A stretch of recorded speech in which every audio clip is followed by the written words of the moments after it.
Didn't sleep much last night. No, not that. He was doing good workout apparently. I had muscles sore this morning. I didn't even know I had. Really? Which muscles? Geez, that's a good thing you didn't get a full on. Just reminds me of like those like that infomercial they used to sell those machines that shock your abs and stuff. Oh. It's like that one. You had one or you bought one of them? No, Kimberly did. Oh, okay. But I tried it once. Just to get You get rips from it? No. Oh, Rick, so you weren't too taken with the machine then, basically? No. All the ab Yeah. shocker things? You know, those things are like fingernail on a shocker. I'd just say Okay, well, Israel, we're run through the same stuff that we do every time. We're running a tape here just so we make sure we get all the facts straight. So. all right.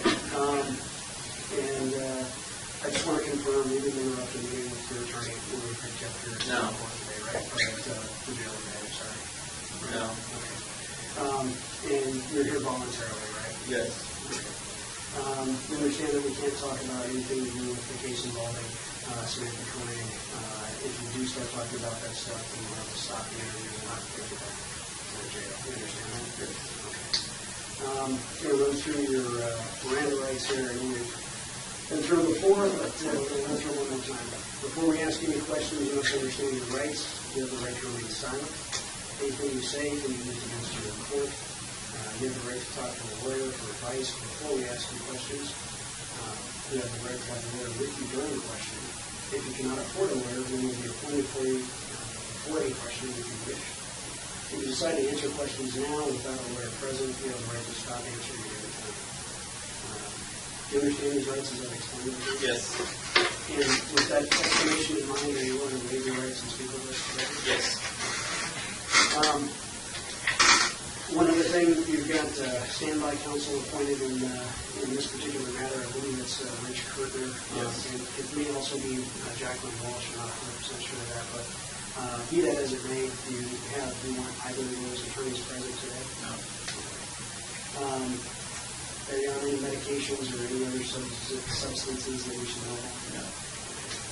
And are you having any difficulty understanding where you're at or what's going on? No. I don't think so. All right, now we're done with that. I apologize. We're going to jump in here, and the first thing I got to tell you, Israel, we talked about a little bit earlier, that stunt yesterday in the courtroom did not go over well. Well, with a lot of folks, not the least of which were the prosecutors. And that was the delay, actually, getting in here is we knew you had some legal questions, and so we reached out for them to say, hey, Israel says he's got some questions. Are you guys available to speak to him? And, I couldn't even get one. One of them was in court, and the other one said, basically, what the fuck, after yesterday. So they didn't think that was too funny. Why are they afraid I'd actually get away? Well, that would be embarrassing for them, I guess. No, I don't think that they were looking at it from that perspective. Lawyers just don't like excitement. That's all it is. Well, it's more of understanding that they thought we were kind of working towards the goal, and they're working on trying to keeping Vermont on board and doing everything. I would have sent them an anonymous letter. Yeah. And so they're kind of wondering where we're at with that. Where are we at with what's changed since yesterday? More. Yeah. What's changed for you, though? Nothing. Possibly additional charges.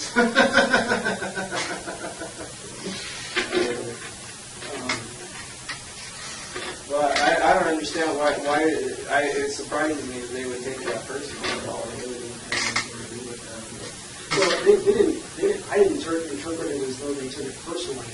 They're very concerned and very frustrated because I think in their mind we had a business relationship set up here, and they worked very hard to kind of lay out their position and the things that they thought that they could potentially do that would be in your interest based on the information you've provided. And So they felt like we had a business relationship, and they felt like the actions that you took yesterday really kind of threw that out the window.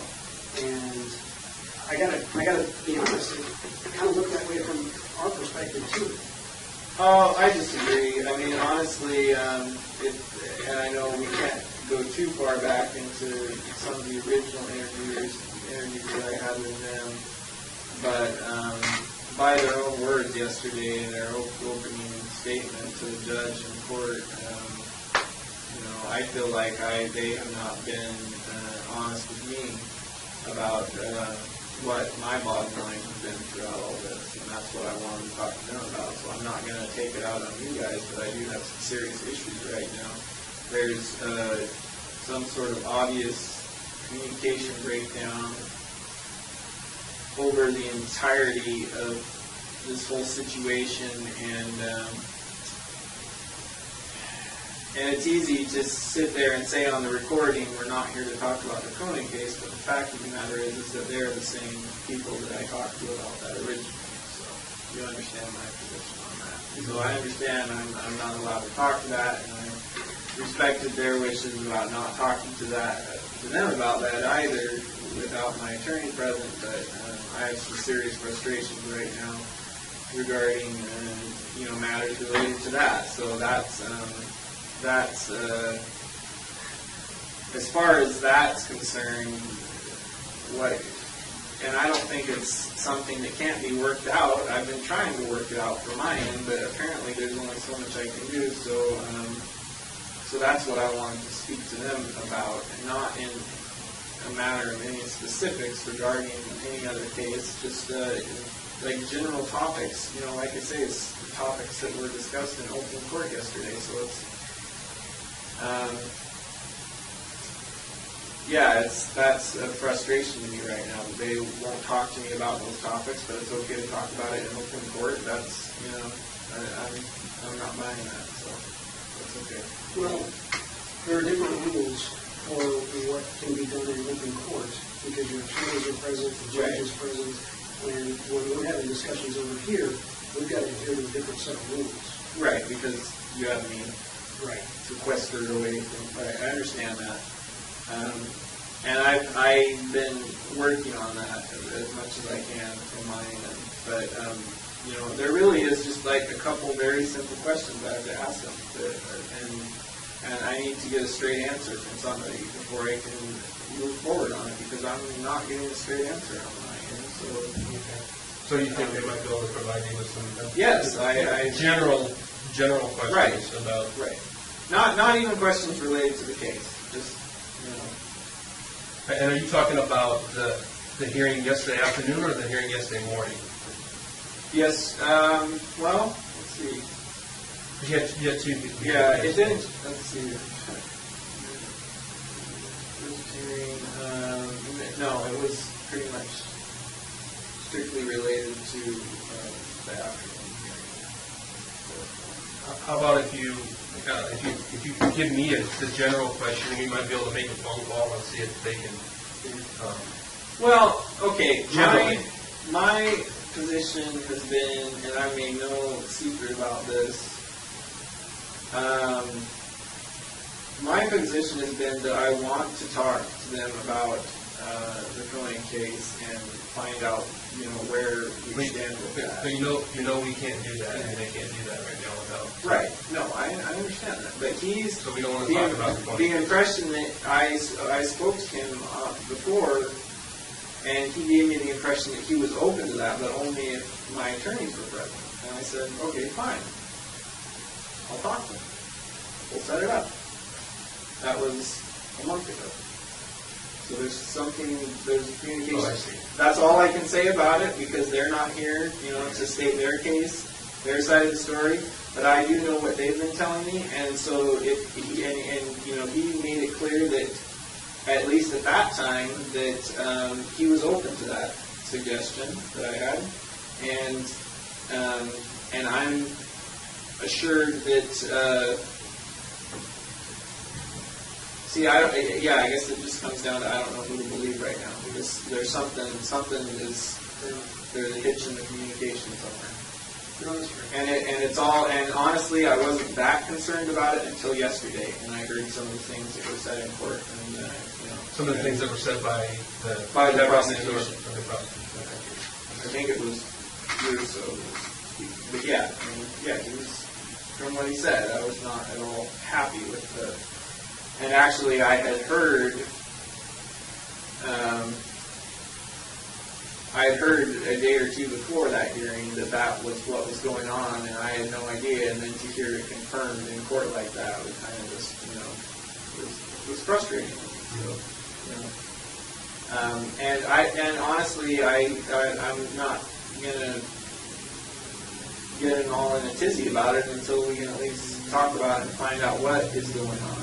It's not that I'm not willing to accept the people's explanations for what's going on. It's just that no one's giving me an explanation. I guess my thought on that is we've tried to do that, and we'll continue to try to do that, but just keep in mind that all of us are, we're bound by the rules that are set down for us. Yes. And in some cases, the rules will be more restrictive than usual, and that's kind of what's going on, being perfectly honest. Because of the high profile. Well, there's that, and then sometimes there's just additional rules that we have to live by, and like the standby counsel thing, frankly, is kind of unusual. We don't run into that very often. Right. And there are some other things, and I'm not going to get into it because it's kind of legal stuff, and it's not really my strong suit. But just keep in mind that the attorneys are juggling more things than they normally would. Right. And there are things I think that we would all like to be able to talk to a team about, but we just haven't had that opportunity yet. Right, and that's my concern. Are these questions that you have for the attorneys, questions under the conditions that we have to speak about?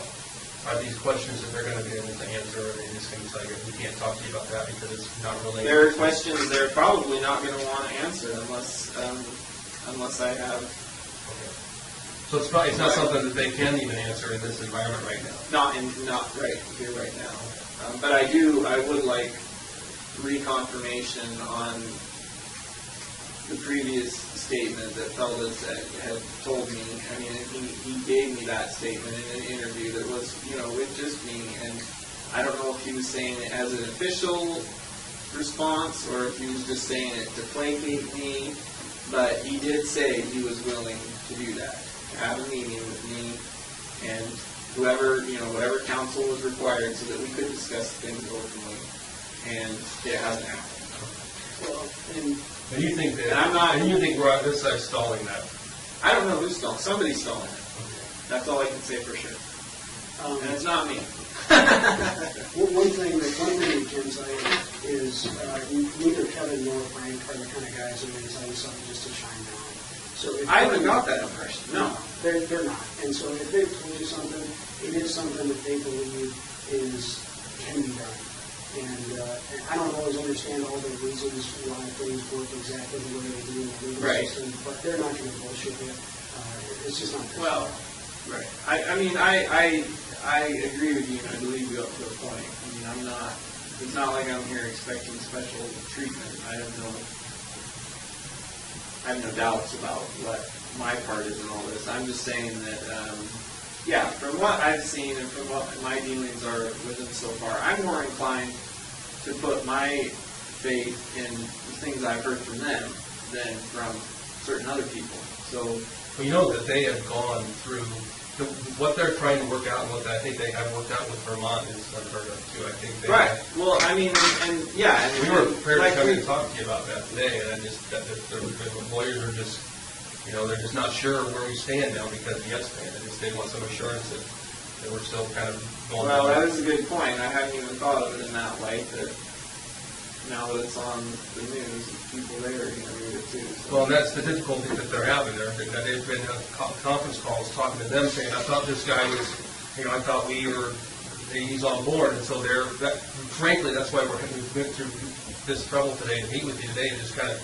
So we can give them a feel for how things are and where we stand and what we can tell them where we stand. I mean, this was just, Yeah, well, I mean, I know it's going to be hard for anybody to accept, but especially them, I would imagine. That didn't really have anything to do with our arrangement. From my perspective, yeah. So okay, but I mean, I don't think it's something that they can't work past. They've worked through some pretty miracle stuff right now, so I think this is something they can probably. They want some assurance that we're going to be able to go back down that same road that we were on. And we've made a major turn. I don't imagine this will stay strictly between you and me and people in this room, but I believe the people in this room know me well enough now to know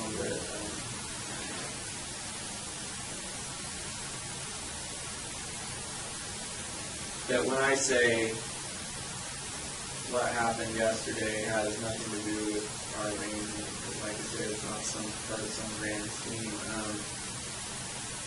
I already know how this all ends for me, so. Well, I mean, it's good. I think that we can hear that from you. That that's just that was an opportunity that happened there, and right. That's what it was.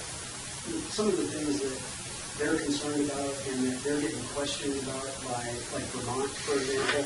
Because like Jeff said, we know that they had a long conference call with Vermont today, trying to explain what happened and answer questions of Vermont. We saw a draft version of the letter, and it was everything you asked for. I mean, it truly was. And I think they're trying to answer some pretty tough questions from Vermont right now about basically what the fuck. Right, but I mean, even still, from their perspective,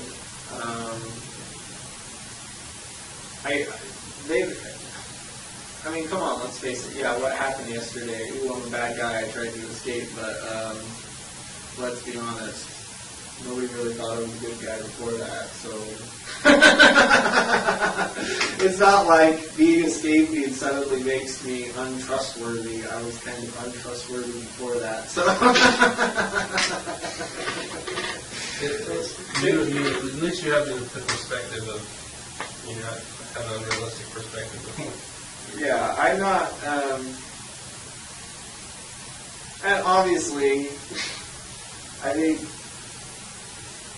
you probably especially know that I'm not going to get another opportunity like that, at least not within my lifetime. So, I mean, I don't know. I don't know what to tell them. All I can say is that, nothing's changed as far as my day-to-day and my reality, it's still the same. You still envision a way where we can get to meet both of our goals, where we can get what we want out of this? I think so, but like I say, after yesterday, I had some frustrations of my own. So that was kind of the catalyst that, So what you're saying is there's a couple things you need cleared up from them. I do, yeah, and I mean, and honestly, like we've talked about before, like all this other stuff that's like little bargaining chips, whatever you want to call it, that is all one thing, but everybody knows what my bottom line concern is in all this, that I wanted this all wrapped up as quickly as possible. And like I said, it was in open court yesterday, and it's obviously not happening. So that's, and I'm, it's not that, like I said, it's not that I'm pointing the finger or placing blame on you. I haven't even had an explanation of why things are the way they are. So how do I know whose fault it is, or if it's anyone's fault? I don't even know that. So. But that doesn't mean it didn't, trying to. Because I remember all the interviews we've had. I remember what was said since day one, and my perspective hasn't changed from that. Yeah, granted, we've talked about a lot more things since then, but those are all things that I already had in my head before. Just because they're out on the table now, that doesn't change anything. That's what I wanted originally, what we talked about originally. So it's all still the same issue. Anyway, that's all good. So all that being said, where can we go from here? I honestly, I don't know. I don't know that we can go anywhere until I get some straight answers on, what I was just talking about. Because really, that has been my bottom line all along. And I won't be a bit surprised. I think I know what's going on, but I need confirmation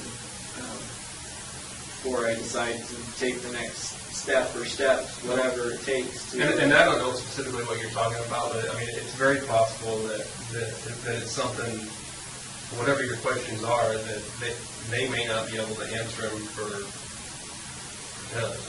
Right, for other reasons. Yeah. No, I understand. I mean, I know there's, regardless of how unusual the situation is, that doesn't mean we can make it even more unusual. I mean, I know they still have guidelines and rules and they have to follow them. I'm not expecting all the answers. Nobody wants to cross the line that we've been told by a judge can't be crossed. And right. They can't do that. Nobody can. And so. Yeah. No. I know. I mean, all I can tell you is you're going to have to use your judgment on the information that you're getting and see if you can. That's what I'm trying to do, but.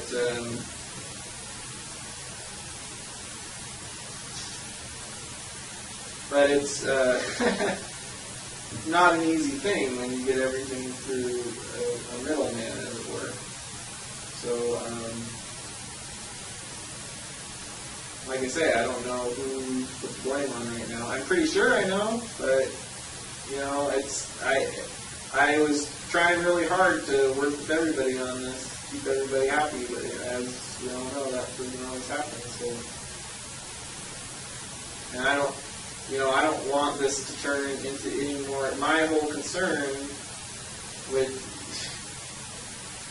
in all of this, and I know it's going to happen. If I have to do it, I will. But if I have to take the next step and just freaking, it's going to turn into even more of a three-ring circus and more. That nobody wants. Right, and nobody wants that, and I don't think they want that. So that's why I thought it was in everyone's best interest that that we could all have all parties involved.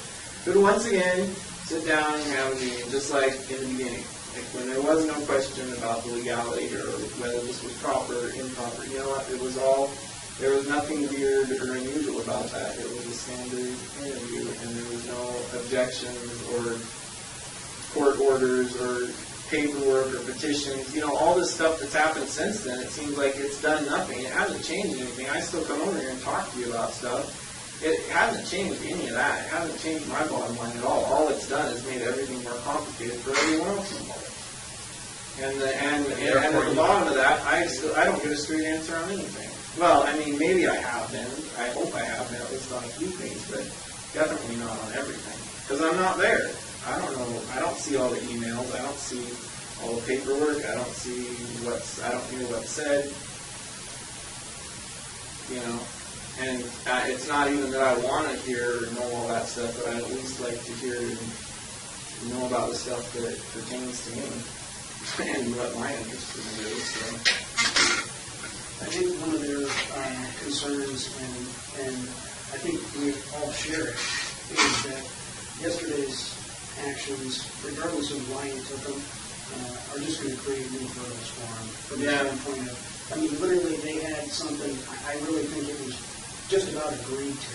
It may have even been agreed to, and I just don't know it. But like I said, we saw a draft version of the letter that had, I think, everything that we discussed or wanted. So they had achieved that. And then that statement yesterday has now endangered that. In addition, I think they're concerned now that maybe you have a different agenda than what you told us because you were very specific. I don't want any media attention. This has created a bit of a frenzy. I gotta believe that your next court appearance is going to be standing. There's going to be lonely. There's probably going to be a lot of vigilantes guarding the door on that one. I'm afraid there's going to be, there was only a couple meet and greet people there yesterday. I'm afraid tomorrow's just going to have a fair amount more media people, unfortunately. And then arguably one of the probably the biggest potential hurdles now is, we know you indicated that you want to represent yourself on things for which you're not charged. And this could be a huge hurdle now that didn't previously exist. Right. I get that, yeah. These are all things that all of us are thinking about, but to be honest, they're probably more focused on it than the rest of us.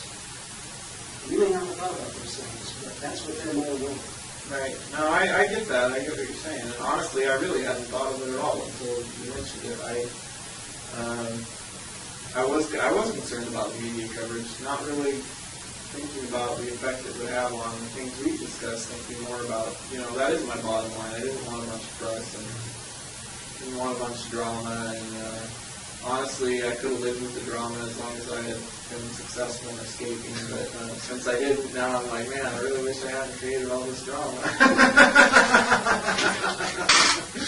Well, maybe we could step out and make a phone call over and just express some things. Just let them know some concerns. I don't know what the specific questions are. It sounds like there are probably some questions that wouldn't be able to be answered in this setting with the people that are No, here. probably not. But I mean, you get the gist of what I I'm do. saying. And I'm not.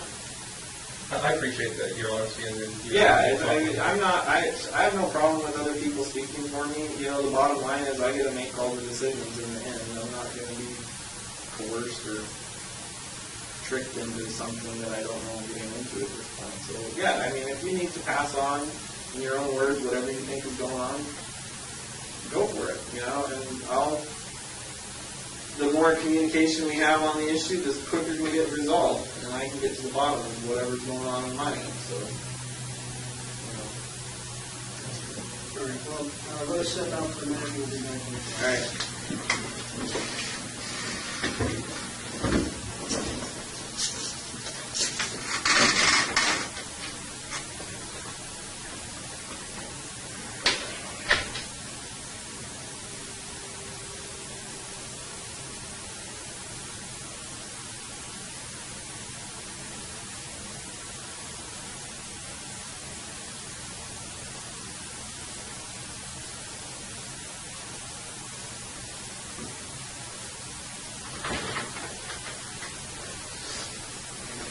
Okay, Andrew, I appreciate your patience here. We talked to the attorneys, and they're more than happy to sit down and talk with you, just like Kevin always said. have been. Yeah, just like Kevin said before, nothing's changed. We knew that, but just reconfirm that. And they have us. What they're going to do is they're going to draft a letter that says, we understand, we, the prosecutors, understand that Israel Keys wants to sit down and talk about whatever issues. things. Yeah. Just leave it completely open with his attorneys, with your attorneys. Right. They're ready first thing tomorrow morning. Yeah. Okay. And we're going to send that to your attorneys, and you should get a copy. They're going to CC a copy to you so you know that it was sent. All right. Good. And Well, my attorney should show up tonight, so that's good to know. so you'll have a copy. You'll have a copy of the letter. You'll know exactly what it says, and then it's up to you and your attorneys whether or not you follow through on it. All right. Well, that can be much better than a shot in the dark. Yep. And they're not doing this to blow you off here today. It's just they're concerned that you're going to ask questions. I kind of told them what was going on, and No, that's fine. I mean, they don't want to cross the line. They want to be. No, I agree. I don't want to talk about these things until we can talk about Okay. them. I don't want to pussyfoot around or, talk around the edges of issues when we can just get it all out in the open. And that's what I've been trying to do. But, apparently I was right in my assumption, so that's good to know. We'll get things moving now, and especially, if they get that letter to them, and then there's no doubt in my mind as to what's going on. So. Okay. And we'll talk to them, and they may shoot that out as soon as they can. And who knows? Maybe you guys will get it even this evening. Yeah. And then, I don't know. Have you guys heard what time I'm in court tomorrow? I think it's at 2:00. Yeah, I think it is. All right. Good. So there's plenty of time. Yeah. All right. Well, All right. it's good to know. I imagine I'll see you tonight. So yeah. All right. Some words. Well, I think unless you have any other questions or anything else you want to. I don't know. You want to nap before tonight? All right. Well, site for us here for just a All right. minute, and we'll be back, and we'll probably be heading back, all right? All right.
Yeah, yeah, if you don't mind. Okay, is your work set? All right.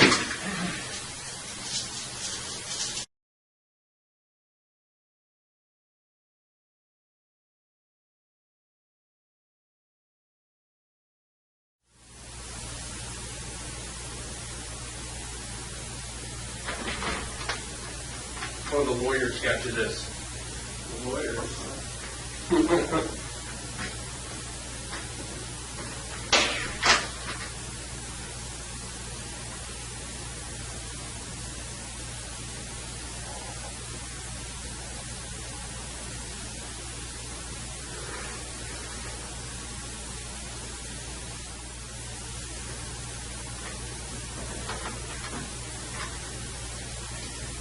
Israel, how you doing? All right.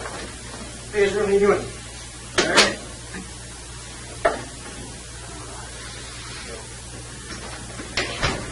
Elvis is back east in some meetings Oh, this okay. week, but I figured it'd be a good opportunity to update you on some of the developments in Vermont. Yeah. Okay? Maybe not go through their usual advisement of the post. All right. As you know, we're recording things here, so we got the stuff on. I just want to confirm some of the stuff that we talked about at the jail. We didn't interrupt the meeting with your attorneys when we arrived there today, did we? No. And it's your choice to come here, as always, and you're here voluntarily, is that correct? Yes.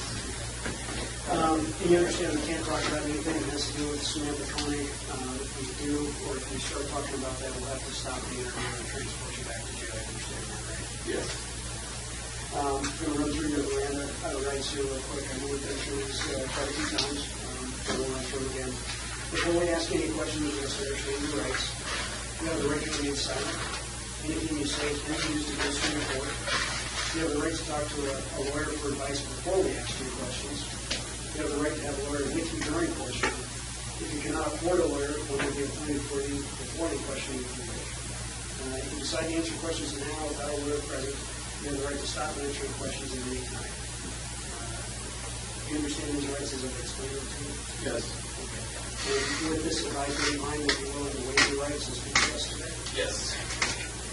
As you know, you've got standby counsel that's been appointed in this matter. I believe it's Rich Kirkner and Jacqueline Walsh. Do you have any desire to have either one of them present today? No. Or any attorney whatsoever? No. Have you been taking any medications or any other substances in the past 24 hours? No. Are you having any difficulty understanding where you're at, what's going on? No.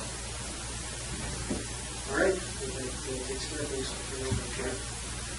So I just wanted to update you on where we were and where we are now with the discussion of the state authorities in Vermont. You know, we talked about trying to get that agreement with them. Right. And we do have a letter. I'll show you the letter and give you some time to read it. This letter is dated May 23rd of 2012, which was last Wednesday. But since this point, we've had some opportunity to discuss the contents of the letter with Vermont. They still stand by everything in the letter. And I can certainly share you the emails in that effect. But let me let you read this thing. Find the emails too.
So I think pretty good letter.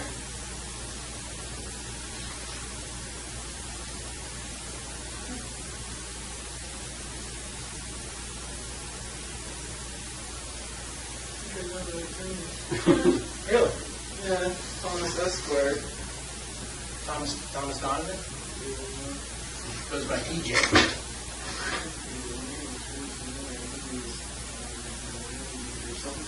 That was years and years ago. Really? So anyway, here's my take on the letter. Okay. I think it really accomplishes everything that you want and that we want. But as I told you like last week, this isn't a legal document. Right. It's not it's not like it creates rights or you can enforce it or anything. But what this is a showing of good faith, by the Vermont authorities. And Right. they're basically saying, hey, we're on board as long as Israel is cooperating with you. We agree to do those things, which Right. effectively, prevents them from running to the press and charging you under state law because, after all, they know this letter's out of you. Right. So, it would be political suicide if they try to do anything with your case without just consulting with us first. So this is, in my mind, a home run. I remember last time, you said something about showing it to your attorneys. I mean, do you want them to look at this, or do you want to? If you could forward them, email them a copy of Sure. that, yeah, that would be good, I guess. It seems that the letter is addressed to Kevin Feldes. So, I mean, that makes me feel better. Obviously, it's addressed to me. I can't really put any stock in it, but Sure. if it's a communication between the two of them, then that's good. And I also noticed that it's written by the state attorney versus the federal attorney. But you said that the state. Now, so that's the prosecuting attorney for the county or the district. That's for the state of Vermont. So she's federal. No, she's a state prosecutor. Oh, okay. So she is under the state's attorney here is TJ Donovan, and so this is the Chittenden County Prosecutor's Office. They handle all state crimes committed in Chittenden County, which, my understanding, that's where Essex is, right? Next to Right. Arlington. So, in terms of the federal prosecutors, they're within the Department of Justice anyway. So, we're on the same team, so to speak, as them. Right. It was just a matter of the state and locals. And, I've been emailing back and forth with these people. I can share that with you, some of it, but I just want to make clear, I mean, I can email that to your standby counsel, no problem. Are you okay talking about this letter today without them present? Yeah, I don't mind talking about it. I just wanted to have them review it. Sure. Get their take on it. I wasn't even going to ask them for their advice to see what they had to say about it. It's up to you unless you want to Right. advice on it. But, like I said, this isn't like a legally binding contract. I don't think Right. anybody's going to contend it is. It's basically, just a document that Just put some of the facts on the table. it puts the facts and their intentions on the table, which is Right. really what it was a huge burden that came off of us last week when we got this. Obviously, we were telling them we didn't want publicity, we wanted to keep Right. a low profile. The incident last Wednesday kind of complicated things for us because then they were basically wondering, well, does he want publicity or sounds like he does. So that was their perspective on things. So I spent some time chatting with Mary Morrissey, and she's the prosecutor here. She copies the Essex Police Chief and the other detective on the case, too, on the current case. But basically, their request in the email is, they certainly may have other questions about the current case. Okay. And so they were wondering, hey, would it be okay to conference them in? I said we could talk about that in a conference call tomorrow, as to what kind of questions they had. There was one that's by it. But basically, after the incident last Wednesday, we were able to kind of go talk to them again and explain I listened to your conversation with Jeff and Steve on Thursday. It seems clear that you're still on board with this sort of agreement. And I go back to them and say, look, this is just a sort of prime opportunity to escape, and they're serious about cooperating. So I confirmed that to them. They confirmed today that they are they're still on board. If you want to see that, you'll have to show it if you want. Sure. So it leaves there at the bottom, which is my sort of long-winded explanation of what happened. But it starts at the bottom, right? Yeah, well, that's the bottom question to her, and basically says in there, do you need me to send another letter, like an updated date on the letter? I said, I think this email is sufficient.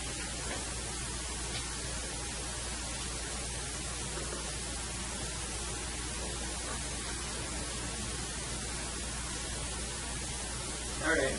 Well, sounds like we're making progress. I think so. I think this is a great amount of progress where we are. I think it's going to help us move the ball forward. Just to sort of reiterate, they basically said and agreed that they know it's important to you to sort of avoid media attention,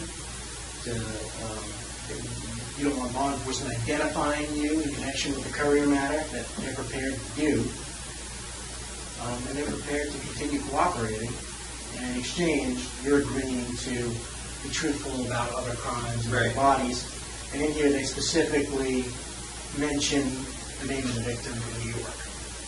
Right, they want to know. Yeah. So, as it says, I'm Kind of close to them. and I have a conference call tomorrow with them. And I'd like to be able to tell them that you're continuing to cooperate and provide that information. I do want to continue to cooperate. I'm having some issues as far as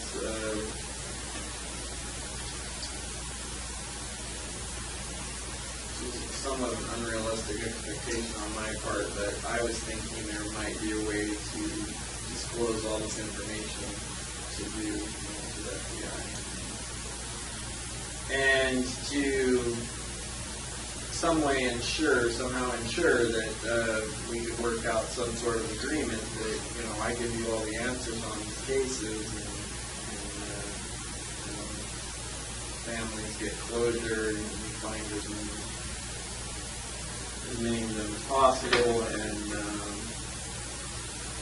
and in return for that, I don't plan on being around a whole lot longer, but a really big concern to me is, my kid's going to be around. I don't want her to, type my name in the computer and have it pop up.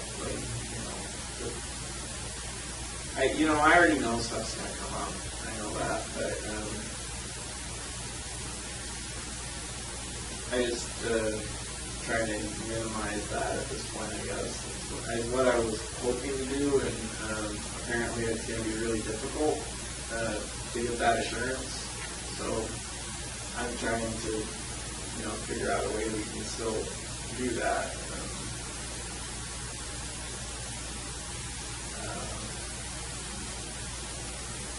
I think there is, I have a few ideas on how to work it out, but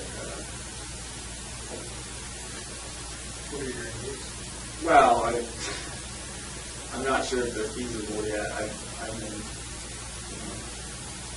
talking to different people about it, from what can happen from a legal perspective. It's one thing to make assurances, that's great. I mean, if we get some of the stuff on the table for now, it helps us deal with the problems for right now, but down the road, that's what I'm concerned about. I'm not going to be around, which is fine, but that doesn't change the fact that, just because I'm not connected with it right away, it could happen later. So I'm trying to, maybe cover myself that way as much as possible and still get you what you need. Yeah, I think, sort of a plan I drafted up. I mean, it's sort of a good starting point. You're right. I mean, no one can guarantee you that you're never going to be connected to some of these things. What we can do to respond to some of this is create this sort of snowball effect of the jurisdiction. Right. And we started with Vermont. I mean, we know, even though we gave Vermont the information up front, we know it's possible. Right. Because we just did it. And it will be even, we're in a better position in other jurisdictions when we go to them and say, all right, look, we've got Vermont down, we've got a body in New York. Either get on board or we're not going to play with you. Right. Creates the snowball effect where momentum, no one's going to try to get in the way of that. So, I mean, sort of a plan we sort of lined out here. It's my hope that that's something we can use as a model. We use Vermont as a model, and now it's certainly working. We're taking a big step in Vermont, saying, all right, you know what, you guys, obviously, it's keys to solving at least the courier's crime, and we're going to defer to Alaska, and we're going to give you what you need, but in return, we're not going to say anything, we're going to keep things on the radar, we're not going to link it publicly, we're not going to make splash, which I think is, as far as law enforcement guarantees and assurances, it's as good as it gets. Right. And I think, we can do this. We can continue on doing this because, we've been doing a good job with Vermont. Vermont's been doing a great job. And I think they're aware of New York now too, and that's quite frankly what got them over the line. Right. Remember we were talking, like, well, give us something to take to Vermont. Right. And when we got New York, we went to Vermont saying, because of your cooperation, we got New York. And then that immediately generated this letter of intent. So, but in order to kind of keep, I think, Vermont on board, it certainly would be nice to kind of say, all right, based upon your letter, we also got X, the name of a victim, verification of the body. And we already have your assurance about the courier matter. You don't have to worry about what's happening with that, because that's all tied up in this. And we can do the same thing with New York. Right. Where are they at with did they find the bodies yet? I think it's a football field and we started going there. They're making progress. But it's just, it could still be like a couple weeks or something. yeah, it definitely. They're not going to stop. This is, tenacious. One of the best analogies I've heard for it is it's more like archaeological thing. It's just going through and kind of tossing things, Right. until you find what you think you're looking for. Yeah, that's a lot of trouble to do. I almost feel guilty. Costing the taxpayers a lot of money to find those. But just kept my mouth shut.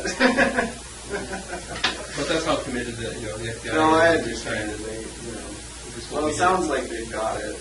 They've got the area. They just got to find it. They're very confident of that. And they can find things that are in the right time frame and are from residences and businesses in the immediate area. So they're confident they're in the right area. But as you can imagine, it's something that they're trying to do precisely. Right. And there hasn't been, I honestly haven't had access to any news stories related to that. I saw the one that showed me That's when the they last started one. the day. I Google it almost every day. There's nothing. They haven't. No, It's kind of no a more dead news. story. So I think what I heard too is you're wanting to take responsibility. Your plan is to take responsibility if you can figure out how to do this without getting the recognition, which is kind of Yeah, what's going on in Vermont. Right. My concern, the problem is nowadays, the more stuff my name is attached to, the more likely it is that somebody's going to try to do some kind of stupid freaking TV special, or you know how it is nowadays, like all this true crime bullshit that people are obsessed with, and that's I'm not even so concerned at this point about because so far I feel like we have been able to work within the guidelines of what we both said we would. But I am concerned about that, about someone connecting the dots on this, and I don't know how, like, I know there's certain privacy laws, but I know that, for the most case, they're not going to apply to me. And so I know that at some point, it's pretty likely that if someone tried hard enough, they can Not so much, because we got a couple of things sort of working in our favor on this. One is an ongoing investigation. Right. And so that right there is going to limit the amount of information that's going to be released. And two, it's an ongoing federal investigation. And we play by a whole different set of rules than most of the states out there. And so media outlets don't have the same ability to come in and sort of force us, if you will, to disclose information that they might be able to get away with in state and local agencies. Right. Yeah, I can see that they would have more to go up against. But there's also, I mean, if I'm dead, then the investigation from the federal government's point of view is pretty much closed.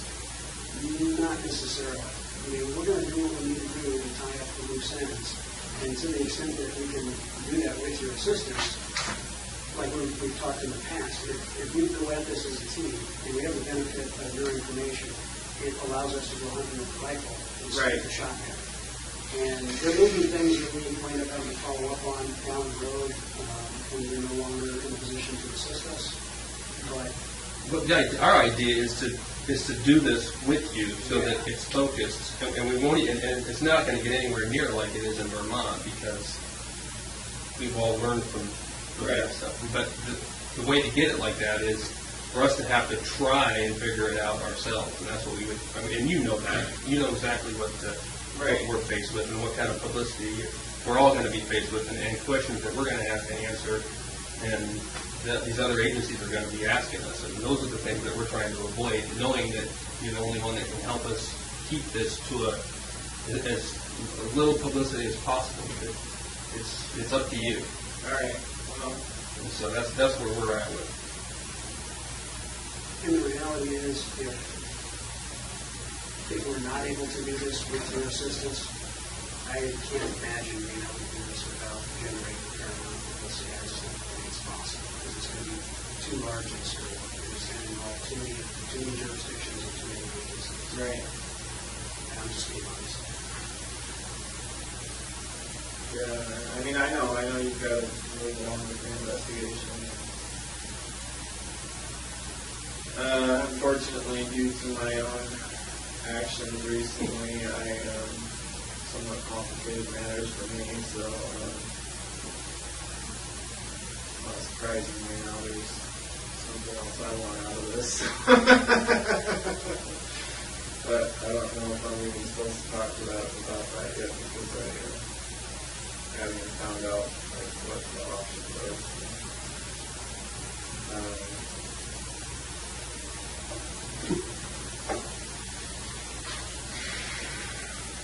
Something that you can talk about that's not related to. No, it's just like the level of restriction they have me on the jail makes. Namely, like my so-called rec time is now fresh air time because I go out like this. No more running in circles. I guess they figured they make me fat. Yeah, they keep me myself up. I get fat and I won't want to run anymore.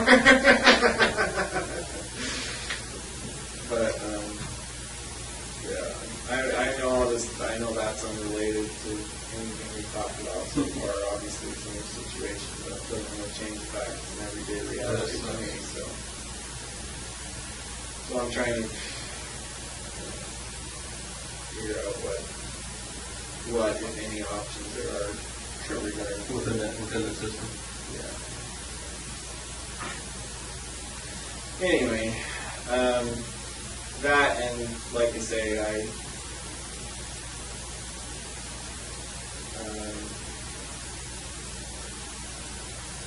think so far, yeah, I've worked fine.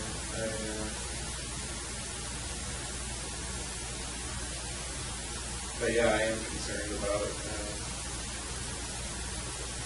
not so much the right here and now publicity. I think we can keep that under wraps to a large extent. I'm worried for. If it's possible, I intend to do something and take steps to minimize the down the road publicity. Or when. Right. Yeah, and Because honestly, you guys, I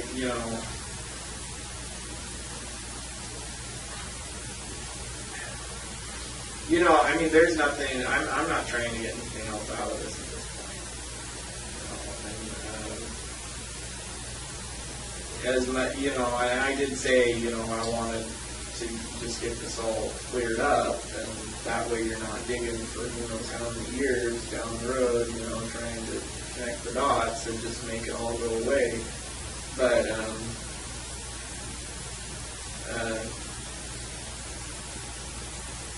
I don't know. I just have to figure out the best way to do that to make it all go away. Well, make it all over. I understand that too, and I've heard me say this many, many times, but at some point in time, your choice may be the reality. Could be that Laney and everybody else knows what you did based on what you said you did, or everybody else, including Laney, is to see the fiasco and the media frenzy that is created by law enforcement trying to figure out what speculating what you did. Because I told you, on the one trip that we looked at, surrounding New York, we have 10 viable, people that are missing that we know of. Those are just the ones that are still reported that way. And so, if we have to, and we know you didn't do that, but that's what we're looking at in each one of these trips is we're faced with, if you don't tell us, our options are to be public with that agency because we can't ask questions and not expect questions in return. And so we're really living up to our end of the bargain, because at this point in the investigation, if you weren't cooperating with us, this would already have been happening, and the media frenzy would be crazy with us trying to figure it out. Because we do have enough information on your trips, at least, to do piecework. Right. Not that we're going to come, you don't think we're going to find anything out, but we have to try. And so, and I know that's tough for you to think about in the future, is that the reality may be that one's worse than the other, obviously. Right. So, especially the one in New York. I mean, the only reason why I'm just showing you a picture is these guys at the FBI have been incredibly restrained about asking that part of the country for assistance. Because if they ask that part of the country for assistance, the immediate response is going to be, what do you have? What do you have? And so that's the reason we're not sitting here throwing, pictures in front of you and going to you first, because, we understand you're cooperating with us. Vermont understands it, and that's why they're on board. And we just like to continue that effort instead of, having this whole media frenzy too. Right. And, with respect to Laney, I mean, there is that whole frenzy that's going to be created,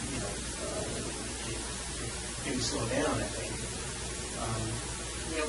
We touched on this last time, is that there's some benefit at the end of this to, the media says that Israel Keys killed 40 people, which based upon some wild speculation, as opposed to he killed 10, and then also gave closure to those families as his sort of last effort. And I know that doesn't matter to you. It may matter to us. And we're always going to be bound to not talk about this, just like we are now. And I assume you're not going to be telling people details, other people, that could, you know what I mean? Well, I mean, you do press releases all the time. Yeah, but you know that the details of this, these investigations are right here, right now, and that a lot of these details aren't going to be released. Well, that is my concern, that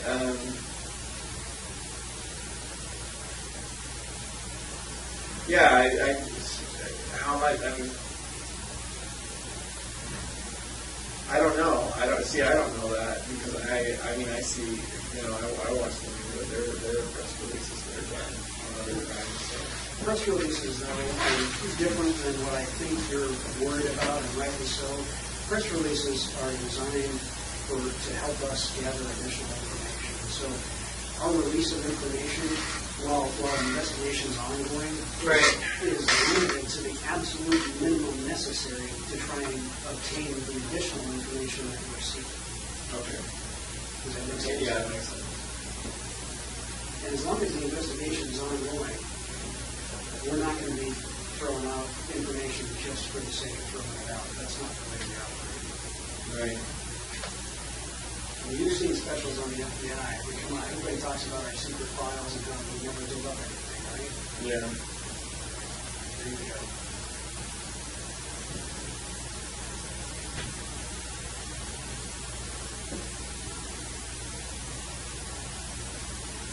Well, yeah, I mean, like I say, I want to have a chance to talk about the letter with some people, and I want to have a chance to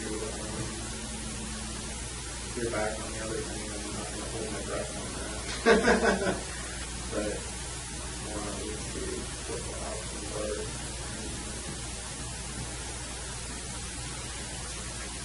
Like I say, I would have preferred to wait until they find the bodies in Vermont, but it sounds like that could be a while, so I guess as long as we have that letter from them, then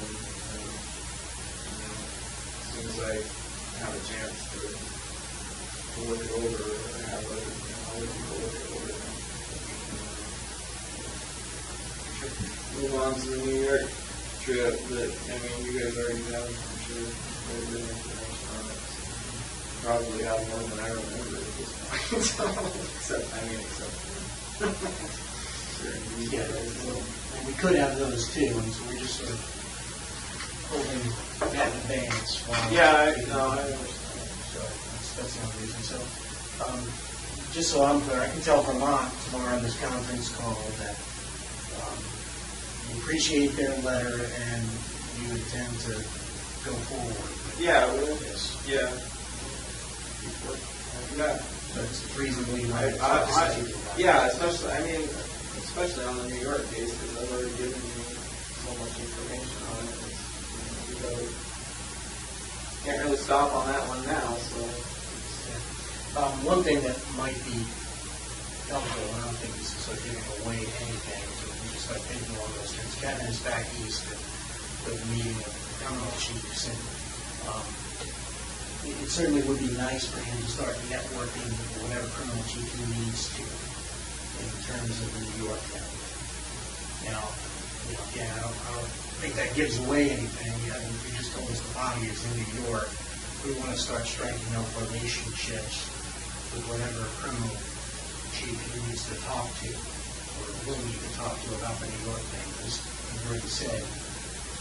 Yeah, but I mean, I don't want to give out any more information on it. I mean, I understand his point of view, but it's, like I say, it's still, frankly, that's going to be too much, like, at this point. I don't want to go there yet.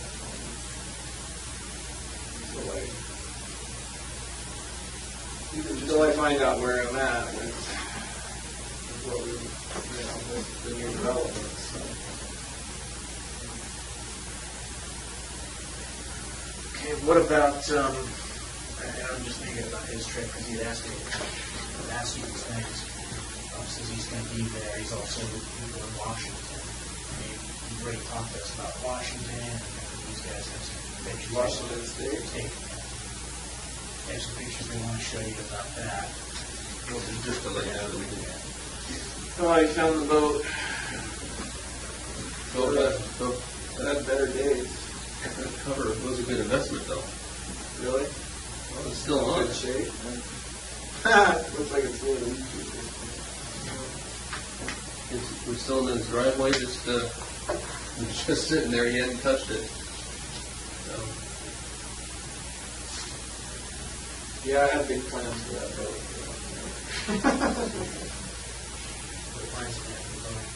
Oh, I was going to bring it up here, but didn't have to put any motor on it. But I decided it was time to leave the last one. I probably would have picked it up. Been there for a long time.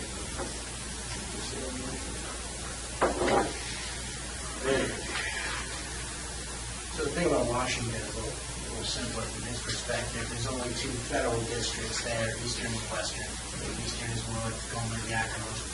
Western is Seattle. Right. And, Spokane. Where is the Spokane. dividing line?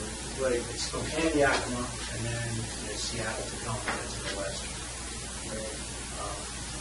And I think you'd like to be in a position to sort of just chat very briefly with one of those criminal chiefs, if not both, if he needs to, to sort of lay the foundation.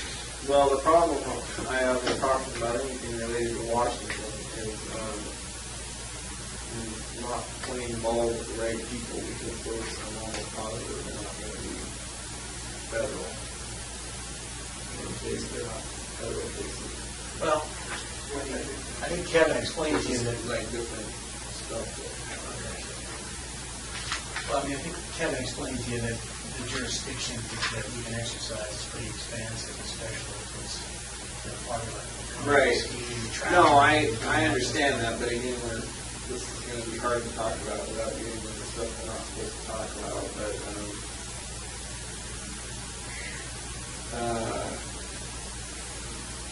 depending on things, the way things pan out, things we've already talked about, then I may need those details of the Washington case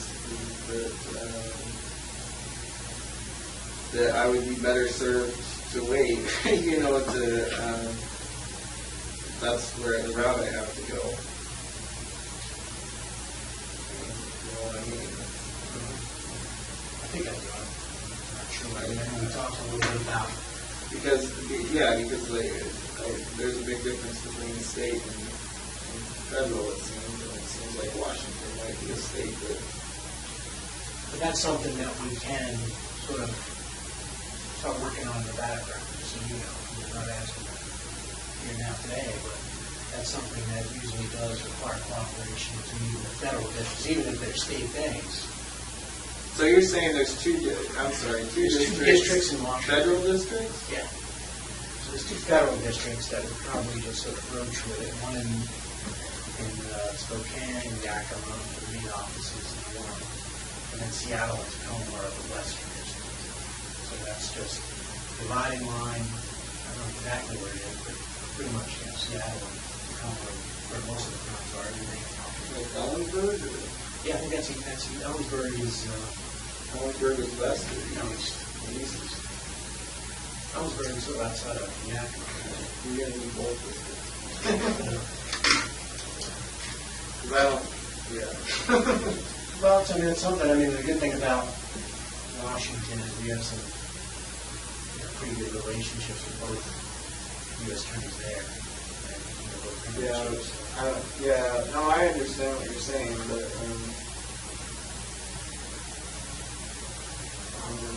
that was a few years ago. But no,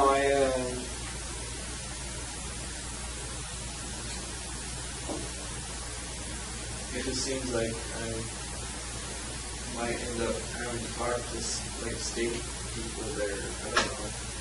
I don't know either, but the good thing is the federal people have their counterparts. Like Vermont was pretty connected with the Chittenden County folks. Right. We can sort of get them on board and make the transition easier.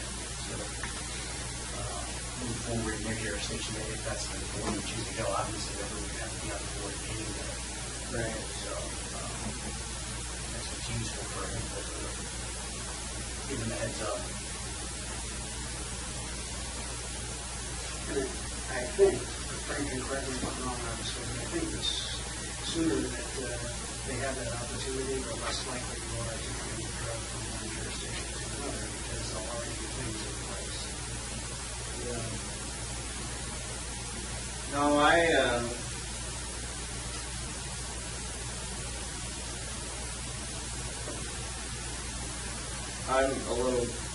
my concern at this point is not knowing, like I say, how current things are going to pan out.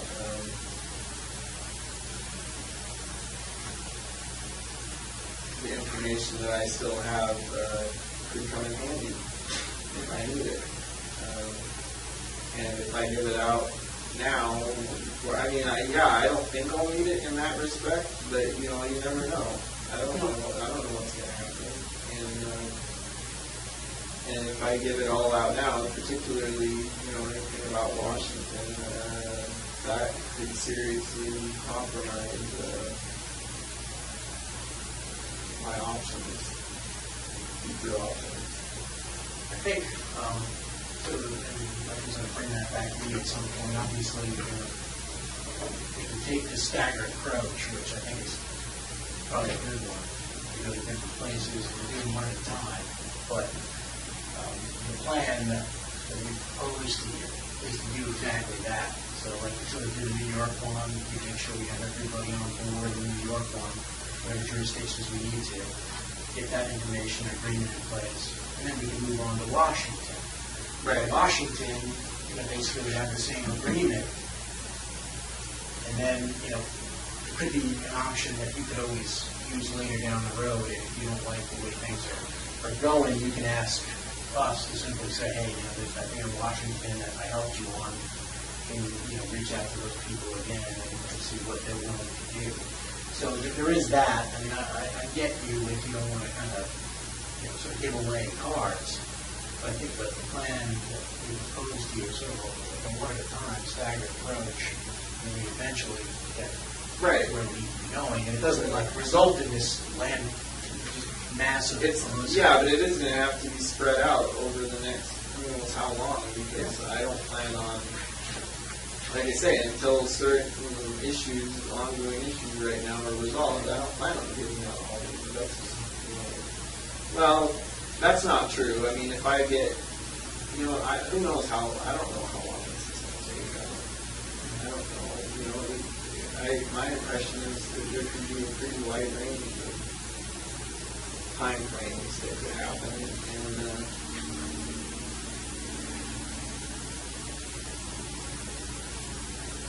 but yeah, first and foremost, one step at a time. I've got to have a chance to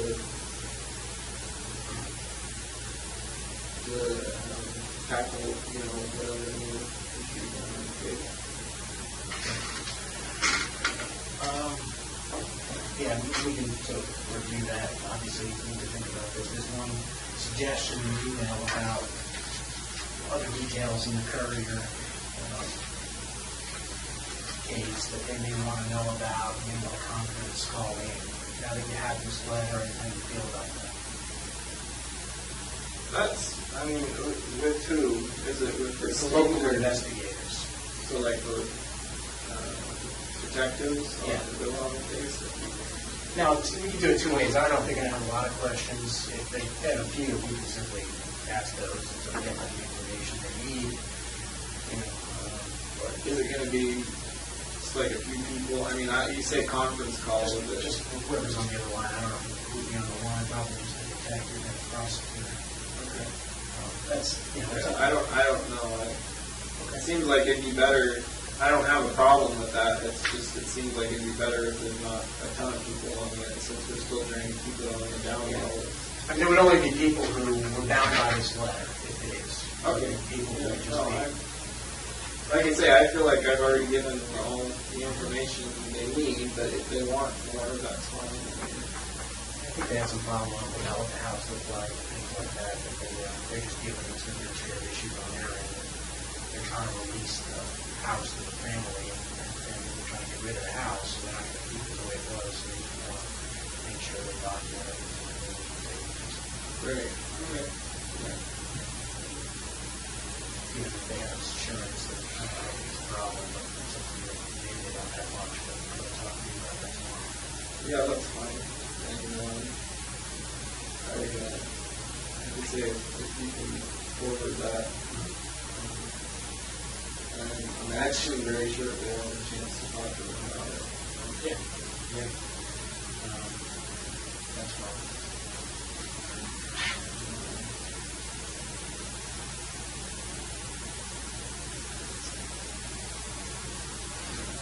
And there's an issue with the U.S. Marshal, like you said. Security is a difficult thing, and they kind of basically toes to mind their own business when it comes to this. Right. So it's, usually that kind of thing. I mean, I don't know, it's a difficult situation people are having. They're responsible for it, they're in custody, so they were pretty foolish if we got too much farther. So they're probably not going to, who knows if I doubt they're going to be open to much of your suggestions, but I don't know. You're not going to take any of my suggestions? Yeah, I don't remember. My suggestions seem to hold less and less water lately. I'm sure they're very polite about it, though. Yeah. They all seemed quite highly amused last time I was at the courthouse.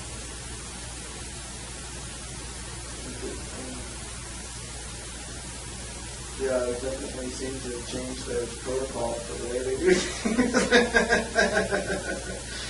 But, Liven things up a little bit. We weren't sure exactly how to deal with this situation with Vermont. We were given that.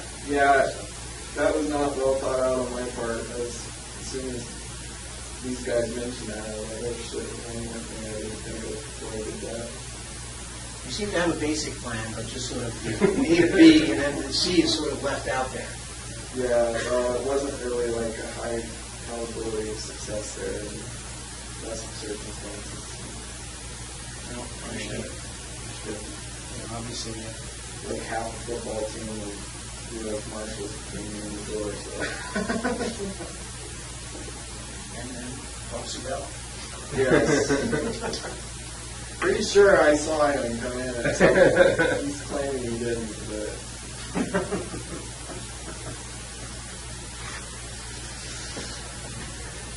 Anything else you want to talk about, or questions you have on these other matters? No, I think from my perspective, I think the letter's good.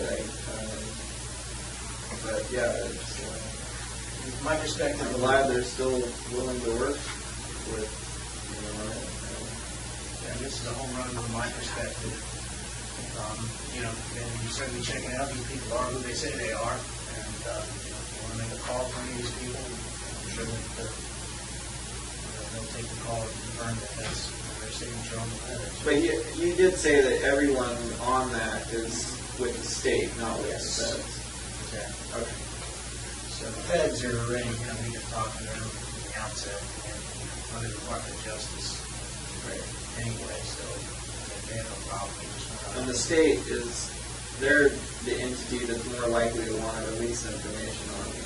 Exactly. And I can tell you, They were the ones responsible for the investigation. Right. So they're, and let me share this with you. I think it's kind of important to the model on how to deal with things. I know that, obviously there were reporters that called maybe friends or family members of you. I think what happened at the outset is, like we said, we provided them the information. They didn't know what they were dealing with at first. They had no idea. And I think someone spoke, out of turn, or out of school, or whatever you want to call it, maybe one person over there. And now they've realized, oh shit, we shouldn't have said what we said, and they basically shut it down. No one can confirm that story. So I think it's incredibly helpful to have this sort of model going forward and be able to tell them, look, we want to limit the attention Right. to New York victim. We want to kind of keep things in one jurisdiction. We want FBI to handle it because we're dealing with something that's more than just your jurisdiction. Right. Well, they knew that, it was just, Alaska and the couriers, and oh boy, we've got some sort of, we caught ourselves, our suspect. They didn't understand the big picture. And I think that's what happened, because that was obviously a concern to us, so initially talking to them, but I think when you get their perspective, I think they realize that, this is something we should be doing, and they realize the severity of it. Now I think we've got a pretty good relationship with them.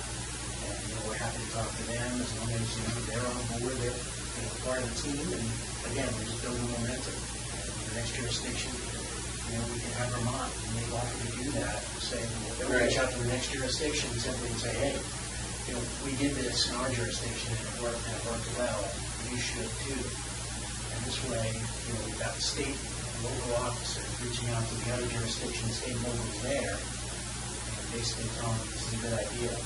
So really, it gets the momentum and snowballs and can't be stopped, and no one's going to get in the way. So I think that's the best way to control, any kind of attention here, is just the cooperation of law enforcement as a whole. Right. I think, we're doing a good job of it. Right. I mean, at some point though, and I haven't felt like this so far, but I know you guys keep wanting information,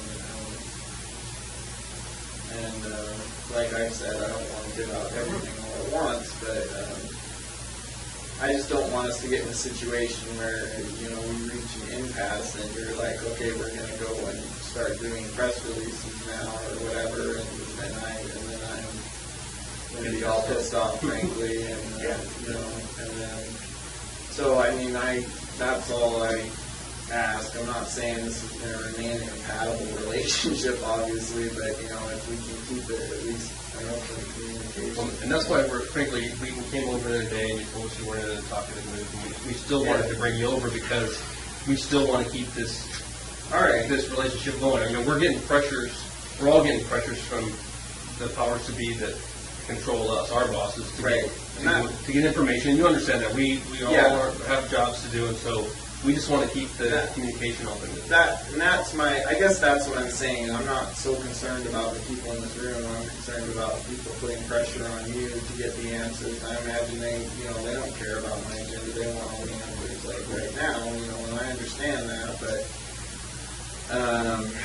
I just hope it doesn't come to that. I just hope it doesn't come to like a standoff. Yeah, I think, this is a business deal. I think, Agent Van explained it. Sort of, it's a business deal. It's kind of strange because, obviously we all have different interests, but that's usually the case in any kind of business deal. Is you have stuff that we want, and we have, things that we can assure you of that, is of key value to you, I think.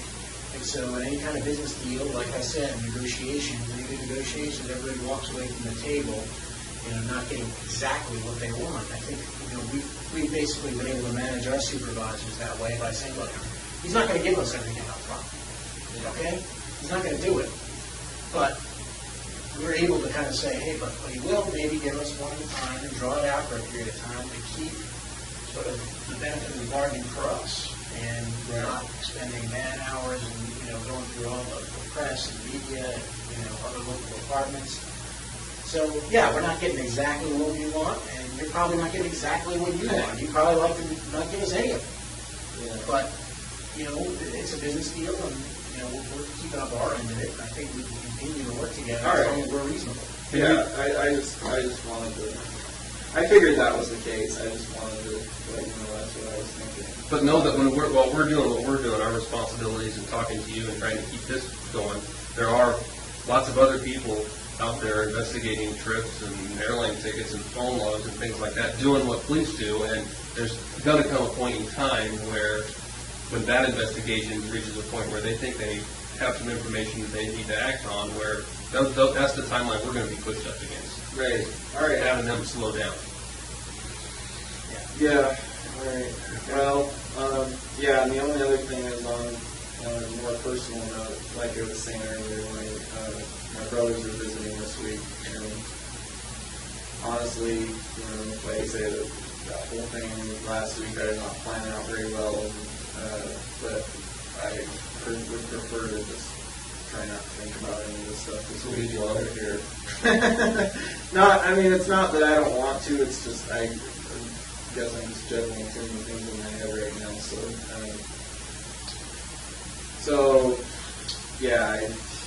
and then that'll give me a chance to, talk to people about that and a couple other concerns I have. But for now, I think I'm just glad that they're still going to. I'm just bottom line is I'm glad I didn't hear about it on the news the whole month. I half expected them to do a press release actually. Yeah, no, I think it's a testament to the relationships we built over there. Yeah, so, as long as we can, So are they in town the whole week? I think they leave on Sunday or Monday. So. The main it's not so much that I wouldn't want to, if it's like a short, I don't have a problem, talking. I just don't want to miss the time that they go over there visiting me or whatever. Yeah, and I don't even know what the times are that they have available. So. Are they going to be able to visit you daily? Yeah, probably. Yeah, so I mean, I think that's just what I wanted to tell Vermont, because you saw in that email, they said, maybe you have some questions on Thursday or Friday. They've got some urgency about the house, so I don't know if it's... That's fine. I mean, yeah. Yeah, if you want to get a schedule about when they're going to come, we don't want to interfere with that, and we don't want to interfere with they're Eastern time, so if we did it in the morning, that would be fine. Oh, no, I'm talking about your family coming to visit. He doesn't know. They don't. It may be possible, like later this week. I mean, obviously, we can do it tomorrow or the next day, but you can sort of let them know instead of meeting for Thursday or Friday. No, that's what I'm saying. If you want to do a meeting, I'm just saying morning. Yeah, sure. Like Eastern time, 9 or 10 our Early. time.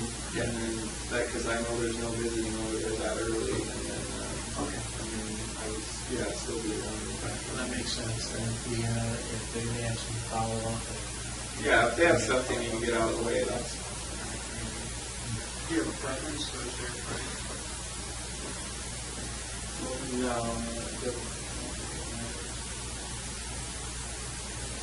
check my day plan.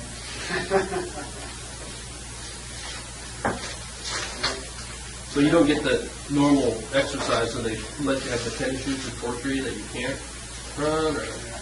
Yeah, no, I just started wearing. I don't get to run anymore, so my tennis shoes, I don't lace them up tight anymore. So I just wear them. Okay. They're slippers now. They're not tennis shoes anymore. So when you start lacing them up, we should pay attention. Yeah, they're too tight for me to slip them on or slip them off.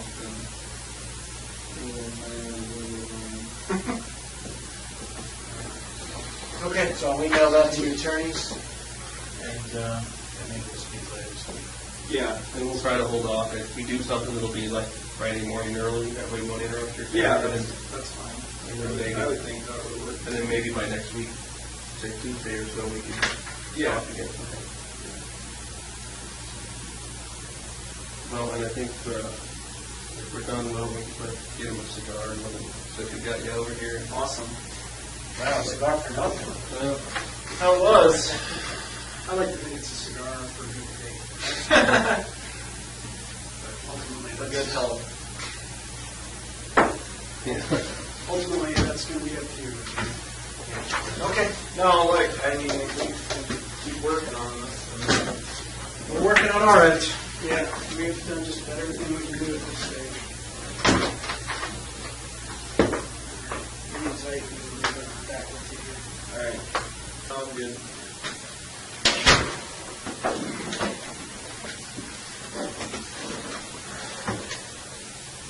All right, we'll run through the same stuff that we do, I think, pretty much every time.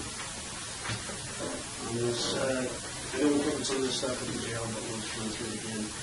When we arrived this morning, did we interrupt the meeting with the attorney? No. And you're here voluntarily, is that correct? Yes. You understand we can't talk about anything to do with the Samantha Tremaine investigation. If you do start down that path, we'll have to stop the interview and we'll take you back to jail. Yes. Run through your Miranda rights. Before we ask any questions and misunderstand your rights, you have the right to remain silent. Anything you say can be used against you in court. You have the right to talk to a lawyer for advice before we ask you any questions. You have the right to have a lawyer with you during the questioning. If you do not afford a lawyer, then you will be appointed for you before any questioning if you wish. If you decide to answer questions now without a lawyer present, you have the right to stop answering at any time. You understand these rights as I've explained to you? Yes. And with those rights in mind, are you willing to waive them and speak with us here today? Yes. As you know, you've got at least one standby attorney appointed in the discussion of other crimes, that type of thing. That Church Berger may also include Jackson Walsh. Do you have any desire to have either of those attorneys or any other attorney present today? No. Are you on any medications or any other substances? No. And are you having any difficulty understanding where you're at or what's going on? No. All right. Any questions before we get started? Nope. Okay. We wanted to bring you over here today, give you a little bit of information about some things that are going on, but also to ask you kind of where you're at with things. It sounded like you're kind of frustrated with things. I don't know if that's something you want to expand on at all. Just things haven't been happening for the last week. There were some things that I asked for information on, as well as, basically that was just and haven't heard anything back, so we'll see. I don't know. Supposedly within the next day or two, I'm supposed to get a more comprehensive visit or information or something, but so far it hasn't happened. Well, we're not talking anything about Samantha Quinn, but and I've been back east last week, and they gave me a little bit of an update, but since I've been in a loop, I wanted to come and see you. Maybe the conversations I've been having with other U.S. Attorney's offices. But before I do that, I just thought the same kind of question in relation to moving things forward. Where are you at about all this? What's your take on this? I'm not talking about what you're doing with other stuff, but where are you in regard to the discussions we've been having?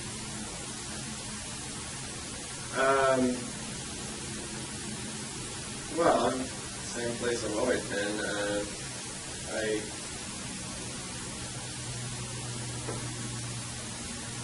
I am obviously a little concerned about giving out a lot more information, especially over a short period of time until I find out where I stand on some other issues. So,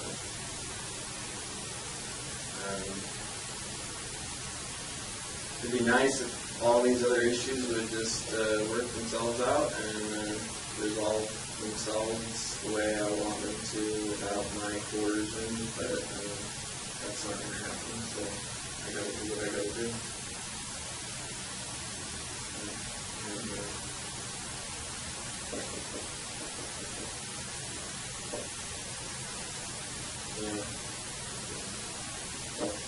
It would be a lot simpler if I would just take certain steps so that I could expound upon that a little bit more, but I'm not ready to do that yet, so I have to a little bit. And so, but yeah, as far as discussing things about whether it's the Vermont case or things that happened prior to that, I think that it's probably still going to happen.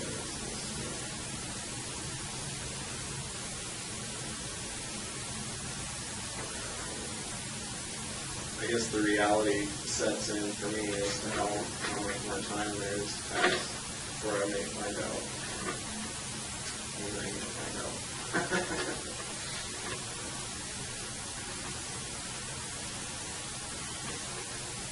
And your feeling is it to give us additional information that's going to affect other things or not affect other things, or you want to go over it? Yeah, it's once I give out the information, then it's gone. Well, let me just jump in there, because this is getting, I should say frustrating, but I feel to say it's getting depressing, right?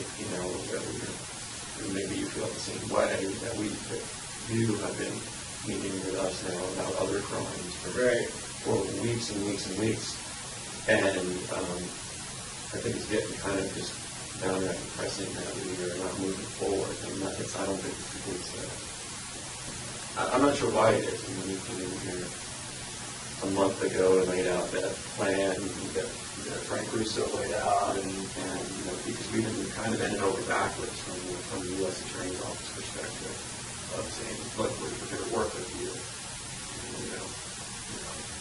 move the other things forward that are going to need to be moved forward with all the other crimes. Right. And we all kind of understand that we're going to need to move forward. And so we thought you were on the schedule of wanting to move other crimes investigations forward.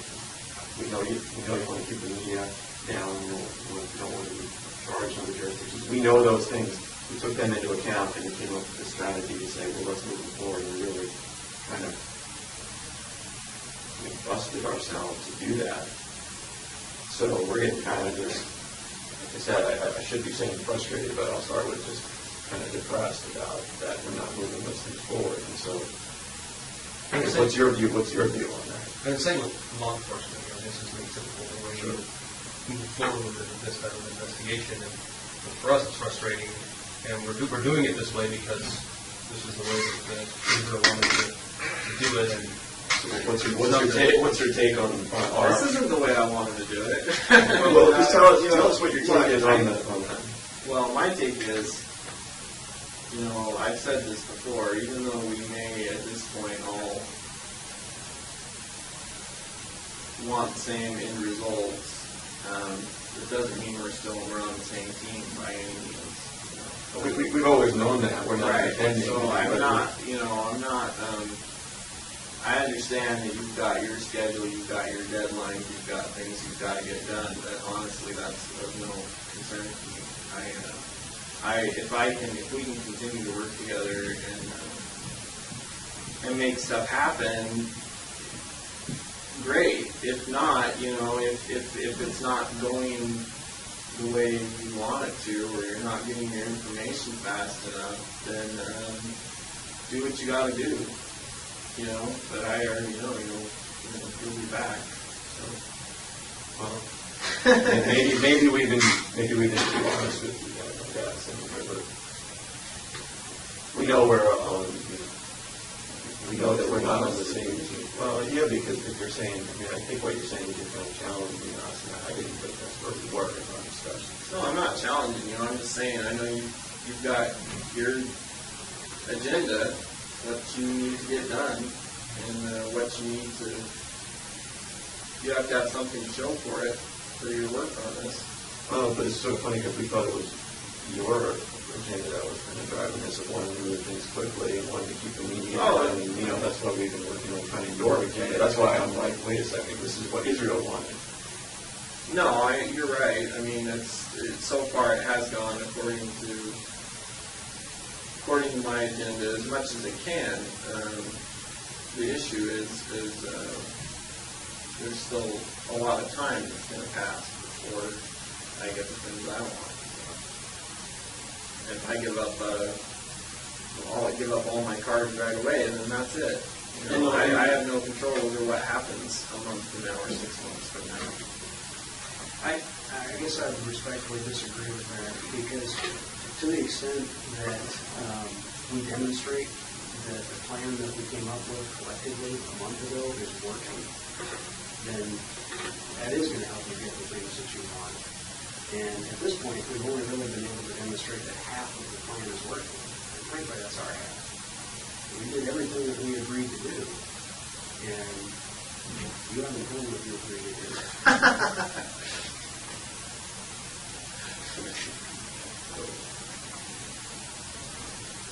First of all, I didn't agree to do anything today. I already told you that. So, I told you I've got different agenda now than when we came up with that plan because of things that happened between then and now. So, fine, I changed the rules, shame on me, but that doesn't really change the bottom line. I'm going to at least find out what my options are. And that hasn't happened yet. So, I understand it put a hitch in the schedule, but, and that's not the only issue right now. There are some other, other things that we can't talk about, and that's an issue with me too. And I know that, there's a lot of debate that these things aren't connected, but to a certain extent, for me and what happens to me in the end, they are pretty closely connected. So. Well, as we've said before, we won't talk to you about anything religious now, but if you want to request a meeting, we right. And if that's what you guys decide, that's totally up to you and your council. Right. and we'll make ourselves available, but we won't discuss the man. No, I understand that. You said you don't want to give up all your cars. We understand that. We haven't been asking you to do that. All your cars that you've been giving. Sure, would we love it if you just said, yeah, we're just going to tell you everything. And frankly, I would say things would move much more quickly in the end because we'd be working on those and getting them all resolved and getting it all lined out the way we said so that we can control it. And you would control it. I would love that, right? You know that. But I won't even answer that today.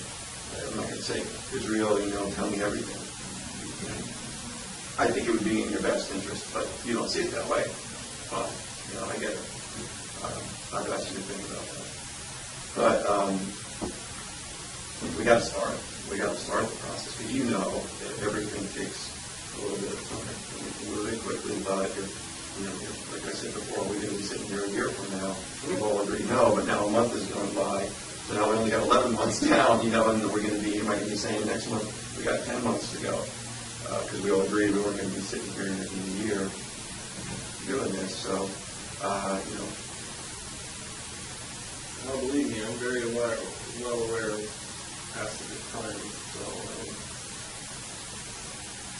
I don't have a definite agenda on that issue, but as I said, I don't have a lot of control over it. So. But I think you have more than you think. In other words, you discuss the other crimes with us, and that means it's for it. That's under your control, right? Oh, you don't even decide what you want to tell us. You, Israel, sitting here today, control what you tell us. We then control what we do with it. And we've demonstrated to you, and it's in our best interest to control it.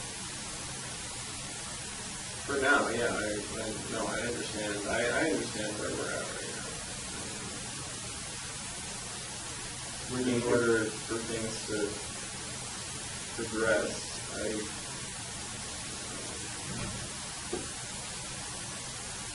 I have to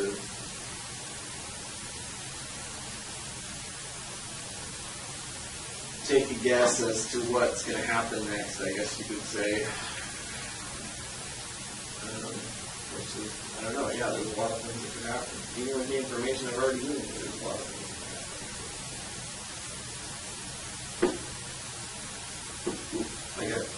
that could happen. It's your schedule. I think you said it was our schedule. It's really your schedule that we were trying to work on. So we can sit here and guess and wonder what's going to happen in the future, and none of us are going to predict, right? And so whatever happens is going to the only thing you can control is what we're doing right now.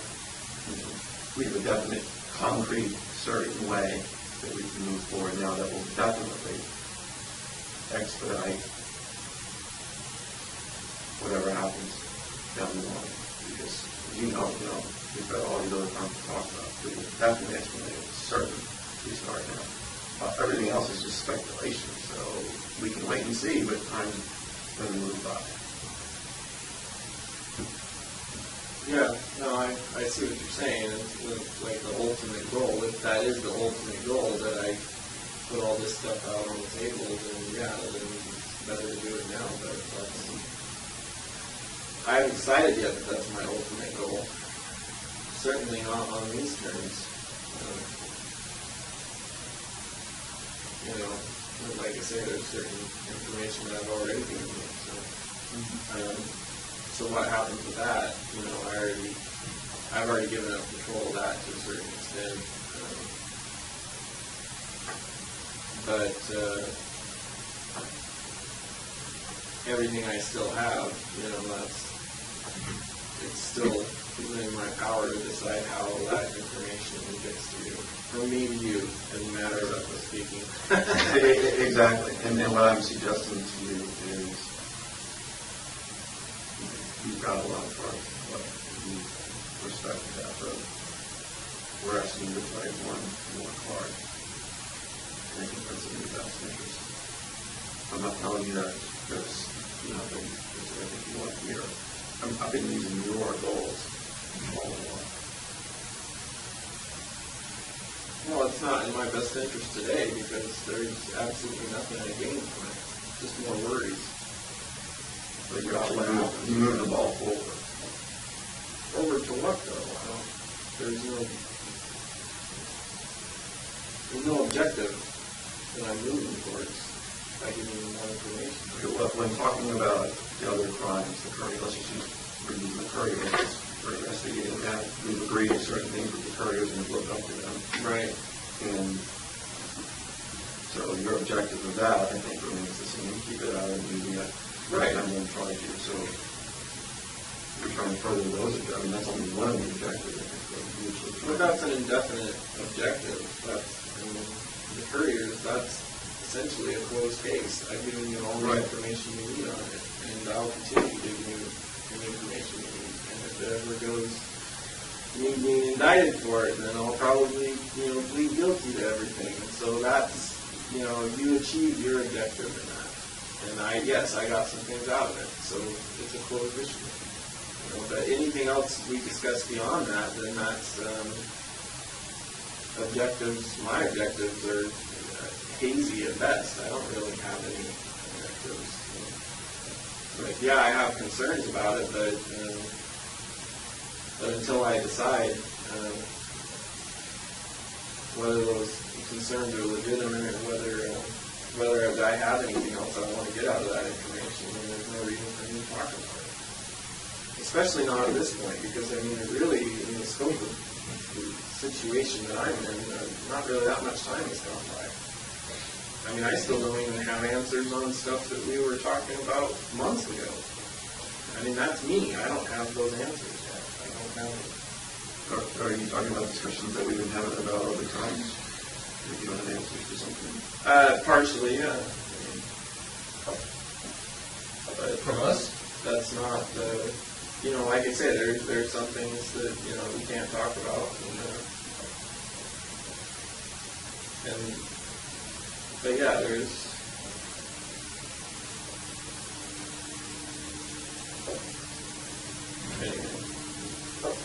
neither here nor there. It'll happen.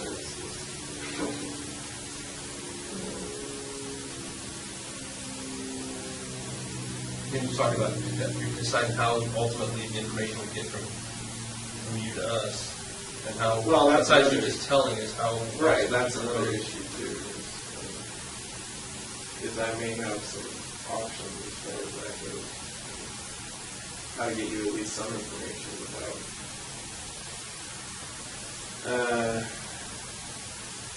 Well, and that's what we tried to do. We tried to give you that ability. Yeah, that was our idea. The plan was, you tell us, where in New York, so we can work with them and get their assurances in it, and then really starting the processes. We can even move it forward. I don't think it doesn't.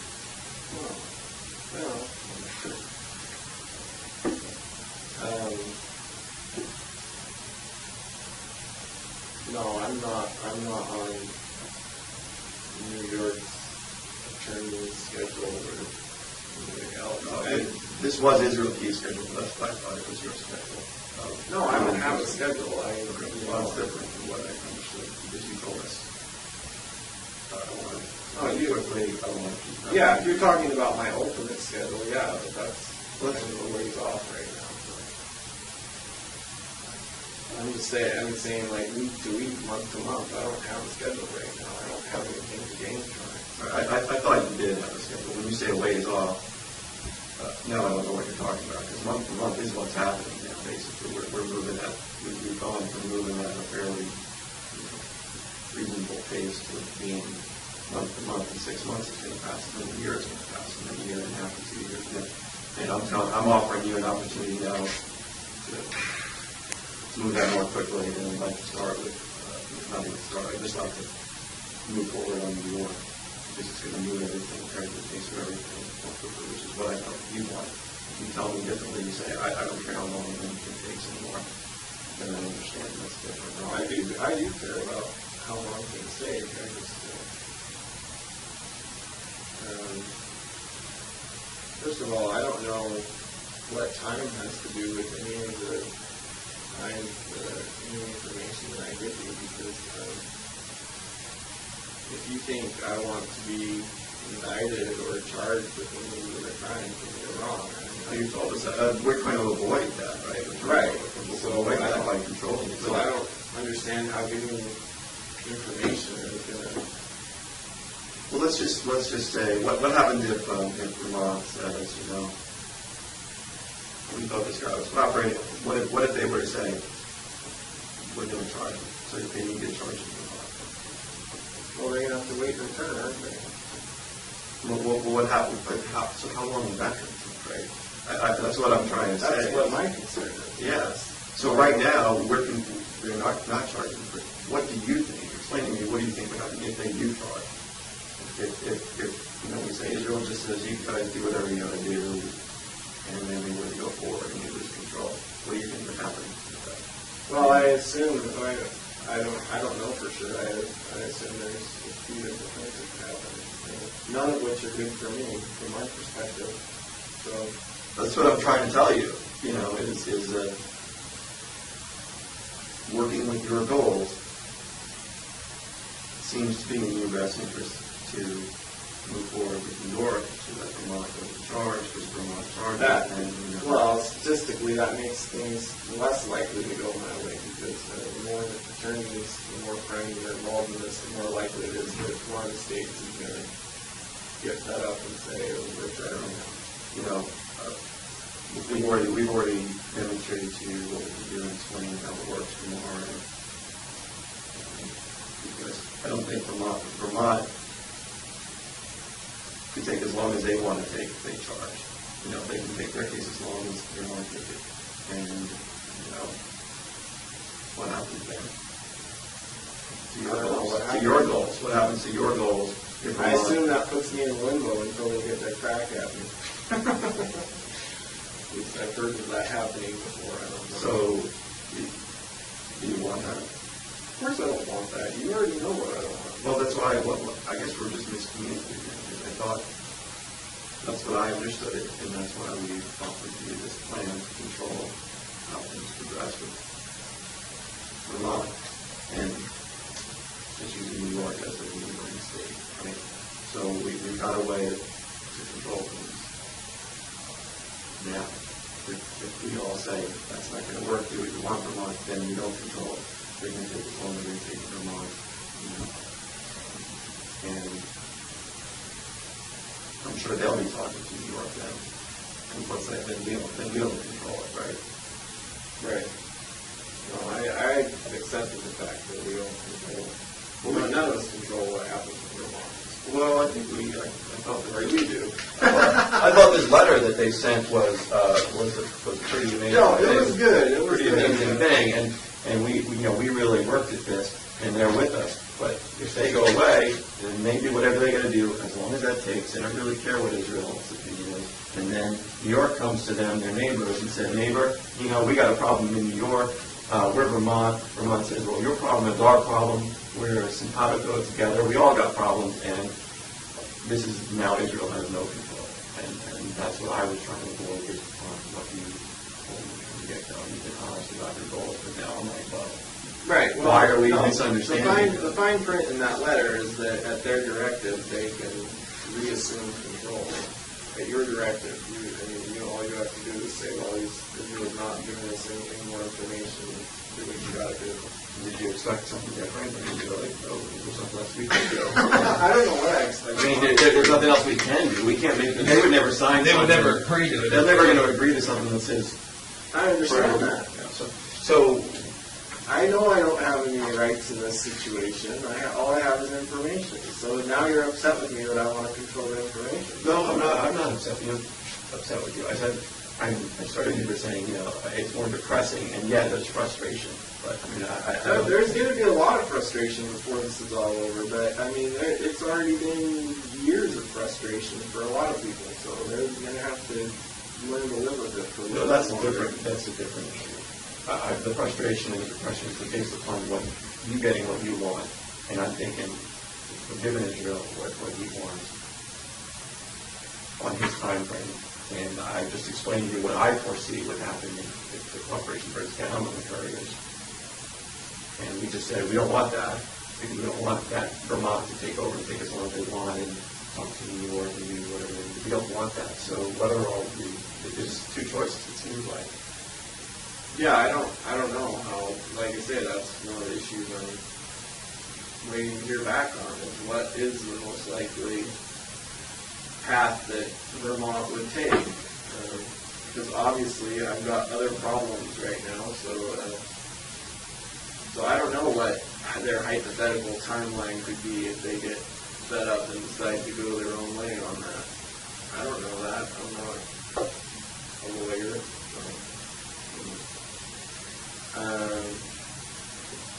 Yeah, like I said, I'm sure there could be a whole range of things that could happen with that, the information that I've already given them. Well, normally, state prosecutions or other federal prosecutions don't move that quickly. So, Right. we know that if Vermont charges, it's going to be a lengthy process. And they're going to get in touch with New York. New York's going to have their input around what Vermont does as well. And then neighboring states, and they work together, and they're going to say, hey, Israel had its chance. Alaska had its chance. They said that they were moving forward. I'm just trying to lay out to you what I foresee related to Interrogation. That's alternative B as far as I'm concerned. Alternative A was following on the path we've been following. So, doing nothing is a choice. Doing nothing is basically saying I choose alternative B, which is the longer road and less control. I think A and B goes hand in hand for law enforcement. I've told you many times what option B for law enforcement is, and I know you say we'll be back, and you may be right, but at some point in time when people see that there's an impasse, then they're going to say, well, let's try it. And you may be right, maybe we're not going to find anything, but we have to look. We wouldn't be doing due diligence if we didn't try. Right. With the investigative leads that we do have. So A or B? And I know you used to, the B is just this huge public media and public wise. And I just don't want to damage any relationship that we have if we have to go with Plan B. Well, I mean, if that's the only option, It's not. It's not our only option right now. Right? We have Plan A. We thought.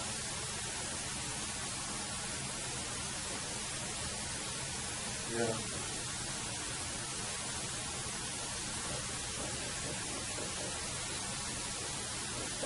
I mean, you realize that. You realize that this isn't going the way, this isn't going like a normal investigation. So there's certain things that we would do in this type of situation that we're not doing. Right.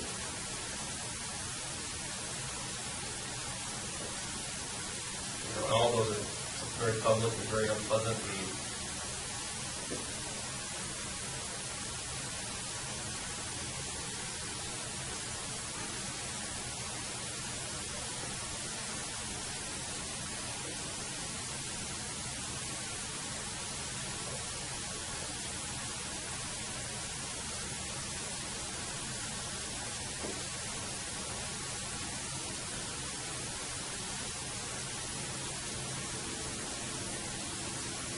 Well, I mean, yeah, you're right. I mean, if that's what it's come down to, it's like either I give you information today or you go your own way with it. And that's what it's come down to. You do what you got to do, because I'm not giving up any more information until I find out what's going on. A couple more issues. When you foresee that kind of thing happening. Well, if it doesn't happen this week, then there's going to be another meeting. So are you telling us that we can next week sometime we can hold off and next week sometime address this issue? Yeah, I'm here one way or the other next week.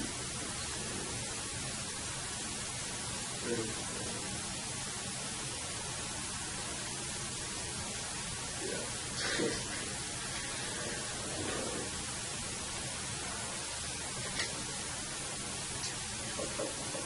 Because that's something that I can go with and say he's got some issues that he's working through. And Well, they're the same issues that we talked about last time. It's just nothing has happened.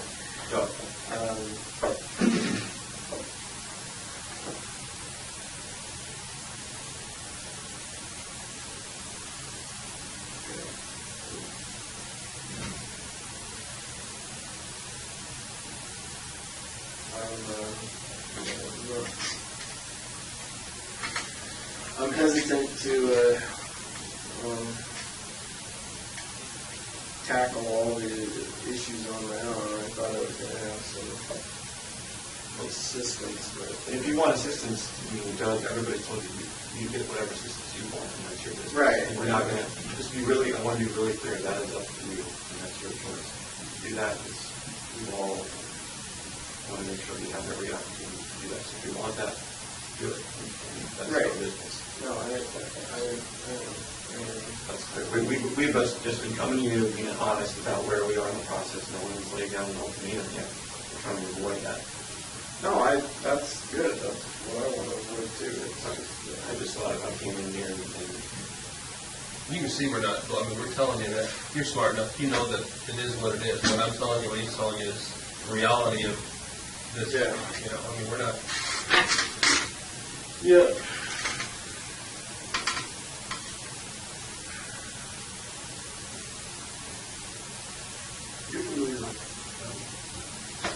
Oh, I was. well, what do you want to talk about?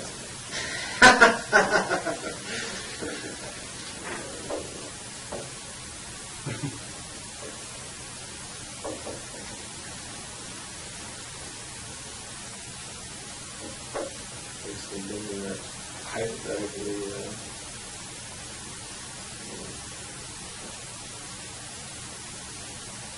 best route for me would give you all the information we might be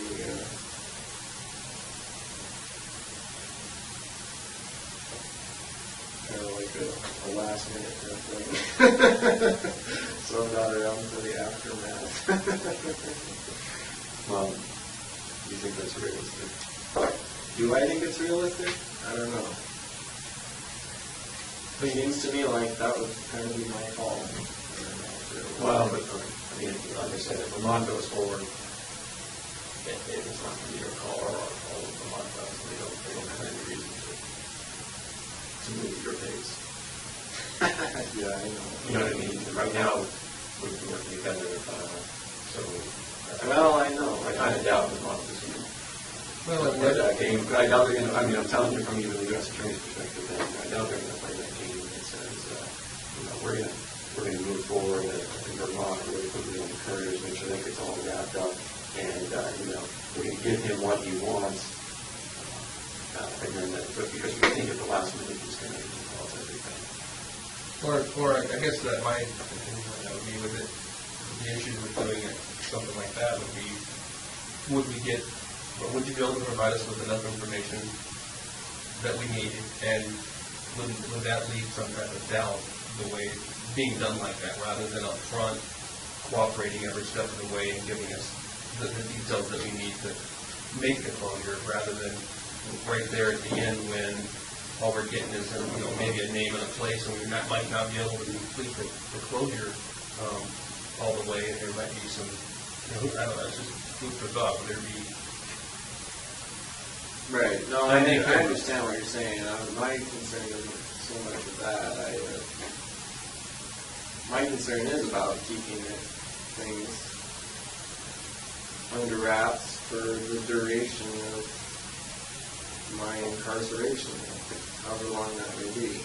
And if I have to do that by giving out little information at a time and continuing to work with you or whoever else, if it seems like that's going to keep working, then that's what I'll do, even if it means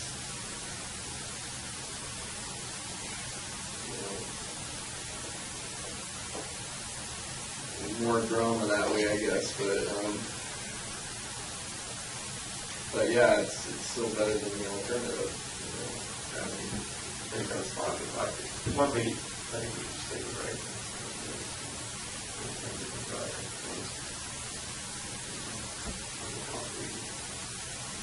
You need a bathroom? Yeah, I could.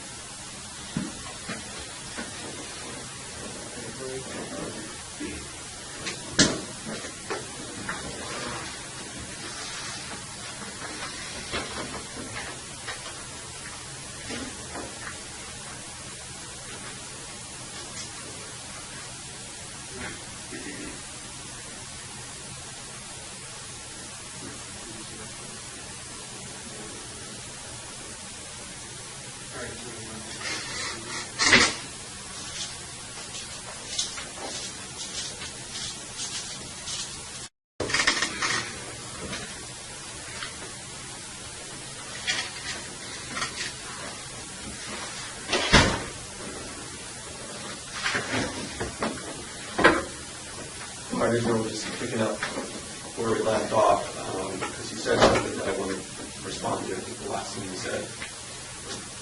And then I also want to respond to one of the something you said earlier about, hey, at the last minute, this idea that seems that you're interested in, that at the last minute you could just tell us everything, right? At the end of all of this with the couriers, you could just tell us everything. So let's use the couriers case in Vermont. You know, as we just explained, we had option A and B. For A is we get information. We keep Vermont on board. We get some more information. Not everything, but we get some more information from Vermont on board. So we keep moving forward on a three-kind basis. Right. With the couriers. Option B, we all kind of felt was, we lose control of Vermont because we don't get anything about New York. Vermont moves forward, and the U.S. Attorney's Office down there in Vermont says, look, he's not cooperating, we're going to charge him federally. The state says he's not cooperating, we're going to charge him state laws. That's kind of what could happen on Plan B, right? Yeah. I mean, are you with me so far? I take your word for it, yeah. Okay. Well, if you think that I'm telling you something that's what I believe are two possible options here with the couriers. The moving forward option, or the stalling out option, which Vermont moves forward federally and state. Now, the state of Vermont does not even have a death penalty, but they, I think this is you can tell from your office. But for your cooperation and our working with them, the state of Vermont would want to charge you, right? Right. So the state of Vermont charges you. It's going to be a lengthy process to go forward with Vermont. So that's why I mean option B is a lengthy process. And they're not. No one's going to agree. Either the U.S. Attorney's Office in Vermont or the Vermont state prosecutors are not going to agree to any kind of a situation where they say, hey, great, we're going to move things along quickly and get Israel a sentence. Whether he wants the death penalty, whether he wants life in prison, whatever. We're going to go ahead and move forward with that, and with the hope that at the last minute he's going to give us all this information, right? But they're just not going to make anything. Right? I just wanted you to know my thoughts on that. I don't speak for the U.S. Attorney's Office in Vermont. I don't speak for state prosecutors on that issue, but I think the reality is we're not going to just move things forward quickly there with the promise. We had the other promise from you that they'll learn everything eventually. We're going to want that first, right? Right. Like basic negotiating things. So does that make sense? Yeah. The part you left out is that with option A is that if I continue to give them information, they can still do whatever they want as far as charging. Look, They don't have to give me their word on anything. they don't, but they have given me their word. And so I think what you said was very insightful. Like, well, if you don't want to move things quickly, but you don't want them to be really slow. The quickly is, in my opinion, you tell us, right? The slow is, he tells nothing. What you said at the very end when we took the break was, hey, if I have to give you a little bit, you step along the way to keep things moving. That's in the middle. Things will move, they won't move as quickly, they won't move as slowly, but they'll move. So I'm asking you then today to give us the name of the person in New York has a little something. It's half a card, if you rip it in half, you give us the name, we move things forward. No, it's not half a card. It's pretty. No. Well, you give us the name today, I think we'll be back here next week, and you won't have heard peep of that. Nobody will have heard about it. Well, And it keeps things moving. We'll be sitting here next week, you won't even heard a thing. We'll sit the week after, you won't have heard a thing about it. Okay, because we're going to live up to our end of things, because that's our commitment to keep that, following your goals. Here's what can happen today. You give me the name, I write it down, I don't ask you any more questions. We all have some lunch, talk about whatever you want to talk about. You have a cigar, we can talk about the weather, what's going on in Anchorage, whether I'll just write down the name, we have lunch, you have a cigar. Well, I mean, it sounds tempting, but no, I'm not going to bring any names. So I find out what my options are. That's fine. You do what you need to do. We'll see if it changes next week. I think we'll be in the same position next week as we are today. And so by not acting, we're going towards Plan B. That's all. It's not a threat or anything like that. It's just saying, I need Plan A, path A, and path B. Right. By doing nothing, we're kind of making a choice. No, I know. It's a reality. I think you can take control of the situation today and let me write down that name. That's the control you have. Write down the name, and you see that next week nothing different isn't out there. Nothing impacted you. It's just allowed us to stay on path A. It's a decision that you can make today. Well, I think I appreciate what you're saying, but here's what I think we should do is set up a meeting probably later next week, a meeting just like this. If I don't get the information that I need by, I don't know, like I said, the next couple of days, then what's going to happen is you're probably going to get an email with a different sort of meeting that we're going to have. Okay, that's up to you. So you're telling me, we're going to meet, we'll come and meet with you next week. Yeah, I mean, I assume you're going to want to do that regardless, but I'm saying that,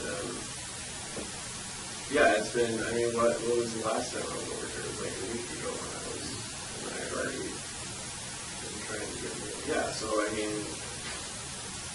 like I say, if I don't get the information I need this week, like the avenues that I'm trying to get it, then obviously that's not working. And, I'll do something else. That's up to you. That's your choice. No, I know. I'm just saying a little bit.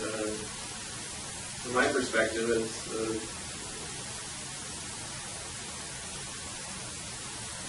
there's several different things going on. I agree. We're trying to keep them all related in my head, and then trying to keep everything moving on all of them separate from each other, but still in the same direction is not an easy task, apparently. But,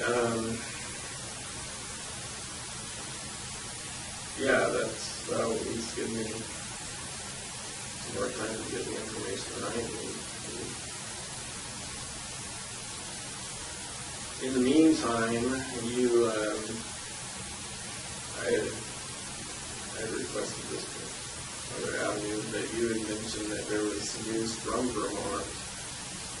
Was there a press release done or something? I know they were coming up on the anniversary for their disappearance. And that's what we wanted to tell you, and why we wanted you to say tomorrow is the anniversary. How is it?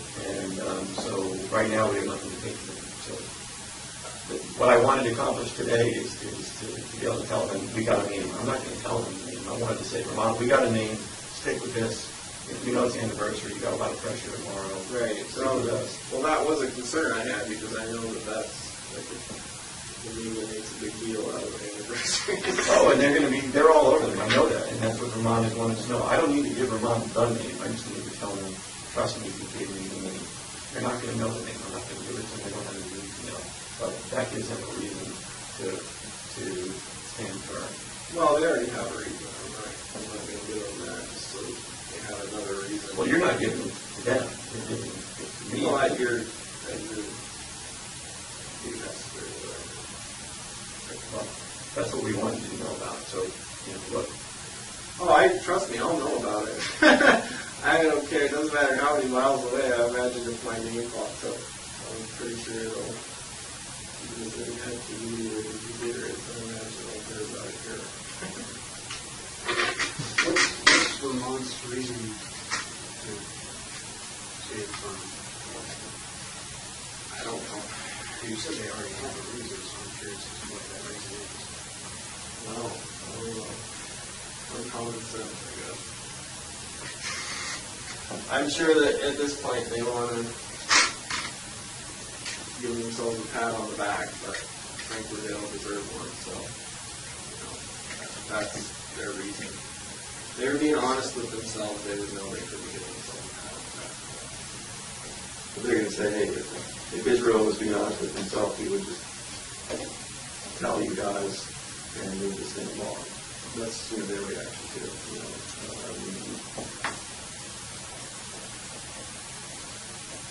I'm probably more honest with myself than everybody else. You're just looking to hide? I mean, are you looking to hide the information? Is that what I'm getting at? Yeah. You're looking to hide it. Well, I mean, I'll get it to you, especially if there's something in it for me. But it'd be better if my name wasn't attached to it. From here till eternity or whatever. Well, we told you before, we don't have a problem with that. We've demonstrated repeatedly that we have the ability to greatly influence that. Right. No, I for now, yeah, I agree with you.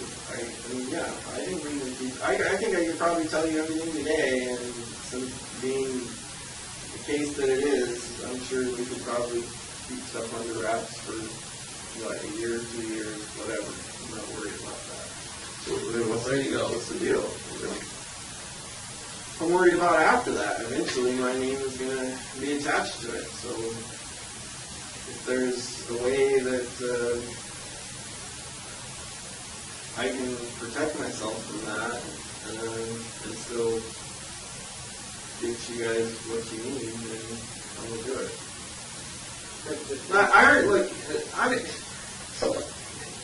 I don't need to be punished for these other things that I haven't talked to you about yet, because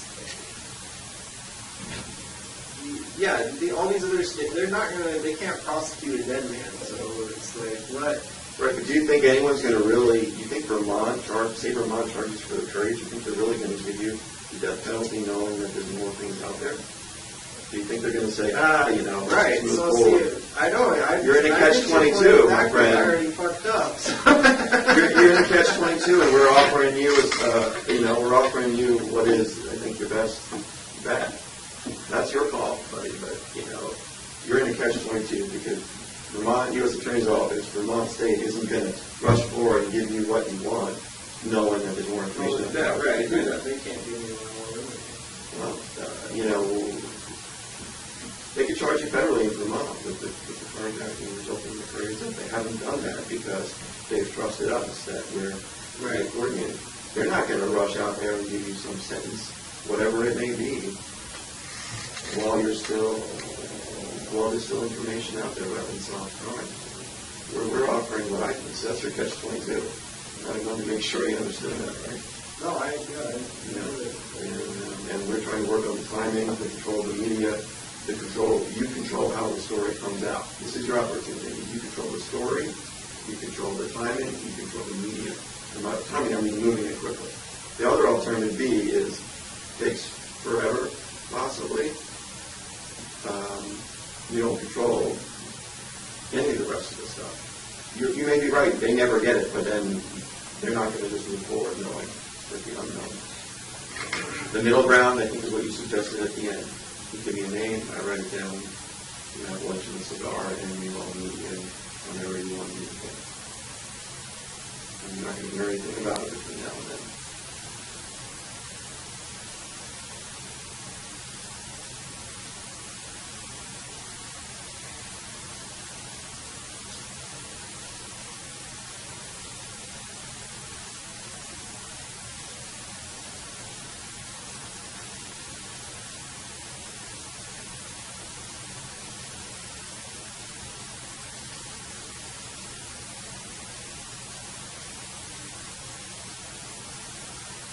No, I'm not.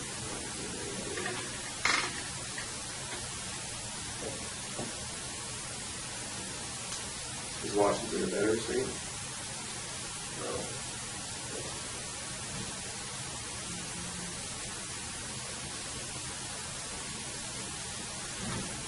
No,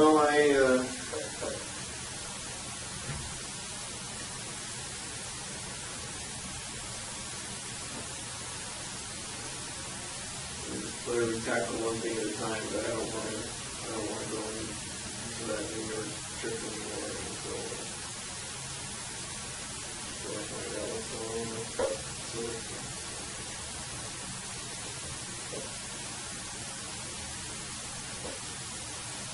And yeah, I'm also a little concerned about what they say tomorrow. It'd be interesting to see if anything comes out. If they're able to resist the temptation. Do you want to have any control on it? I don't have any control. I can tell you everything today, and they can still say whatever they want. Yeah, in theory, that's possible. Do you think they would? Do you think that if I have no idea. Do you think if I go to them, call them after we get a meeting and say, you know, piece of information, we got a meeting, I'm not telling them what it is, but just let them know to the end of it if you think they're really good. My suspicion is that no, they wouldn't say anything about it if you told them not to. I'm just saying,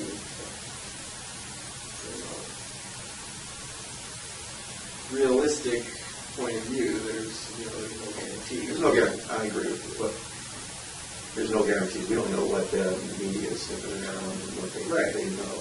We can't guarantee that. We've never been talking about guarantees here. We're just working with the best we can do. Yeah.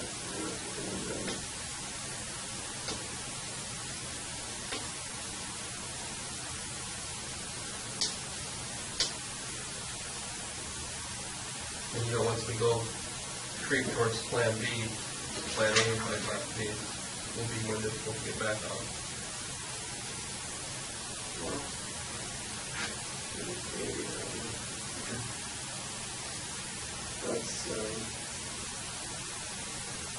That's not really my call. That's more your call. We respectfully disagree. Yeah, we think it's your call.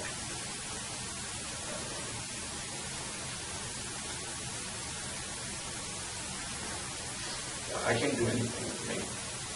It doesn't imply the goodwill of the people who can say, these people are we're getting a little bit, we're moving in the right direction, we're going to stay on Plan A. Other than that,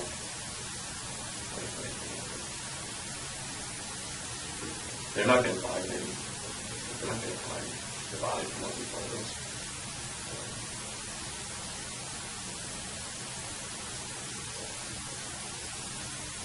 No, I'm not worried about it. If they're not worried about it, it sounds like they have nothing to lose. More by doing, it's true, the body is, the body.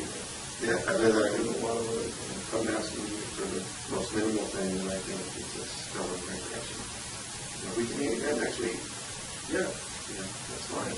Like I said, I already told you guys to get nothing has changed since last meeting on my end.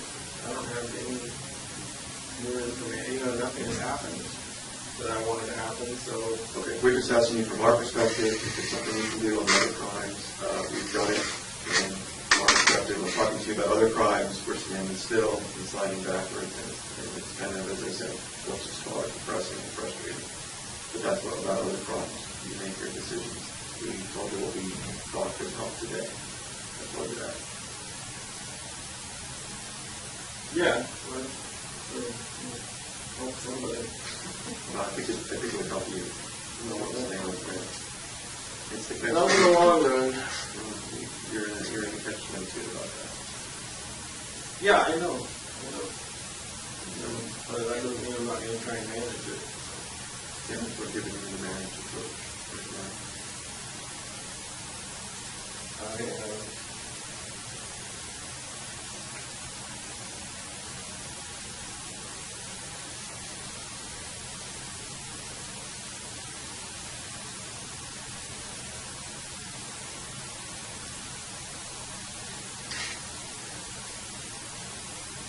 Yeah, I'm just giving unanswered questions right now. So.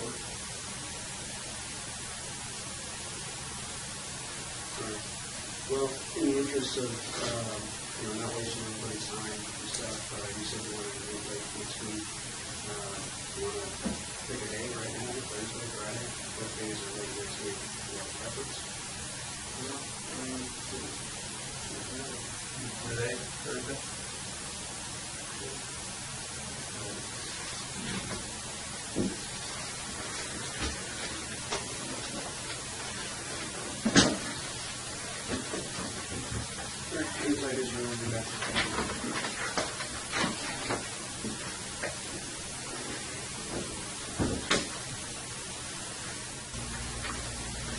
Morning, Israel. Morning. How you doing? All right. Days, all right. Considering. We're going to do our normal advisement.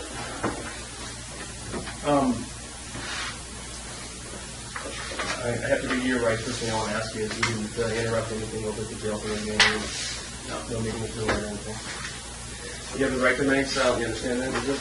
Yeah. Anything you say can or will be used against you in a court of law. You understand that? Yep. You have the right to talk to a lawyer and have him present with you while you're being questioned. You understand that? Yep. If you cannot afford to hire a lawyer, one will be appointed to represent you before any questioning if you wish. You understand that? Yep. You can decide at any time to exercise these rights and not answer any questions or make any statements. You understand that? Okay. Also, I understand that you have standby counsel for crimes other than felony, Mr. Kirtner and Ms. Welsh, and possibly Mr. Lalonde. Would you like any of those here today? And we're not here to talk to you about the felony case, just crimes other than that. Okay? Okay, I think they had some things to discuss with you. Obviously, they wanted to chat with you about some things, and then I wanted to kind of talk to you about where we are on the Vermont thing. Yeah, I didn't, they wouldn't let me bring my copy of the letter, so there's definitely some things we need to go over. Okay, well, I've got a copy. Who wouldn't let you? Jeff? Yeah, Okay. I don't like so we need to go carry stuff around. If you guys want to chat about what you need to chat about, I can Afraid of a paper cut? You need to mark up the letter, so it's sort of like yes and request on it. No, yeah, I mean, we can just go through it. Okay. I already went through it. So you have a letter here somewhere. Extra copies for you too. Yeah. I just wanted to let you know, I know you weren't real concerned about the vote, but I told you when we left last time that I'd give you a list of what was actually taken from the vote. All right. And what they do is they print out a receipt. They don't have the actual receipt. This is just an internal document, but I can show it on here. We'll get to total of 19 items. Some of those are swaps. They're not actual things. Right. So unknown materials, these I'm assuming were like pieces of thing, or like stains that made with blood or something like that. That's just doesn't fit, because that's based on where they were taken. I mean, it's an area. Fibers and fragments, same kind of thing. I don't know what that is. Ask about that all of the material. My guess is it's probably here. Hopefully the lab will know. That's why I call it a ball of unknown material. Maybe you could shed some light on that if you know. You know what the ball of unknown material I'd have is? to see it. They had possible gold fragment and other material twice. Two different things were taken. There, rope anchors with a line, other rope, swab, and that swab was taken from, see the question? Screws, these were all in the back area by the carpeting. And there's the back of the motor. Repairs were more swabs. Yeah. Same kind of thing. This was that piece of carpeted wood for the trim at the Right. still pump. So more rope, and then just the cable cuts. I think they already probably had these before they talked last time, so those are all. All right. So that's what they took, and then eventually I'll get an actual receipt paper if you want that, you can have it. Questions on any of this? Okay. Copy of this. Okay. So we mark it up. Okay.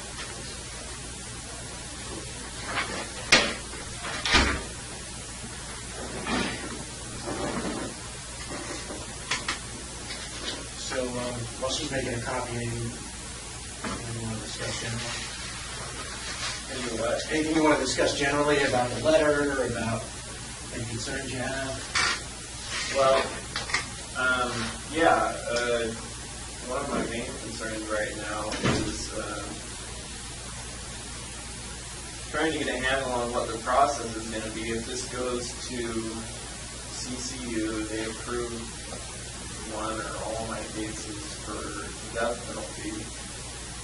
It comes back, and then my understanding at this point is it goes to a judge, and they decide and make a decision as to whether or not to pursue it from there. Again, like I said, I can't give you legal advice, but here's my understanding of the process. In terms of the notice itself, it gets filed, all right, with the court. Right. After it gets filed with the court, then, obviously you're free to plead guilty in your main case or go to trial or the Courier case, whatever you want. Right. And then, let's assume we're talking about the Courier case, there would be a sentencing set. And at the sentencing, I think there would be, either, like I said, there's an option to both sides agree to do a judge sentencing or a jury sentencing. And then that would go to that. And then ultimately, the jury or the judge is the one who would have to impose the death penalty. Right. Or life in prison. Okay, so it goes to the judge or the jury to sentence either one. At the sentencing, it's a public hearing. Yes. Either way, it has to be a public hearing. I think, most of it, now there's exceptions for public hearings where we conceal parts of them. And part of the method we've used to kind of close portions of sentencings in the past is to apprise the court of cooperation efforts on behalf of the defendant. If we've got a legitimate law enforcement basis to close the public out, we can do that. Now, in order to do that, we have to, get approval from main justice. But, it's happened in the past. It's happened virtually in every case that I've had cooperators. And usually, they don't want their cooperation known because it can endanger them. Right. Okay. Yeah. Well, my concern is, like I said from the beginning, there's certain aspects of the things that I've done that I would prefer never became public. And from what I've been hearing lately, at something as serious as a death penalty hearing, they want to review all of the evidence before they make a decision. Whether it's You say they, you mean jury. Okay. Jury or judge. And obviously, in everything we've discussed, there's a lot of that. I mean, if they're going to review all the evidence, then that's primarily going to be interviews that we've done, in which that information is going to be in that evidence. And so if it's a public hearing, it's going to be, all that's going to become public, and that's exactly what I didn't want from the beginning.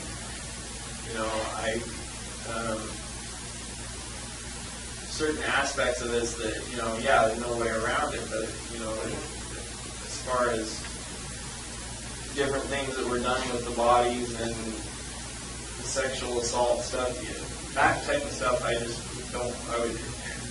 don't see, if that has to be part of the hearing, then we got to figure out something different. Well, I got sort of two possible solutions I've been thinking about to get to that one.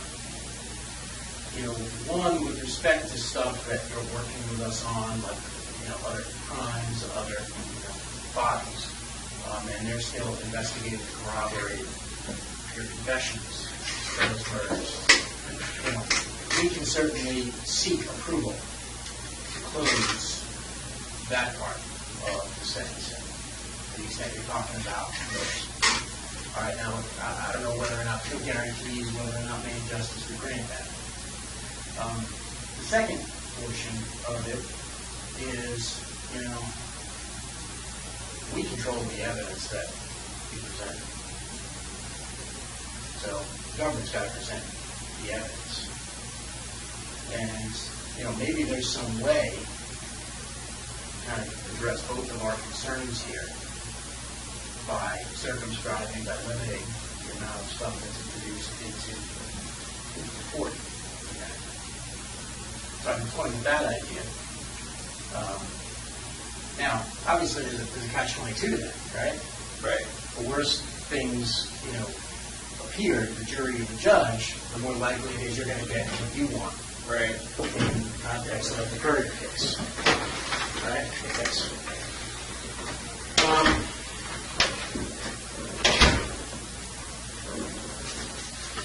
But I think that there is maybe a way around that. But in order to kind of get around that, what we have to do is we have to have at least the basic information on all the murders you could commit. So basically, it's not like, hey, we're sort of going with quantity rather than quality of the murders. And if we can corroborate those, I think there may be a way to kind of get you what you want, but also, obviously we get what we want then too. That would have to be part of the negotiation. Now, these are just thoughts I've had, but Right. Here's the problem with that scenario is, like you said, I might get what I want. You definitely get what you want.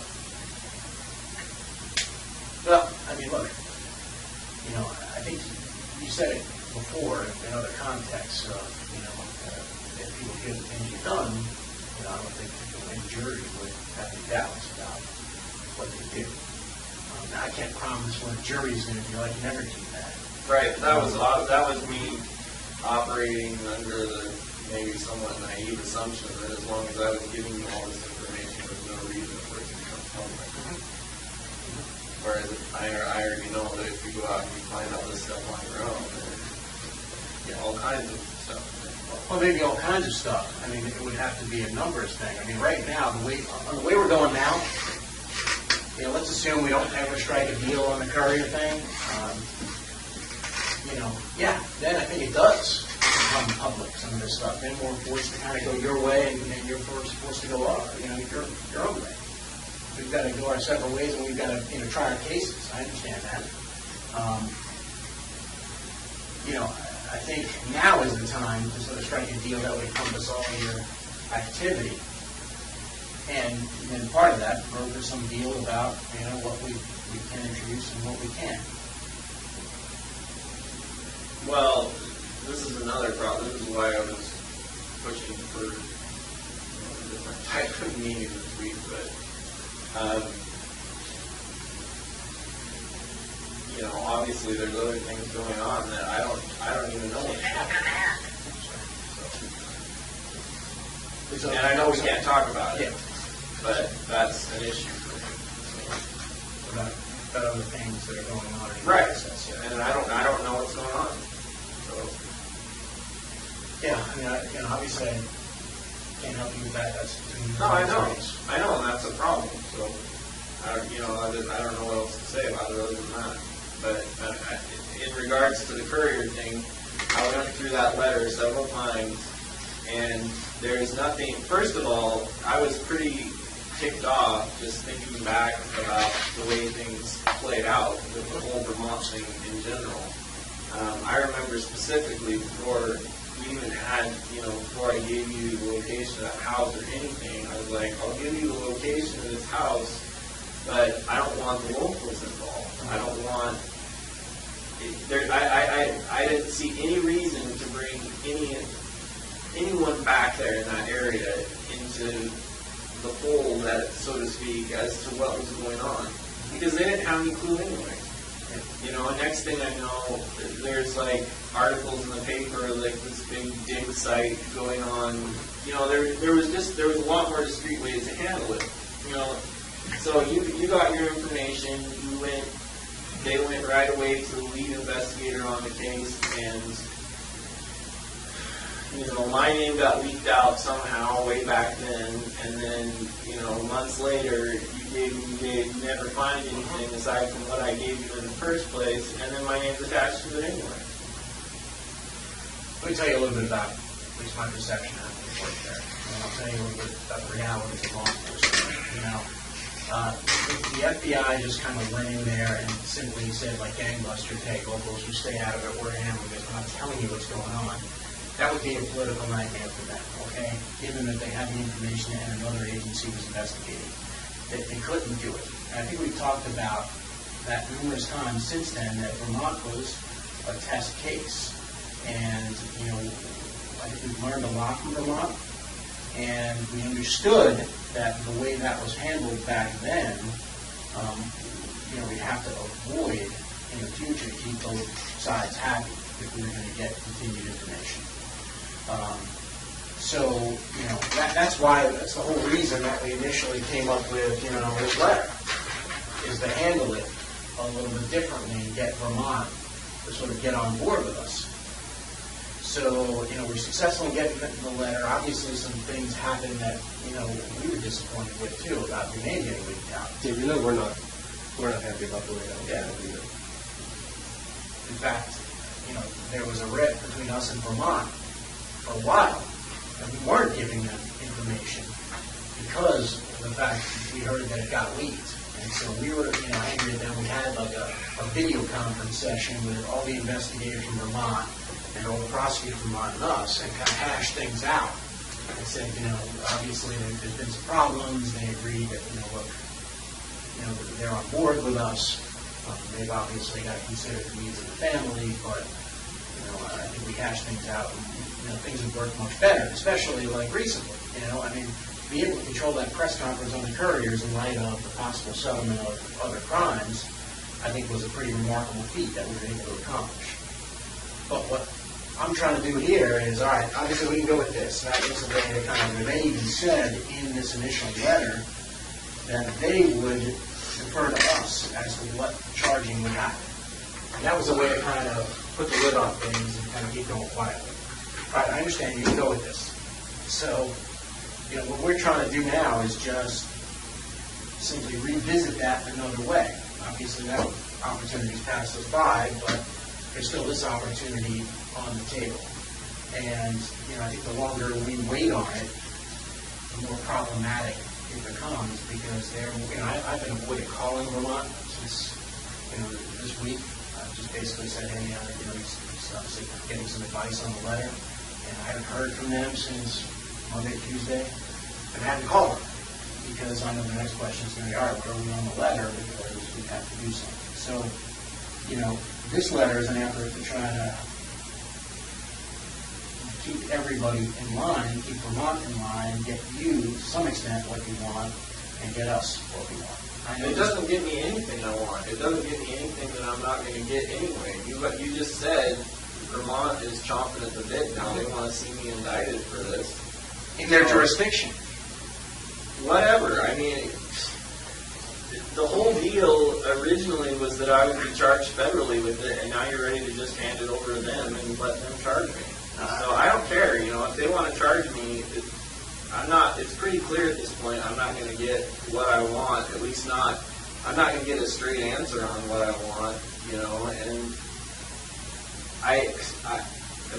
apparently I misunderstood the way the whole process works from the beginning, so all the information that I'm giving you now is probably going to get out anyway, so whatever. First, there's a way to kind of avoid that right now, and that's what we're working with them, and that's why we're negotiating with them. But in terms of letting them, have the case, that's not really our intention, but what it is the reality of the situation is, they understand that, when they initially were involved, that you were cooperating, and then you decided to slow it down. And, right now they can charge you and put pressure on the feds to give over the evidence. And that's the reality of the situation. Yet, can we sit there and say, no, Vermont, we're not giving you whatever evidence we have covered with respect to, the couriers? Yeah, it's conceivable, but for the people who make the decisions and how this would flow back on them, realistically, they couldn't do that. They couldn't, they would put political pressure on saying, hey, the FBI is holding back evidence of this double murder and we can't prosecute this guy because they're not playing fair. That's the reality of the situation, and it's the situation we're trying to avoid in other jurisdictions. We're trying to do that, but we're it's like herding cats at this point. And I think if we go in there with an agreement to other jurisdictions and simply say, all right, look, he's cooperating, he needs your assurances that you're not going to do these things that Vermont still has the option of doing, I think we're a lot better off. And your desire for discretion on some of these things about what comes out in court, we can negotiate with those things. And and we could try to figure out and strike a balance where, you would get what you want, but we get what we want. I mean, are there any guarantees of what a jury does? No. Can I tell you what the judge is going to do? No, but that's the nature of the work. I mean, that's, that's just the way, the law works. I can't, couldn't guarantee any jury, no matter how strong the evidence, what they do with it. Oh, I know. But all I can tell you, the biggest issue of all. but the more compelling, I can tell you, in my experience, the more compelling the case is for the jury, the more likely it is, the stronger the evidence, the more likely it is that you get a favorable verdict. So, you can go, before the jury in a Curry's case and say, you killed these two people, and, that would be the evidence. But in sentencing, you make a much more compelling case if, you say, all right, there's also, 8 other people that you killed, and you provided evidence on those, and, by virtue of the agreement, we would be circumscribed from telling the jury about that. I mean, that's one way to handle it. I think the problem is you're sort of between a rock and a hard place. You don't want to give the jury all the information because, I don't care if the jury has the information. I just didn't want it all over the media. All over the public. Right. Well, I mean, that goes back to sort of the But apparently that's not possible. So can I see that letter? There's something else in there I want to get. I think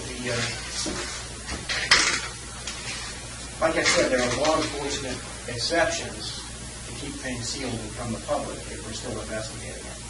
We just need to get approval of it. And it's something we can put in that letter, that we seek approval from main justice to keep things. And in this, and I'm pretty sure in this letter, all we're asking for on anything else is who and where.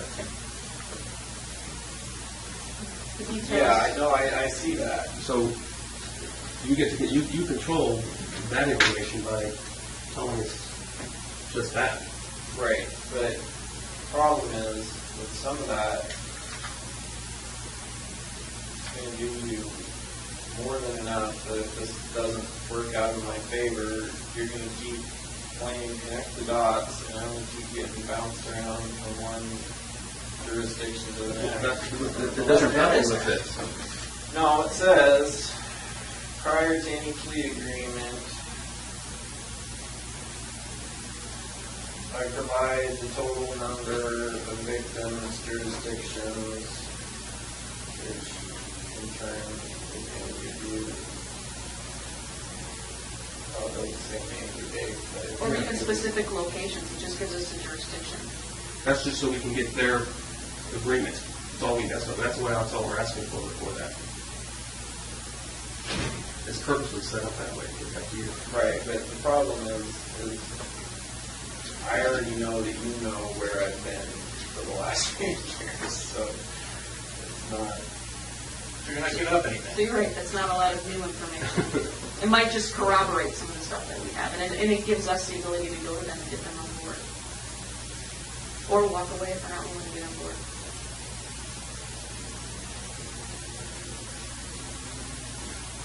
What I see happening with this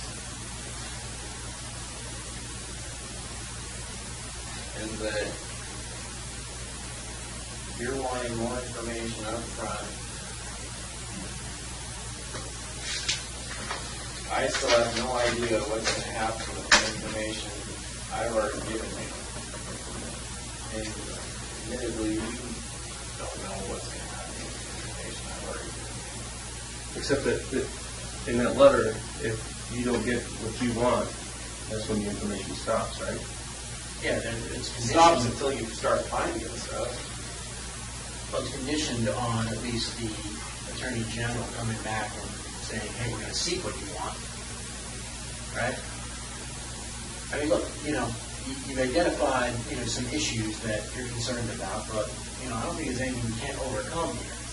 There's no reason to get sort of frustrated about things. It's, we can work it all out. You just identify. Oh, I know, we can work it all out. I just don't see what the big time crunch is that you want all this information right now, and I still don't know what's going to happen with the stuff I gave you on day one. Well, I think the problem is we need that information to kind of keep, Vermont on board rather than have Vermont go public, and once Vermont goes public. Vermont already went public. Yeah, but they didn't really get picked up. They had one reporter who had inside information. She didn't share her sources, as far as I know. And clearly, the other stations didn't feel comfortable linking it to you. Certainly, they were calling and trying to get Even up here, they added that in the story. They couldn't confirm it locally, so that all they did was run what they had. No, I get that, but I mean, you've already said whether I'm charged with this federally or locally in Vermont, I'm going to be charged with it soon, right? That's their plan. That's what they want. That's what they want, and that's what we're trying to kind of avoid, at least, because you said you didn't want to get dragged back to Vermont. So I don't see how they can do that anyway when I'm still facing charges here. They'll drag you back eventually. I mean, what they do is, and what's happened in other cases, is they lodge the detainer, you finish up here, then you go to Vermont, maybe then they link out to the state court there, and that goes through the process, which is what you said you didn't want. And that's where we're headed. And the other thing is, and I know you know this, is that the way typical law enforcement investigation would work on this, you have to admit that the way this, I know this seems slow to you, that this process has taken a long time, but for us and the people that are in charge of us, what they want, they know that there's potentially up to 10 or 11 victims. So there's 7 or 8 that we don't know where they're at and those kind of things. So what we're getting the pressure to do is find those other people. And so what you don't want us to do is to use conventional police methods to do it. And you're already using conventional. We're not. We haven't gone to Media. we haven't gone to local media places and said Israel Keys was here on April 10th of 2009. He committed this Tupper Lake bank robbery. He killed somebody in this area, and they're buried here, and we need the public's help in finding out if they saw him or his vehicle, and this is the vehicle, and this is the license plate number. That's what a typical police investigation would do. We know you don't want that, because the first one of those that we put out gets on. You don't want that either. You're right. You're right. We don't, because we want this cooperation that we have, and that's why we've been delaying this. But the pressure is getting increasing with Vermont. We're getting calls from Vermont also, since they ran their story. The colonel of the state police there is getting calls from other families in that area who now think Israel Keys could have killed their family members because he killed somebody else there. And so that's what we're looking. That's what's going to happen in every state if we use conventional police methods. And we want to keep it as quiet as you do, because we want the information from you, because we know it would be the most accurate.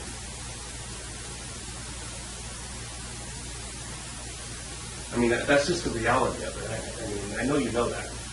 No, I know. But you know as well as I do that you put my name and face out there and dates out there all you want. But we're talking about stuff that's happened at least 2 years ago now. I know, I realize that. But that's the only other way we can do it, right? I don't know.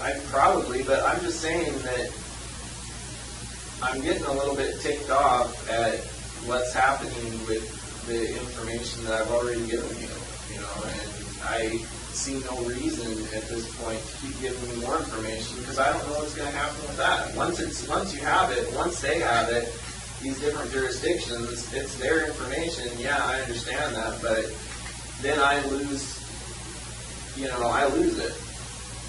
And you guys, and then Vermont, New York, whoever. They do whatever they want with it, and like I say, the whole process is. I'm getting a little bored with it. So, I mean, you're annoyed with that one, and quite frankly, I'm annoyed with you, because you had it in your power to stop it right here. And I came up with this plan, and you could have done it. And if you did it, we wouldn't have had the problem in Vermont last week, because they didn't have the authority to say. They had already leaked my name to the press. They had time nothing that else. letter was out. They had nothing else. And, they leaked it, but they had absolutely zero until they had the corroboration of the press conference, which by virtue of this letter, we would have had more sway into telling him, no, you can't do that because he's cooperating. Here's what he's already done, and he's lived up to his end of the bargain. So that's the reality of the situation. You blame us for the situation. I'm I blaming do you. blame you. I told you from the get-go, before I told you where the freaking bodies were left, I told you that I didn't want the locals involved. And the first thing you do is make a big scene and do a big freaking archaeological dig right alongside the main road. All right, fine. You've agreed in the past, if we're being honest here, that we've handled that situation as quietly as possible. And to whatever extent we could, we shut people's mouths, and the only problem was probably one cop that didn't get the message early on. And that was because... No, I think you need to back up to your recordings. Because I remember the conversation, and I said I didn't want the locals involved in it. And I know now I talked to the guy. I talked to the lead investigator. Not only did you involve him in that, but you took him to New York to dig up the guns. You had him involved from the very get-go. Well, the only reason that guy was involved in the conversation is we were sort of planning on going with this at the time, if you remember. Okay, that was sort of by your You went and consent. got the guns before that letter was written. Yeah, we were trying to, that lead investigator, like I said, politically, and maybe, the FBI can explain to you, you can't just simply walk in there and say... Well, you "Where's told the me you guns?" could. I don't think we did. Back up to recording. Yeah. I'll go look at it and I'll listen to it, and I'd be happy to kind of share it, but I think what we said was the FBI would lead and handle the case, and that's what's happened. No, you said you would control it. Yeah, to whatever extent we could, we did. In fact... I'm saying I'm not happy with the extent that you've controlled it. You haven't controlled it at all. And we realize that. We can see that. We're not happy either. Look, I know it was more than one thing that caused the whole thing to get out of control. I know that if the house had just still been there and it had all just been neat and wrapped up in a couple days without doing a freaking landfill dig, yeah, it would have made it easier. But that's not. The fact is, there are different things that happen the way they happen. And now I don't know what's going to happen with all this information I'm giving you. And you know I'm not just talking about the couriers. Well, that's why we're here to negotiate. Look, you have stuff you want, we have stuff we want. Yeah, can we promise you absolutes? No. I know that. Just like you can't promise us absolutes that we're going to find these people. So who knows whether or not we'll ever be able to kind of, give closure to their families. It's up in the air for us too. We're just both doing our best to try to come to some sort of resolution. Yeah, it's not ideal. We have different interests, but I think there's a way to meet those in the middle that will avoid a lot of the things that you don't want, and at least try to get us started on the things that we want. No guarantees from our end either. We have the ability to control it better now. I told you the other day, back in April when you told us about the couriers, we had no idea what we were dealing with. We didn't know there were 7 or 8 more bodies. We didn't know a lot. And we have the ability now to control it better.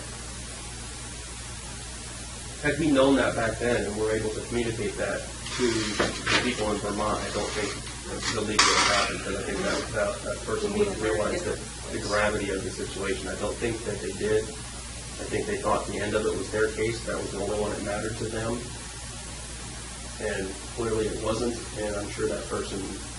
Well, that's fine. What's done is done. I'm just saying, from right now, from my perspective, this letter doesn't offer me anything. I know that, you have pressure on you to find these other people, but frankly, don't keep. And I still don't know, like I say, what's going to happen with this information I gave you on day one. Well, let's talk about it. I would love to, but unfortunately, other parties chose not to be here. So, Look, in your discussion of other crimes, I know we mention this to you all the time, that you can have counsel present for these discussions of other crimes. I know we pay lip service to it, but you were in Judge Breisland's courtroom when you did this whole thing. I don't have any problem. Said you can, if you want to stop talking and you want to kind of invite counsel here, then you can invite them and they have to come. But I don't have any problem speaking for myself. The problems I have is with the legal procedure as to what happens with this stuff in the courts. I already know what happens with it on the ground. I'm just saying I don't know what happens with all this information, like that whole thing about the whole investigation and interviews being made public for the sentencing hearing. I did not know that.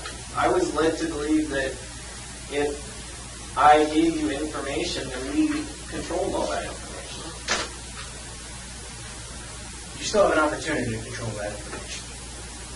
And, agreements can be struck, but they have to be struck now in advance, because if we get too far down the line, here's what's going to happen.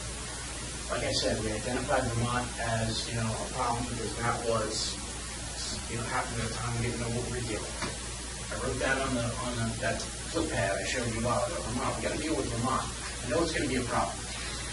All right. Now I know it's to the point where, it's a reality that it's going to be a problem. If we take control of the situation, I think we can avoid that problem. You can then negotiate what the extent of what you tell us, and to some extent, what comes out in court. But we've got to talk about it, and we've got to kind of go forward, because what's going to happen here is that let's assume we don't strike any deal. And here's what I see happening. And again, I saw this months ago, and I'm just going to tell you in the future what's going to happen is they're going to go ahead and say, all right, well, he doesn't want to enter into a global settlement on the other crimes. We're going to go ahead and charge him. Okay? Once they charge him, it doesn't become, once they charge you, it doesn't become one reporter saying Israel Keys did this. It becomes, all right, the government saying he did this. And then that becomes sort of a national trend of Israel Keys killing 3 people, traveling around the country, killing people. Where else has he been? What kind of shows can we do? And then that in turn puts pressure on the local FBI. All right, they're going to come to Jolene and say, all right, well, what did you do? What have you done to kind of make sure you've investigated all the crimes? Oh, you didn't put media out? You're sitting there talking to Israel Keys, you're trusting him, and you didn't do the necessary things that we see fit. That's exactly what's going to happen. And they're going to say, you go do it. And it's not going to be up to Jeff Bell or Jolene Gordon or Frank Research and fellows. Like I say, if they think that's going to help, then they're idiots, because, like I say, we're talking, I've given you all the information that first of all, no media exposure, even if I hadn't given you all the stuff on the more recent ones, would have helped. I don't think it would have helped. I don't know. It maybe wouldn't help, but it gets your name out there and it's something connected with things, which is what Right, that's why I gave you that information. But, now you're talking about wanting to put my name in the media, which is the one thing I didn't want from you. We don't want to. But it's going to happen, is what you're saying. I'm concerned it's going to happen.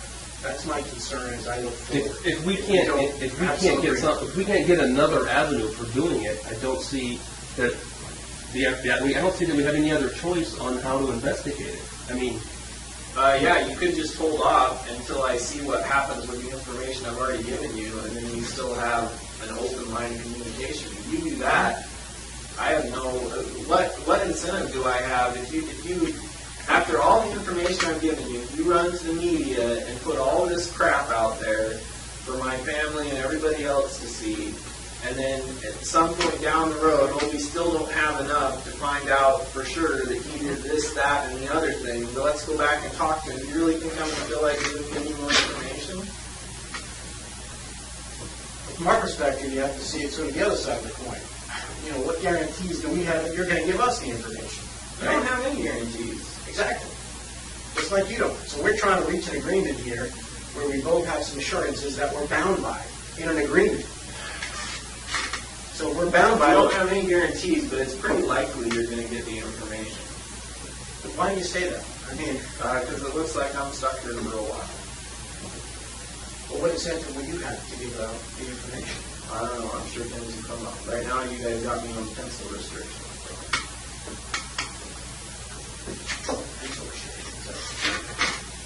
I don't know. What is that, Joe? That's to get you to stop eating pencils, I guess.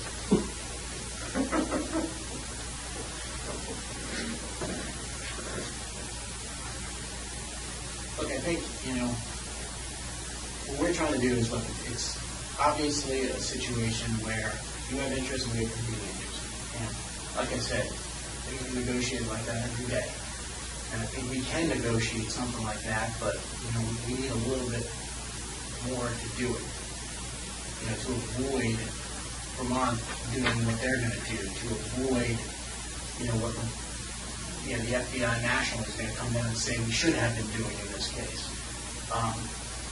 That's our interest in it. But I don't see what you keep talking about what Vermont's going to do, but you've already said that I'm going to be charged with this federally. If they I don't know, federally or state. But one or the other, soon, right? Look, I've been holding them off, and I can ask them to hold off a little bit longer. That's their plan. They said that in the press conference. I'm just saying, originally, this was all this information on the Courier case was supposed to become part of the other information that I gave you prior to that. And now it's all of a sudden become a separate thing, and now you want more information to add to this. We're just trying to control, what happened at the very outset when we didn't know the full scope of things. Let's just deal with that problem. All right, maybe we can't, solve every single problem here, but we're happy to kind of try to solve Vermont. And I think it would be minimal impact to you if we convince them that, look, he just pleads guilty here and then it gets wrapped up all globally in Alaska. That would be probably the least impact. Don't you agree? Yeah, this whole thing is already a huge.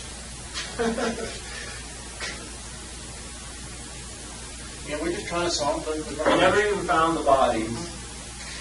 At least if they had found the bodies, then it's just, there's no way around it now. You charge me with the couriers. Everybody knows now, as soon as you charge me with that I gave you all the information you have, because you didn't find any on your own. Even after they knew they were at the landfill, they're like, we didn't find them, but they were definitely murdered, and we definitely have the person who did it.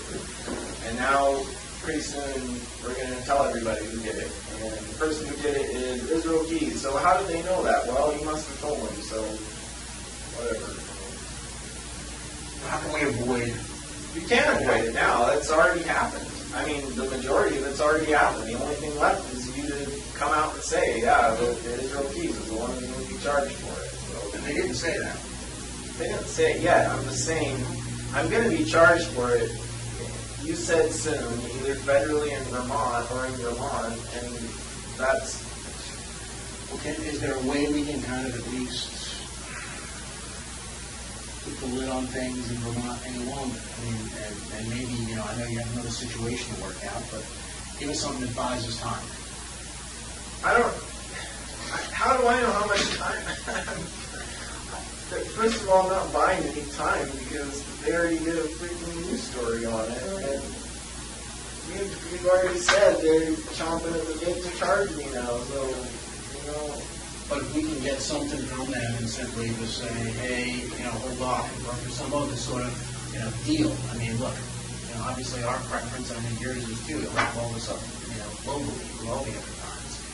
But well, that's only if I can get what I want out of it, and that's looking less likely all the time, especially since I still have no idea that it's been freaking months since we first started talking, and like I say, I still have no idea what's, in the broad scope of things, what is going on or what is going to happen or how long each of these things is going to take. I have no idea. I haven't been able to get a straight answer on it from day one, so. I can tell you in terms of the Courier case, because all I did, I laid it out here, you set the deadlines.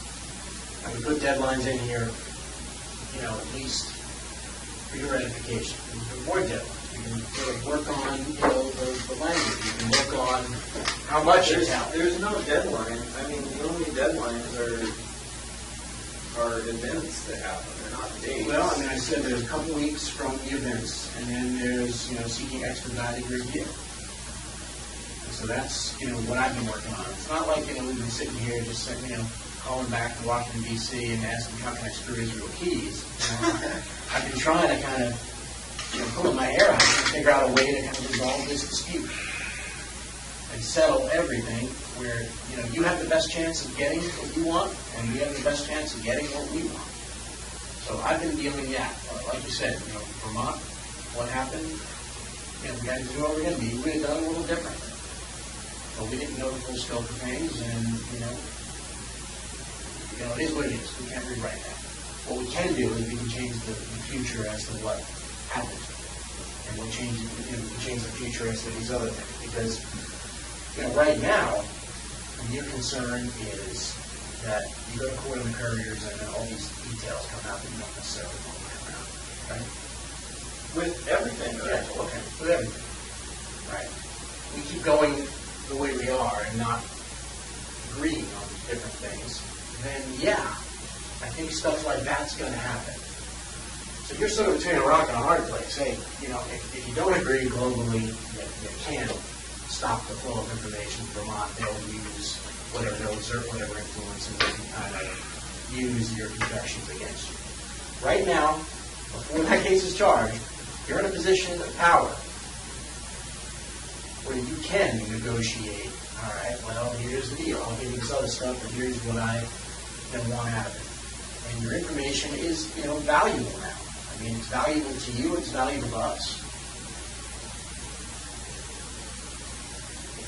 It's only valuable to me as long as I still have it. I don't. There's nothing. But the value is that it'll be in the agreement, and we're bound to the agreement. Yeah. And the value is also, that they would use it in capital crimes to justify whatever decision they have to make there, combination. So there's that. There's other stuff in terms of limiting the amount of information, if we keep going the way we are, then there's no agreements, and who knows what people will use. But there's a way now to kind of... Well, you should know, because you're the one I gave the information to at this point. What I'm saying is that if we sort of strike a deal on it and it limits what we're, we are bosses, like I said, they're going to tell us, hey, you have to present all this information in court to justify whatever decision the jury's going to make on him. But if there's a binding agreement that says otherwise, at least then we have a reason not to, and then we're bound not to do that. And that could avoid the negative consequences that you're concerned about. I think there's a way to do it. I just don't want to shut any doors here. Well, I don't either, but the problem is I think you're trying to open all the doors at once, and I still don't even know what's behind door number one. So, What do you mean open over doors at once? Because I don't. That's what this letter is asking for. You want, to an extent, as much information as you can get, and I still have no idea what's going to happen. If this doesn't work out, from my perspective, then you still have your information, and then I still have no idea what's going to happen to me. So. But I think up front, all we get is jurisdiction. If I. Until you make your assurance. Because we already know the numbers, right? So, all we get up front. So all we're getting is where? And not even a specific where, just A jurisdiction. Eastern District. Not a year, not anything else. Not a name. It's just to fulfill your needs to kind of simply say, hey, I don't want this to be a problem, and I just get what I want. I mean, if I'm going to give you any information, I would just rather have something that's tangible that I get for it. Well, I mean, let's talk about it. I mean, again, there are no promises, but, let's... It's not a promise, then it's not very tangible. Well, it's tangible in that we can, show you what we're going to do. Some of this, like you said, is out of our hands in terms of judge and jury, or... I get that. Hey, tangible is a letter from a jurisdiction that says I'm not going to prosecute you. I mean, that's tangible. I'm talking about something that says, like I say, my main concern has always been the amount of information that's released that I have given you, the details, certain details. To me, that's a major concern, and I don't, and right now, I'm still really fuzzy on, you know, what I want. It sounds like, I don't know, from what I've been hearing, it sounds like it has to come out. If it goes to the death penalty sentencing phase, it sounds like all that stuff is going to come out. And I don't know. It's just. I mean, that's why. And in the meantime, I'm also concerned about you releasing that information anyway, as whether you're doing it to piss me off or whether you're doing it to get the public's attention or for whatever reason, you know. So let's control that, Israel. None of that has to come out, or the stuff that you don't want to come out doesn't have to, if we negotiate and agree upon what that is. Right, that's what I'm saying. So let's do that. Yes, let's not, you know, look, I didn't write that letter to say, hey, take it or leave it. I mean, I gave it to you, let you review it, you know. Agreements are negotiated all the time. What would you like to see in there that's not? No, I don't know, because I don't even know what's possible at this point. All I know is, you know, with all the information that I've given you,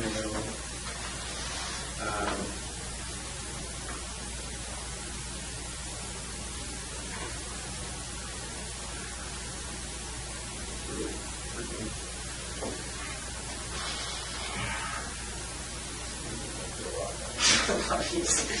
Well, I mean, I can come up with a plan C, you know, if you want, and my plan C would look something like this. You know, Israel sort of controls the amount that comes out when sentencing of the couriers. You know, we can agree upon what that is, maybe a, you know, sort of a brief statement of I killed this person and they are buried here, right? You know, in exchange for, obviously, we're going to do all those things in advance, to get your assurances of non-prosecution, but then you're also controlling the extent of information that comes out. So, I mean, I think, you know, look, like I said, it's sort of catch-22. You want to have the death penalty imposed upon you. The more information the jury has, the more likely that would be. But, you know, I guess my plan to see is, well, you know, then at least we can kind of do quantity over, hey, you know, details of what happened. I think that, you know, would be Yeah, but the time to do that is at sentencing, not now. No, well, I mean, we have to get started on it to at least Why? corroborate it and get those assurances from those jurisdictions, right? Otherwise, if it Well, I comes out don't at know. sentencing, you get This charged. is the stuff I don't know.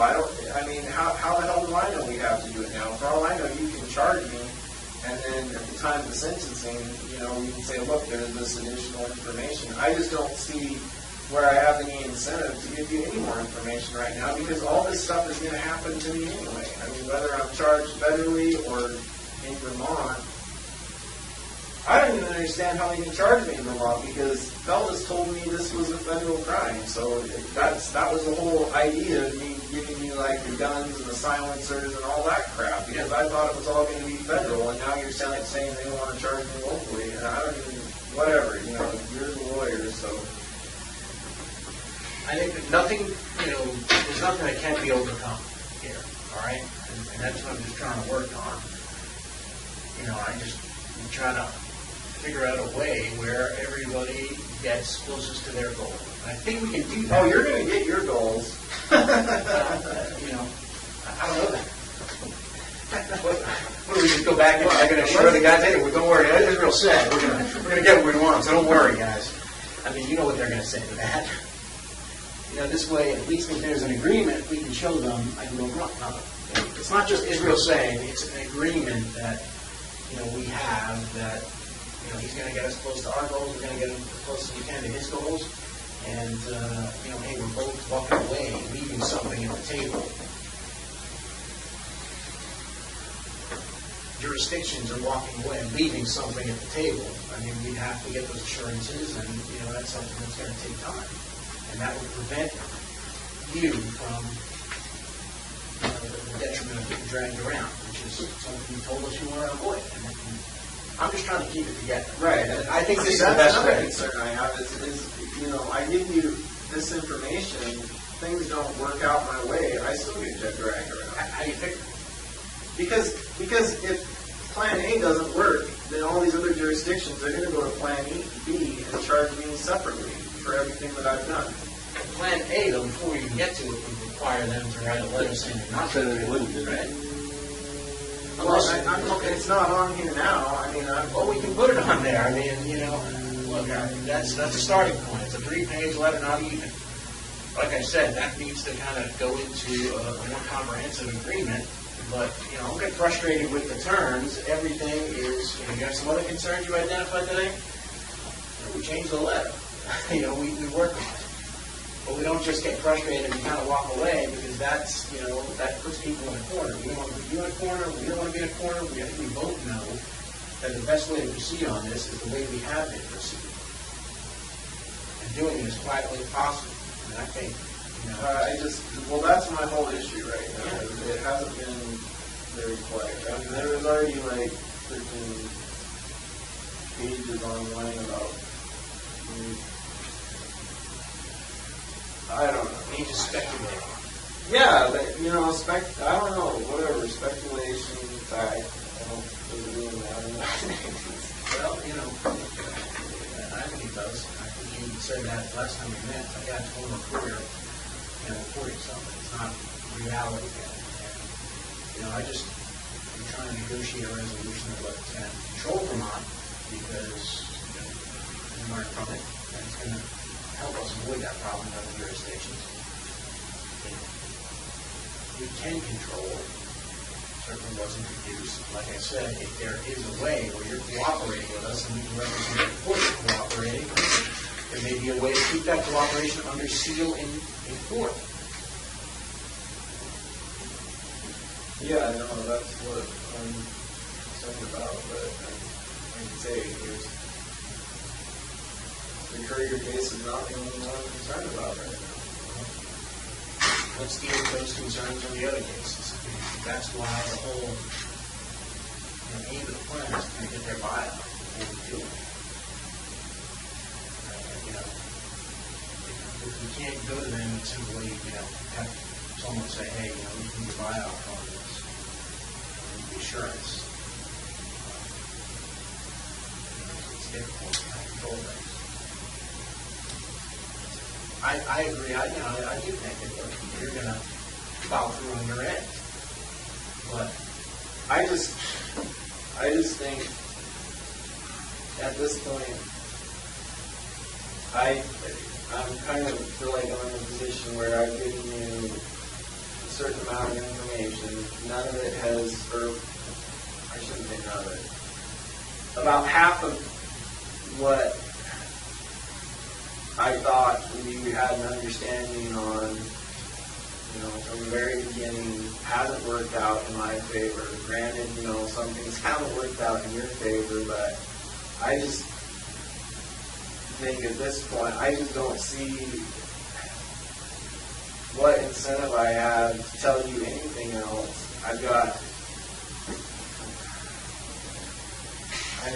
Day-to-day, I got day-to-day issues, and, we come over here and we sit in this room, and I still don't know what's going on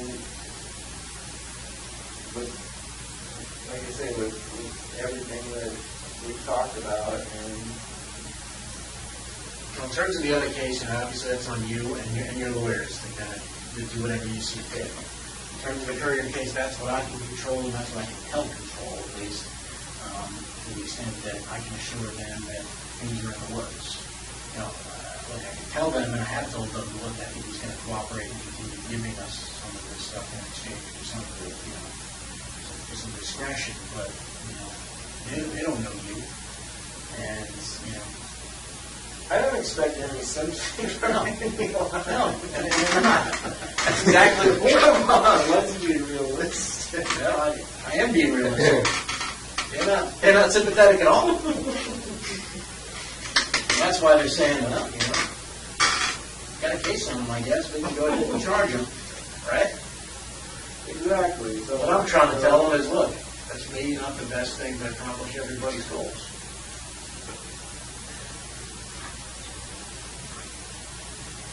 And if I have something that I can take to them, I can maybe, just put that off.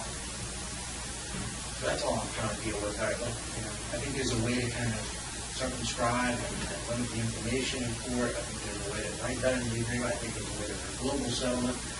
But if you want to put a Band-Aid on it, as they call it, and let's try and deal with the Vermont situation, I'm amenable to doing that too. I don't know.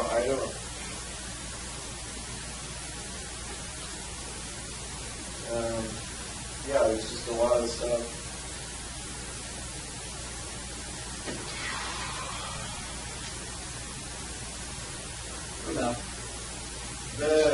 Why is it carjacking? Anyway, well, you took their put them in the car. Is that because it was their car and not mine or something? Yeah. So if it had been my car, it would have been kidnapping or what? Yeah, it depends on the method of kidnapping. It's a weird carjacking.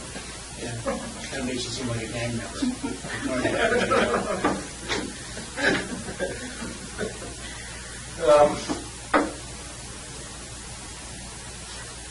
I'm just trying to think about Vermont, maybe how to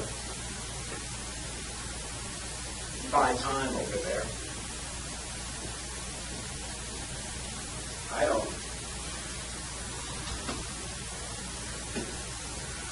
They've already released enough information, they're going to get hounded endlessly until they release my name now, so. Yeah, but if I can, give them something that kind of gives them comfort and gives the family comfort, then, maybe we can delay things there until at least you find out what's going on in your other situation. I don't. Like I say, it doesn't matter. As far as Vermont goes, everybody already assumed I did it, so. Yeah, but no one's really Even my own family pretty much assumes I did it, so. Well, one of your goals was to not get charged out there. That was one of the things you told us the other day, is that you didn't want No, I to go don't. back there. So that is something that we can still.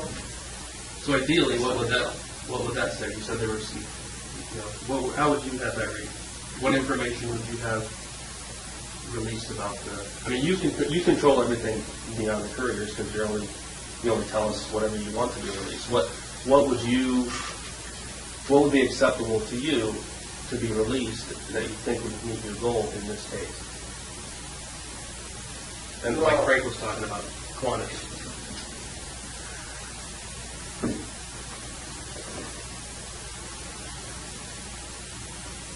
Well, it sounds like right now, I don't even know if this is going to be charged by Vermont or by the feds.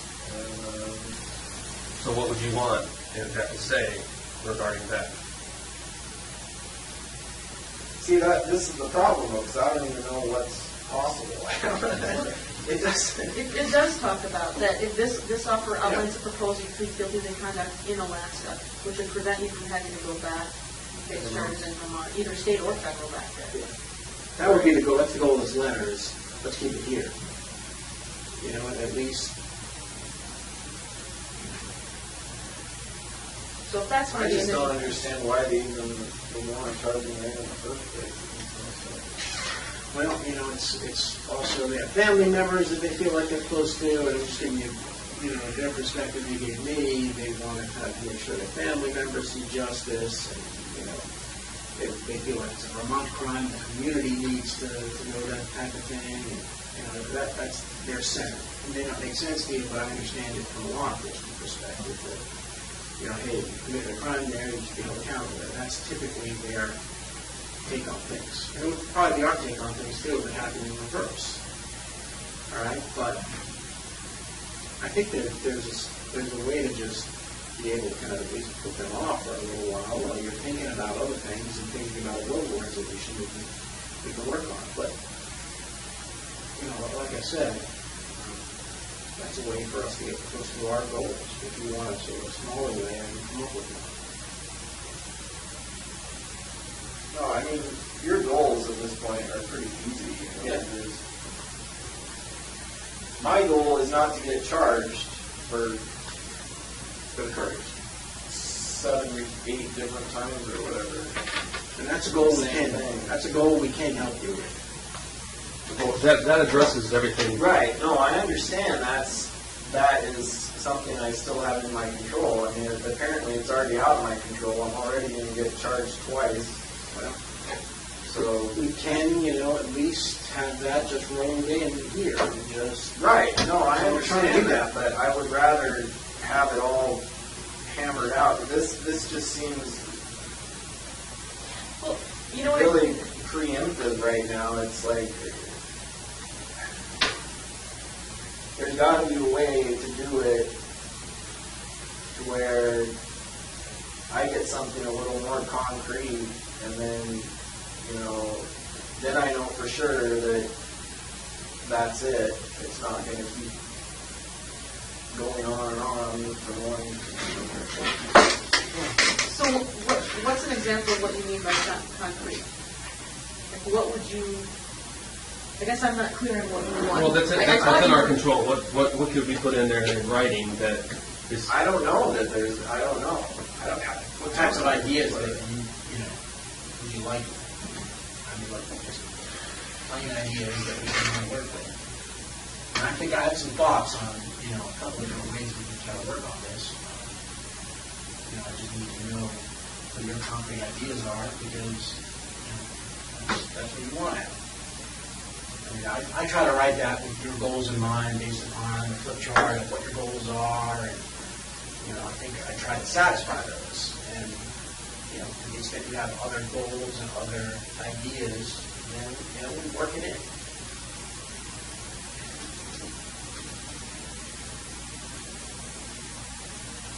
Yeah, I'm just not so sure I even have that goal anymore. I mean, like I say,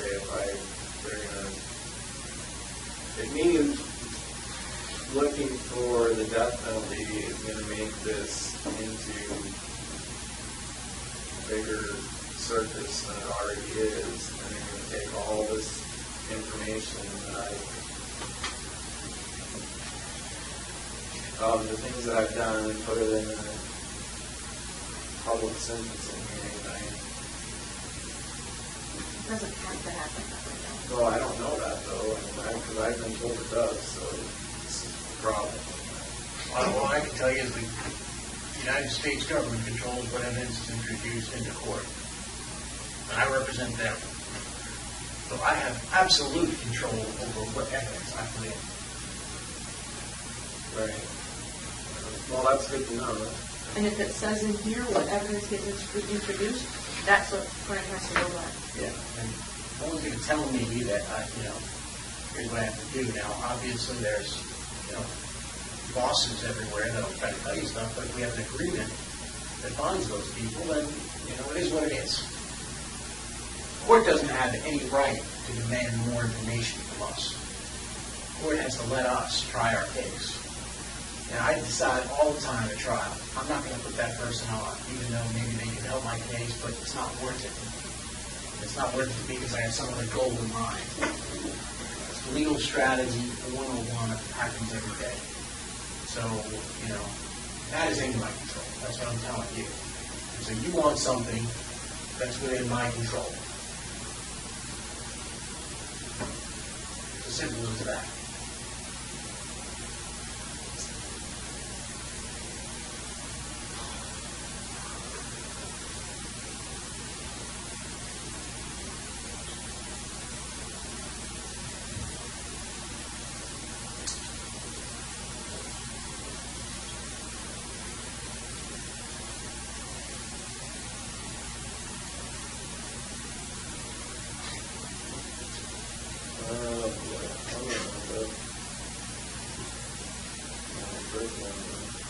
Max lockdown, year after year, around. Doesn't have to be that way. Color premonition. Doesn't have to be that way. We're trying to avoid that. Everybody in this room, I can tell you, is trying to avoid it being a circus. We're just trying to get what we want. Let people know, our bosses, that we're getting what we want. We've got assurances. We negotiate with people.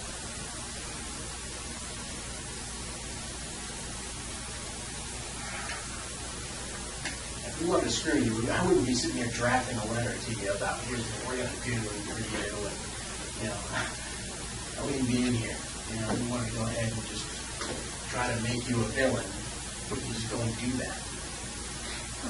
All right? Well, you know, look, you're concerned about the extent to which. Well, there's certain things, but from an entertainment perspective, from my perspective, yeah, it would be really fun to have all these stuff come out, but, you know, I'm not trying to simulate anything in my all one at a time.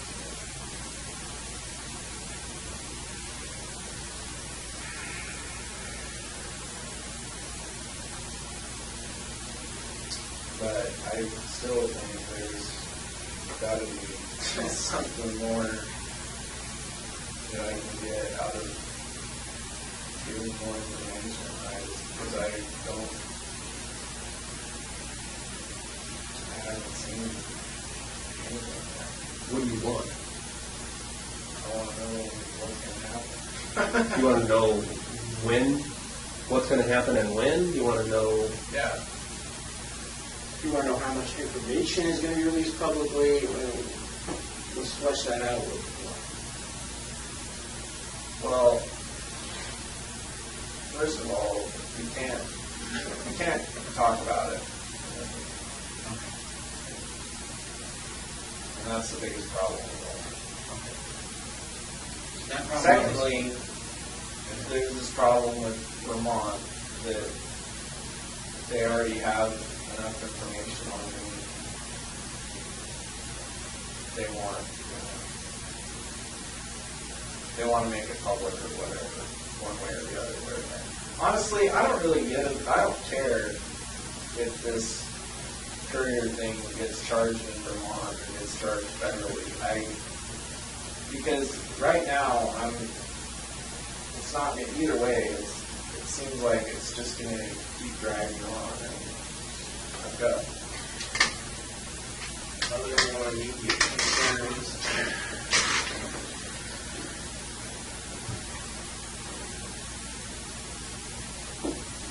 Well, the immediate concerns, I mean, here's an idea.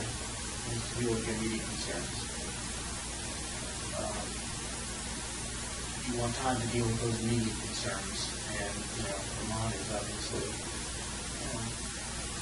under some pressure to kind of make a decision in terms of charging. There's a way to at least go back to them as this Band-Aid and say, look, we're going to move forward on part of the plan. Let's assume we go back to the sort of New York thing, and we simply say, part of the plan, give it a try. He's going to provide just the jurisdiction where the person is taken. If you agree to kind of put off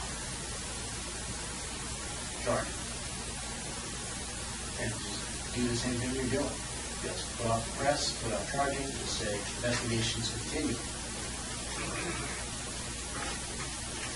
There's a way to go back to them and do that, or like I just said, the Band-Aid type of thing.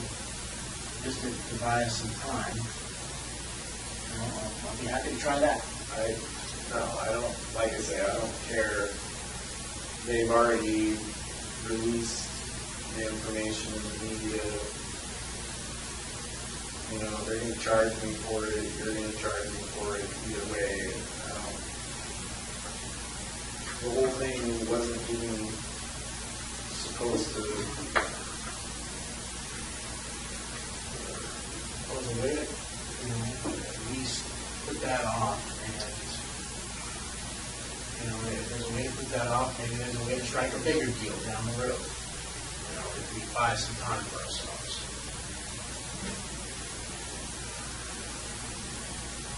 And obviously that would entail, though, getting insurance before you gave any information.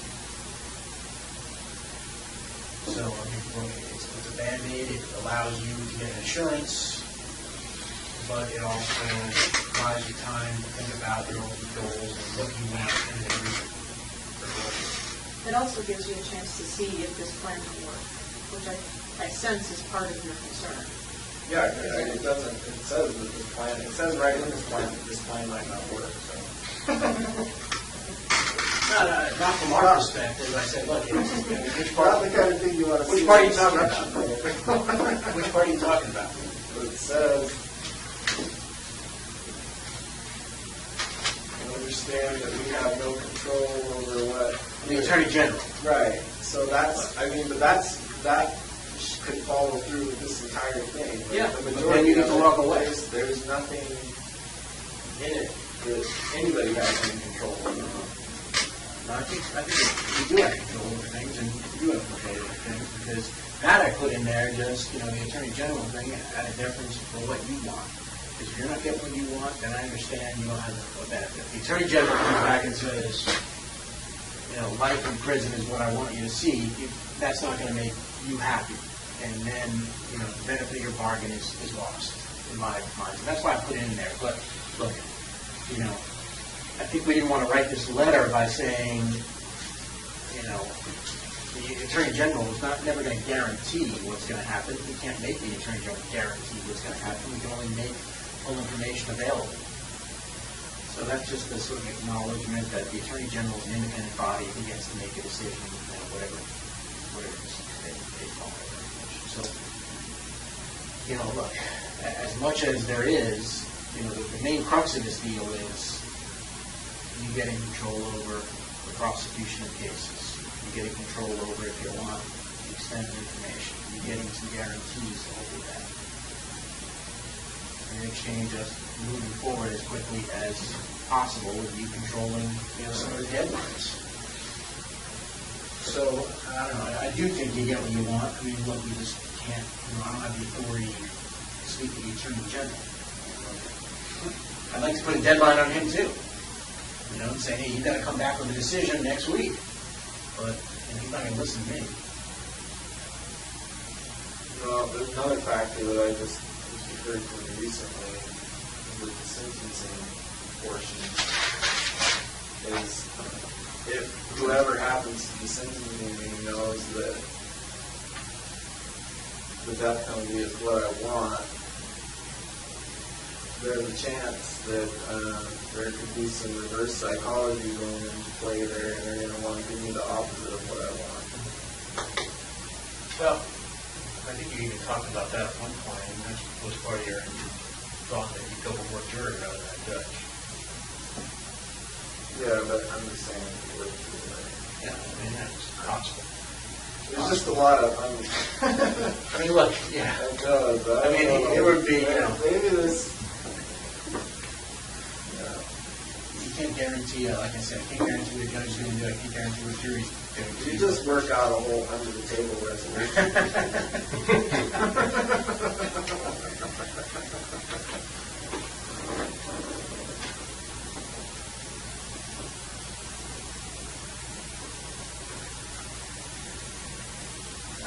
The other way to look at that, though, is too, is if you think that's a possibility with that reverse psychology, I mean, I guess if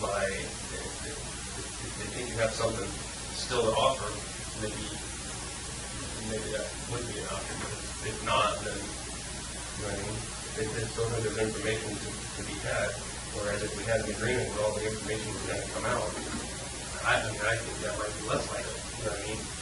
Yeah. I mean, that's one reason I think they could look at something like that.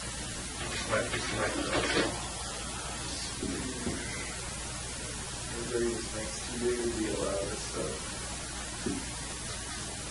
We're trying. Bigger problems in the world we could be worrying about right now. Well, this is, one problem a day. This is sort of a problem that we all have, and we're trying to come up with, a solution that we get both of us get close to work with. And that's what I've been working on. I'll come up with another plan. I'm happy to kind of keep working on it. I'm happy to redraft the letter. I'm happy to kind of call whoever I need to call. But, I think I don't want to close the door on things. Well, I don't really see that that's an option. I think we all understand that, but we're just concerned that At this point, I'm thinking pretty obvious to me that whatever's going to happen is going to happen, and I haven't been able to control, really been able to control any information I've given out and what they're giving out. I've pretty much been in, so. I think you're wrong about that. I mean, think about it. Tupper Lake Bank robbery. Has anybody kind of questioned you about that Tupper Lake Bank robbery? No, I'm not. Arson in Texas. Burglary in Texas. No one's talking about that, right? Bank robbery in Texas. That's probably kind of like small potatoes. Maybe so, but look. No, Look, Courier thing was the only thing. Yes, all right, yes. Okay, great. So all this stuff hasn't come out, but I don't know. I just.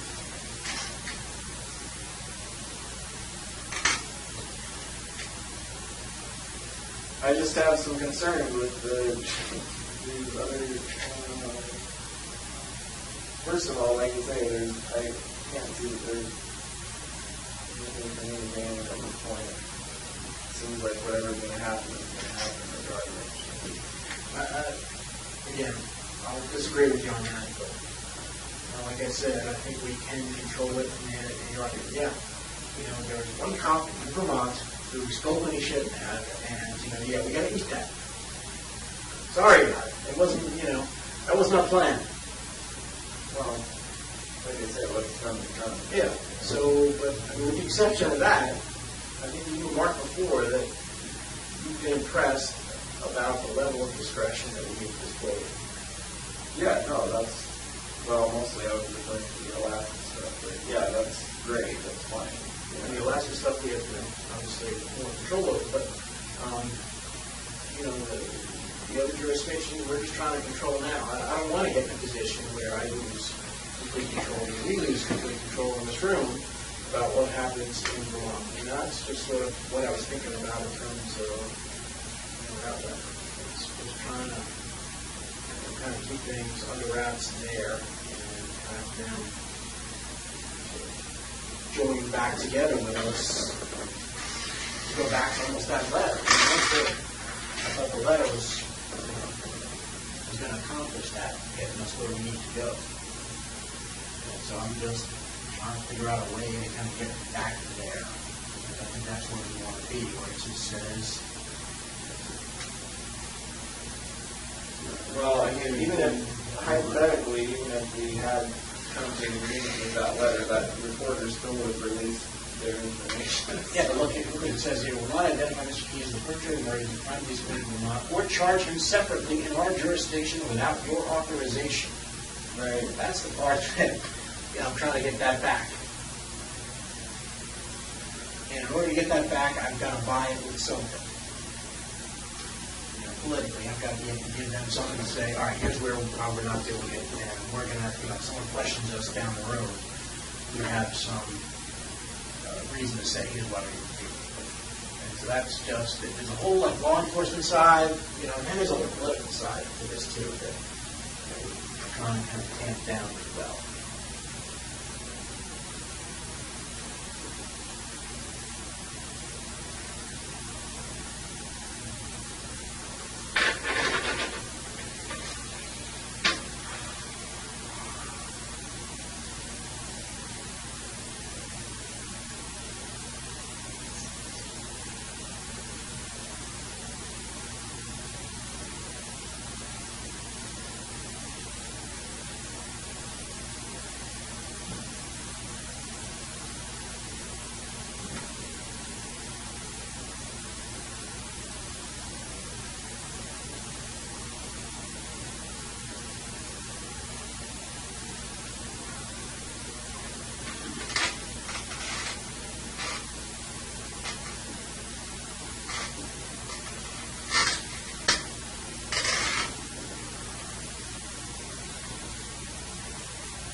I don't know.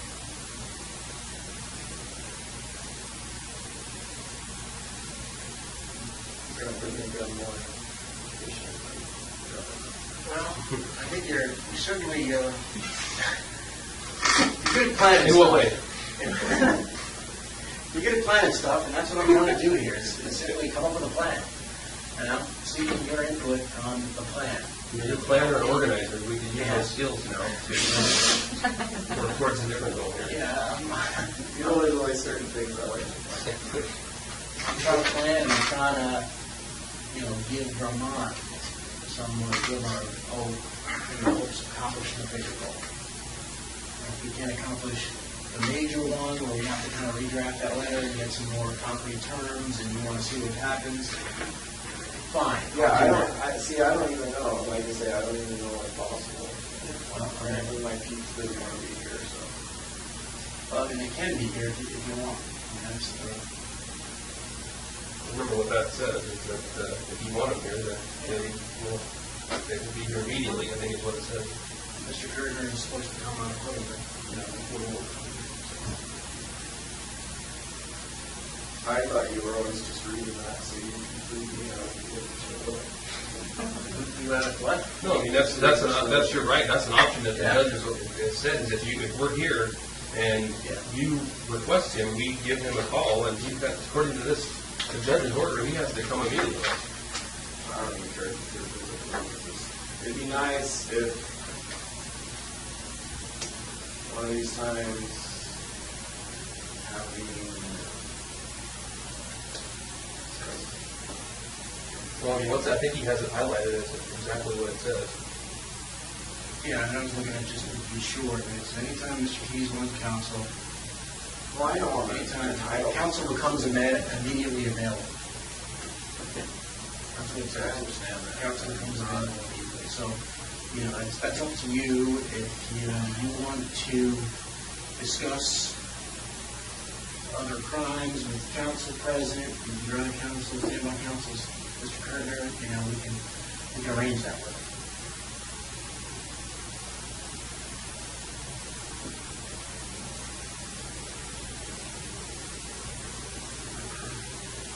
We could call him at your request, and see what he says. Your request. Well, already requested it, and like I say, it was supposed to. Well, you didn't request it through us, just to be clear, right? I'm just saying, If you're requesting that from us now, we're going to stop now, and we're going to say that we're going to make a plan. And we'll call him.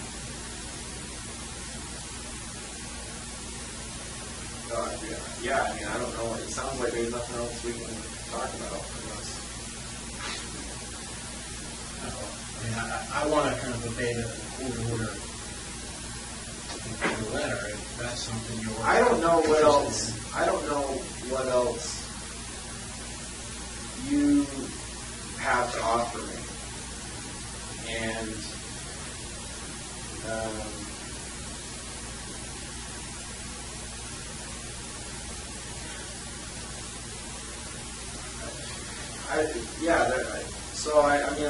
I'm not happy with what the letter is. It lays out the possibilities, but I don't know if those are the only possibilities. I don't know. Well, let's take a break. This whole thing is, like I say, it's premature. Let's take a break for a second. Step out. Make sure we're respecting your rights to... I'm fine to talk. I'm fine to talk speak for myself. I'm just saying there's other things that need to be discussed in these meetings that we can't talk about unless, at least as it stands now, unless my attorney is here. So. But this says right here, if you request us to get a hold of him, we'll do that. Right.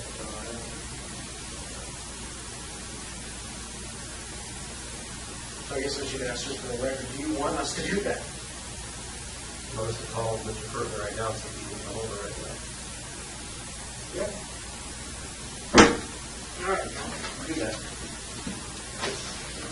Are we doing anything? Yeah. Second one, let's get out of here and we'll get to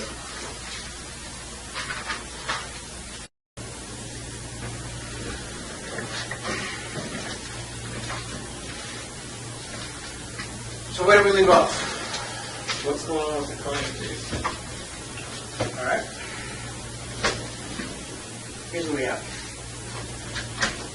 Capital Crimes has the memo. All right. It went in last week. So there was some.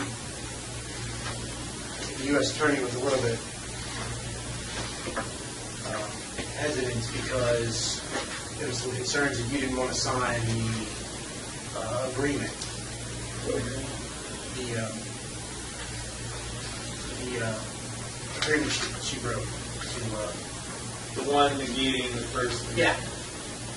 Yeah. Right, but when we spoke in the last meeting we had when we were all there, and it was on recording, and I said I didn't want, that wasn't supposed to be on the table in the first place. Okay.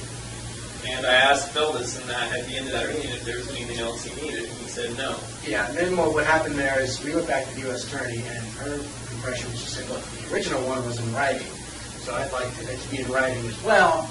So she wrote another letter, and obviously, you've seen this. And so it basically said, hey, just like the comfort of it.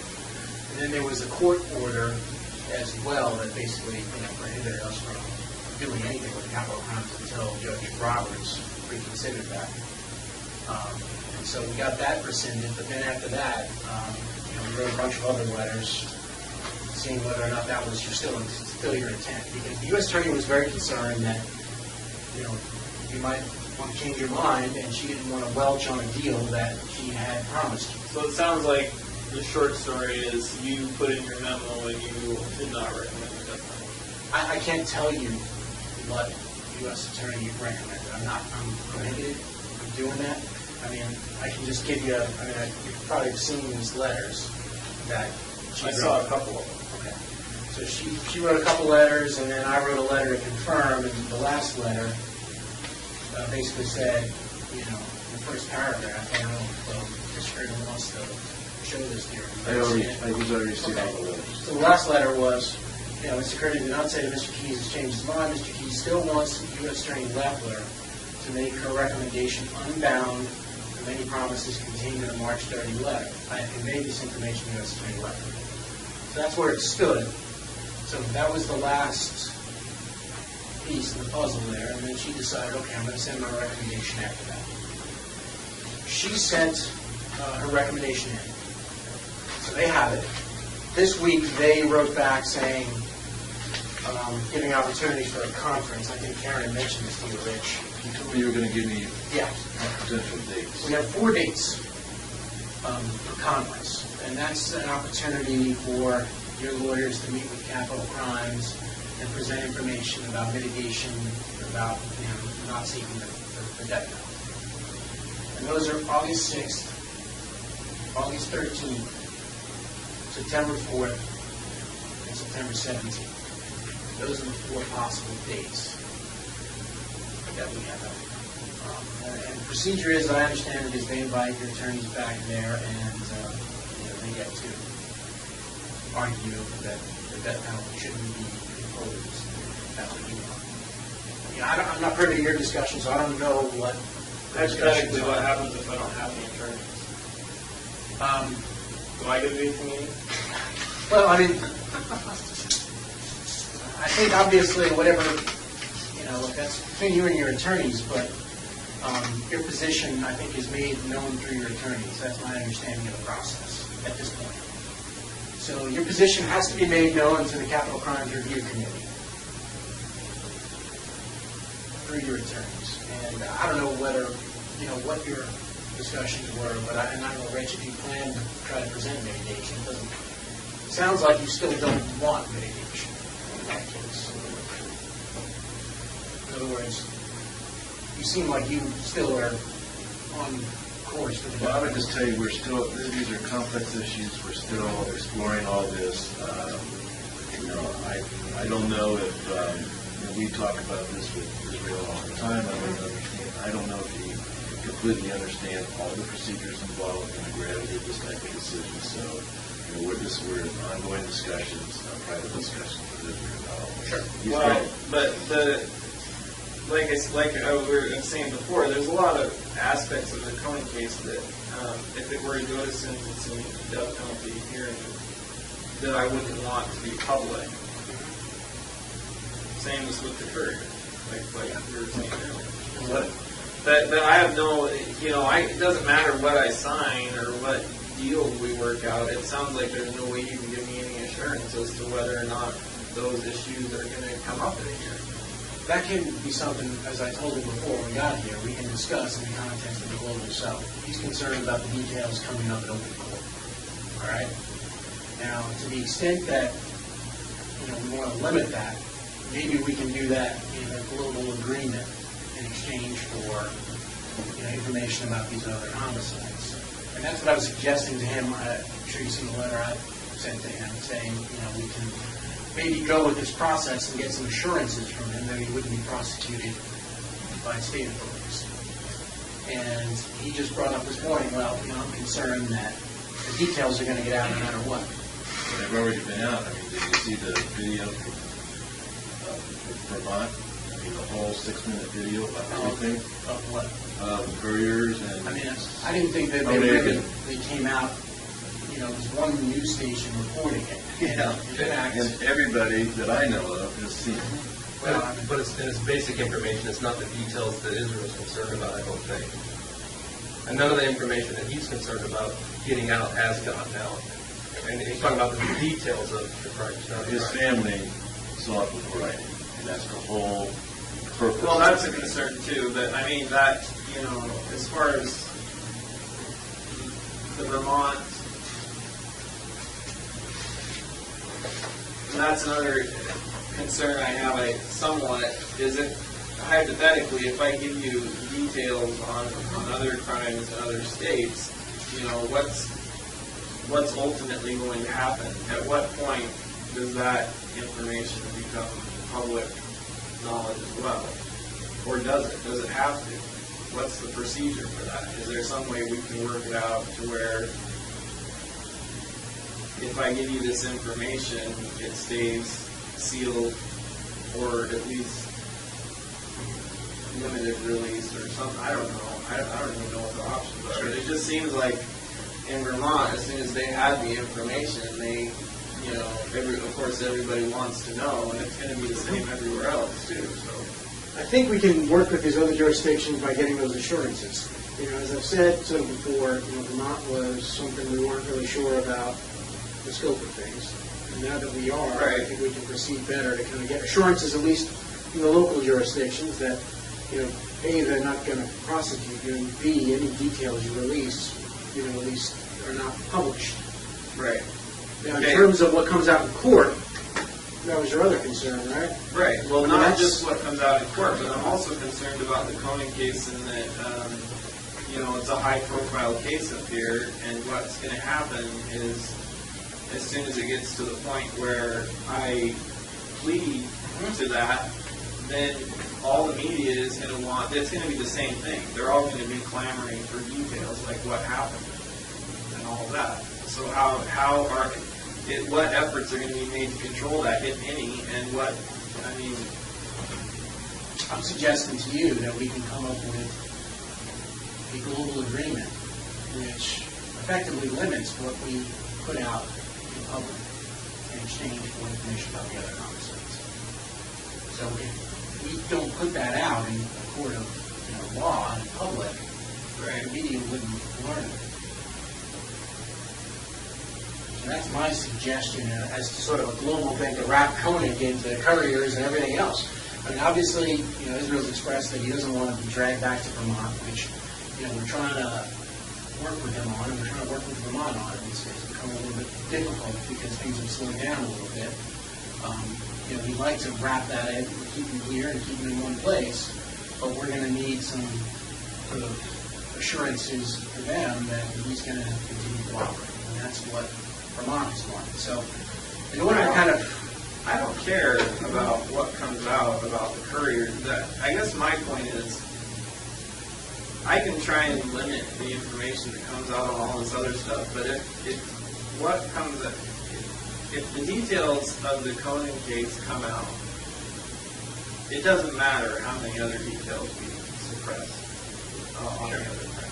And that's what I'm suggesting to you, is sort of a global settlement where there's an agreement to only go into certain details of the Coney case and the Courier case. Even though you told them about them, there's been no limitation on those. We now put limitations on those. And we put but that's what I want to make clear before we go any further on anything, is to have something somewhat concrete in writing, saying that information isn't going to come out when the time comes, that I do plead guilty to the Conan case, or whatever happens. But whenever the next release of information to the public is, whatever else we've been working on becomes null and void if all of a sudden there's this flood of information about what happened in the Conan case. And I pled guilty to it, and then it doesn't matter. And in return, for not introducing that information, we want information about the other murders. I understand that. I don't care. Like all the other, anything else, it doesn't matter that much. What I would suggest is, I've talked to Israel about it, local settlement. Let me work. Let me see if we can, because I think definitely going to need counsel to understand, to know what the global settlement is. I'd like to work with them and see if we can come up with something everybody can agree to on a global settlement. Yeah, and that's what I'm working towards too. But I need some time. No, I agree. I just need to know what the demands are, and that was the first time that's really, obviously it's not in the letter, the level of detail. I'm happy to work something out and try to get approval for what I'm suggesting. Obviously, what he wants, it seems to be, I want the death penalty imposed. Now, that's a catch-22 situation, you understand, because the more information the jury or judge has, the more likely it may be that they may impose that. All right? If we take that away, it may be less likely. But that's something, hey, I told you, I don't really care what sentence you gets imposed upon you. You're the one who cares about it. But I'll be upfront with you. Yeah, if they don't have that level of detail, I think you probably would want to have, additional murders in there to justify the decision you want them to reach. It's sort of a quantity versus quality. Right. I understand that. I'm just saying, so they have all the numbers. That's fine. But that's the only thing they need those numbers for, is the sentencing. Yeah, no, it would only come out at the sentencing, but we'd have to get something in return. Right now, we know about how many people you killed. That's pretty clear. That's not a problem. What we want is the information about those murders. And it could be, look, briefly, initially to protect your interests, to simply say, hey, this person in this jurisdiction kidnapped them from here.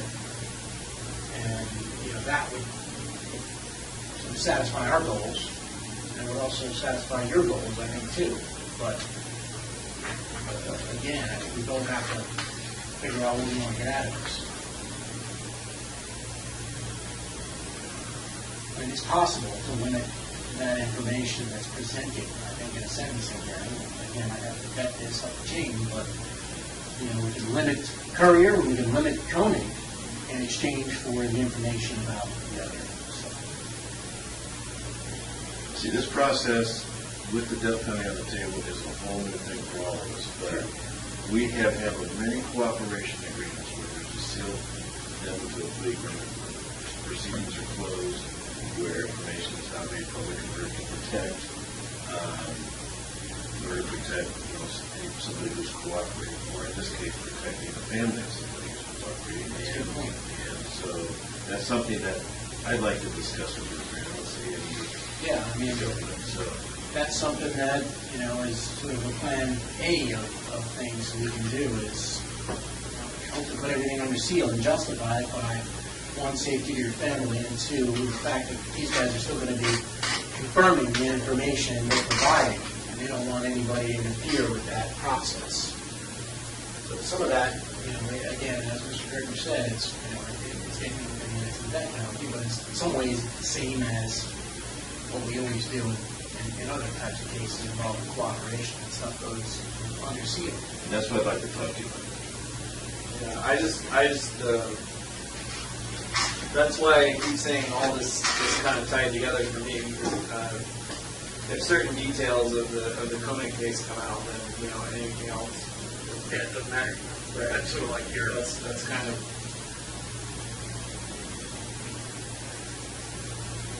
Worst case scenario, then everything else I did before that is automatically going to be assumed just as bad. It's a fair point. And the problem I'm dealing with, and I'm telling Israel this, is the problem I'm dealing with Vermont, and they feel like they're unbound by any loyalty to us and what has been done for that case, because there's no assurance that things in the future are going to be done. What I'm trying to do is kind of put their charging decisions off and try to give us some breathing room to figure out how to wrap all this stuff up rather than give it the jurisdiction perhaps for real. I still don't know how I can even make any kind of decision on this if I don't even know. First of all, you say you can't tell me what your recommendation was, and I made it clear what I wanted it to be, and so you're expecting me to make a decision on everything. You're saying you made it clear. I mean, you didn't sign the agreement, so that wasn't exactly clear. I made it verbally clear. Yeah. Is there a reason you didn't want to sign this? I didn't get it.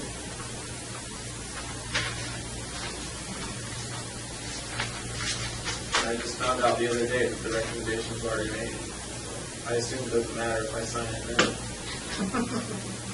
I just found out from Karen on her prison meeting on Tuesday.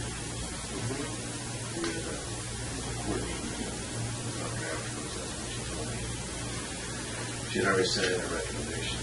Yeah, I mean, she can always sort of change her recommendation. No, I'll sign it now. I was told that, it was already done. It was. The recommendation's already in. And to me, I don't think this is valid anyway. You know our feelings about it because you complied with your agreement, or the agreement. I don't. And so. Look, the bottom line, we already all know how this ends. So it's all I care about is what happens between now and whenever it ends. And if things don't go the way I want, I don't need you guys. So let's just talk about it, okay? I mean, let's see if we can resolve it. This whole thing is just turning. No, I mean, I think that there is, look, the U.S. Attorney can always provide additional information, the capital crimes, additional, information you'd like to provide, your attorneys would like to provide. She's made that clear in her letters. I think. And what's with this? Why do they have to go back and meet? What did you call it? Yeah, essentially, that's going to be between you and your attorneys, but the process typically is, in the typical case, is the attorneys argue that, death penalty shouldn't be imposed. Right, let's just mix that one. That's your between you and your attorneys. Well, I'm telling you now, if they show up, then they're not authorized to be there. Yeah, you can discuss that with them. I mean, we're required by our policies to give them an opportunity and you an opportunity to do that. So you talk to them about what you want them to do. That's between you guys. All right. So, but I mean, to the extent that this letter, I think the U.S. Attorney would appreciate it, ratification if you did sign this letter. Yeah. And I just got to put on record, this is against my advice to Israel. Don't worry about it. I'm going to go that further. Have you read that letter? Why don't you read it? Make sure you understand it. Yeah. Words on it. Same one. Have you seen that before?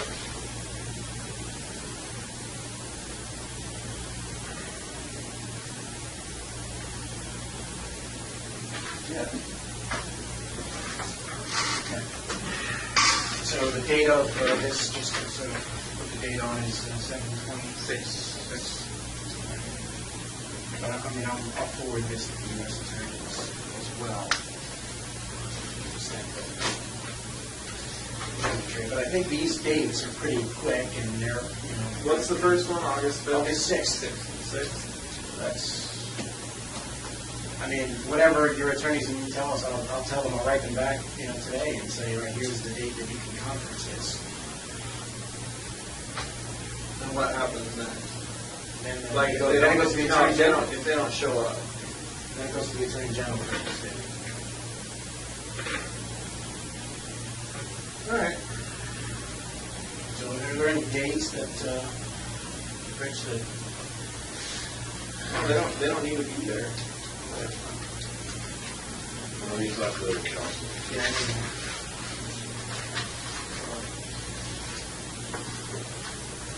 If I'm going to be there, they don't get to be there.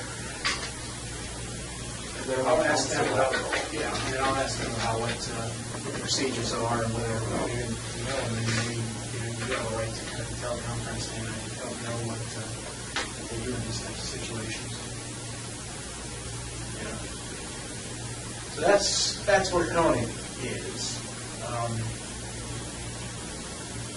You know, I would like to explore this idea again of this global zoning sooner rather than later to be able to kind of control. Let me talk to him this afternoon. Yeah, we can talk about it, but I mean, I want to make it clear that from here on out, the Conan case gets incorporated in whatever information is exchanged. Any information I give you is incorporated into that, to whatever happens in the Conan case. So you'd like to build a So that I have control over what information is released in that, and you know, we can do it on like a piecemeal basis. If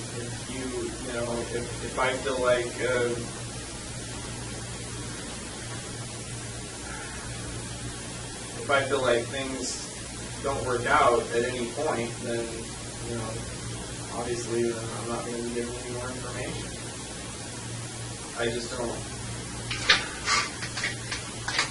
Yeah, like starting this whole process with the courier. I don't even know why the courier thing has happening right now. But whatever they decide to do with it, I don't care about that. I'm more concerned about what happens with Tony. That's the one we're going. And so we can work on terms of, you know, global settlement that includes Koenig, and, you know, in order to get Vermont on board, I'd have to kind of... Oh, whatever they want to do. No, I know, but I mean, you don't want to be in a situation where we solve everything else, and then Courier's still out there, correct? No, I mean... Yeah. So that's why I'm trying to keep them, you know, I'll tell them when I talk to them, I'm sure I'm going to talk to them this week, is that, you know, you're considering and talking to your attorneys about the idea of a global settlement, you know, to give us some time to do that. Right. Yeah. I'll see what I can do. I don't understand, like I say, I'm sure they want to do a press release about me or whatever, but I don't understand why they're even concerned we're not charged with it. It's not like I'm going anywhere. No, I know, but it's, you know, it's a community thing for them, and I understand their position, and I'm, you know, been staving them off all this time by telling them, you know, he's cooperating on other crimes. That's his intent. But again, me telling them that he's going to tell us this information about them, And the other thing maybe you want to do is, I know you like, you know, time frames and setting some ground rules and stuff, and you have to have the way things are moving. Like now, do you want to set, when do you want to talk about this again? I know that Mr. Curtis wants to talk to you today. When do you foresee being able to do this to expedite things so that we're not 3 weeks from now talking about the same thing again? You know what I mean? Because you're in control of that. Now that everybody's here, you can have, if you have some expectations, maybe you can set those out. Well, As far as just meeting again and discussing things. I think we need to get this, explore this local settlement thing. You know, we'll work on that. We act together, then that's the agreement.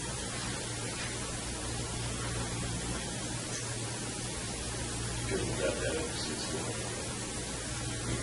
Yeah, no, I think would be certainly helpful, and that's those other things. We've been working on with Kurt. You know, in terms of the scope of sales, we got something we want to explore.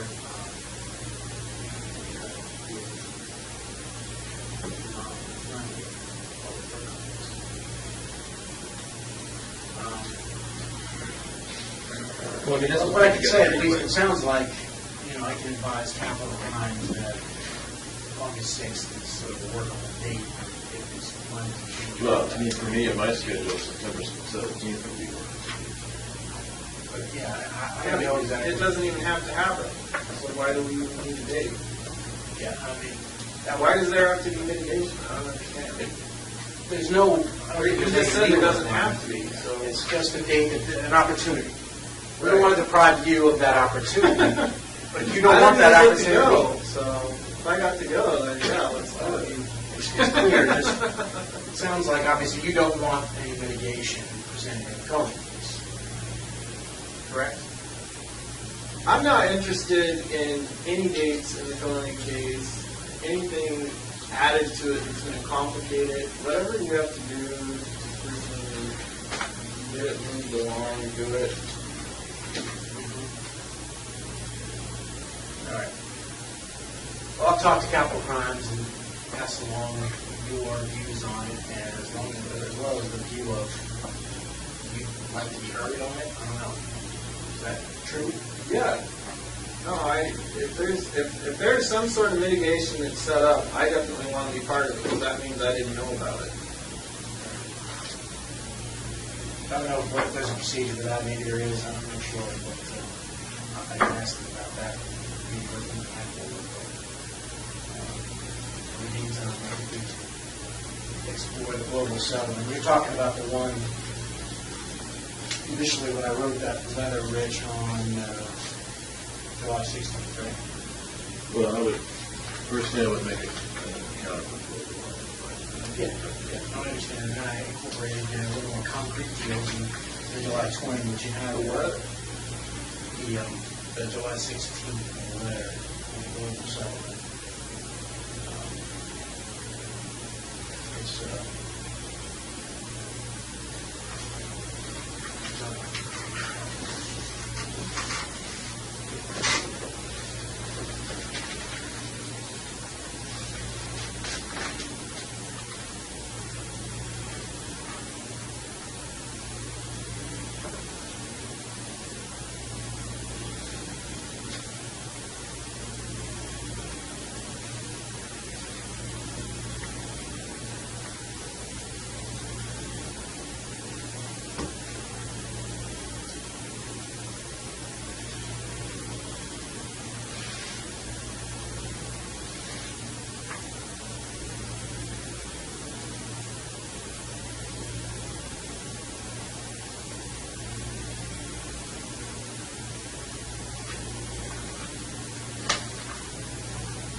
think again, I've seen that before.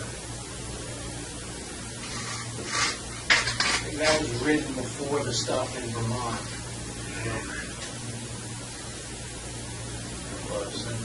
Well, it makes a lot more sense to do it in the County case than the Courier.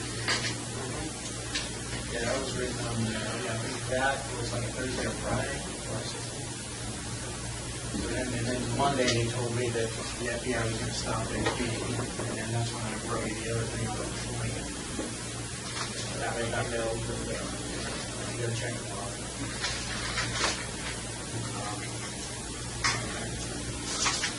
All right.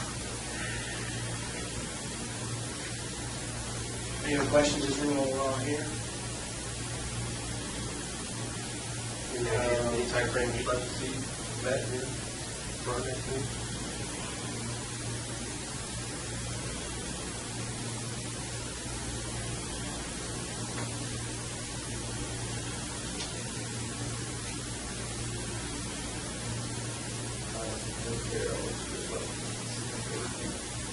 Let's talk about it.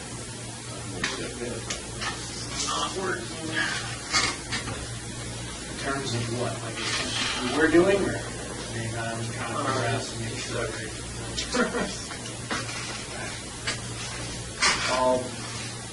You taking it back down? When he's ready?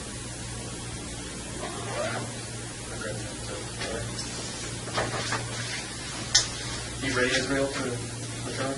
Come back? Yeah. You're resettlement, right? Give us a minute here and then people looking up here to take a leak or anything for me back? No, I'm good.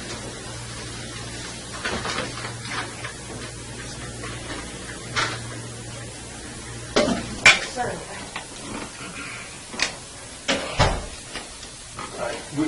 We came in, we're just going to start by advising you, giving you the mind and rights, and then you have the right to remain silent, understand that? Yes. Anything you say can and will be used against you in a court of law, you understand that? Yes. You have the right to talk to a lawyer and have him present with you while you're being questioned, you understand that? Yes. If you cannot afford to hire a lawyer, one will be appointed to represent you before and during any question with you, you understand that? Yes. You can decide any time to exercise these rights and not answer any questions or make any statements, you understand that? Yes. Okay. Having these rights in mind, you want to talk to us today? Okay. We just wanted to get that out of the way. Rich is on his way over. Okay. This was the email that Rich sent over yesterday.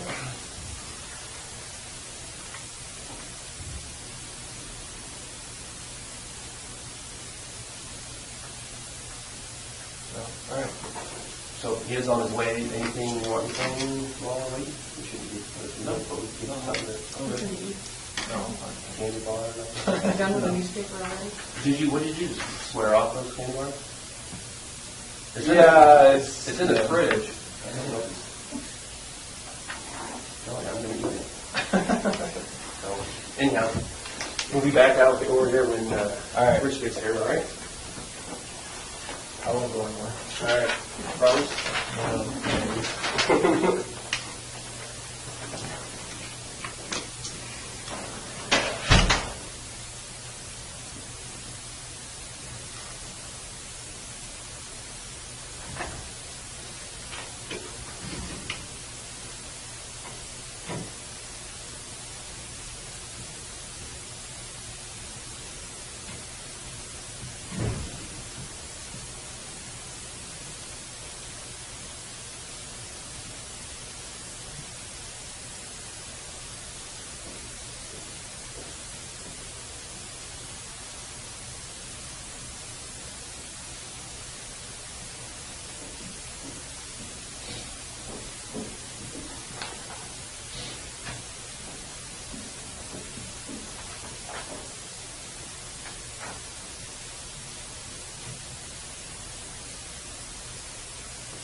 Andrew? Scare off my own lawyer.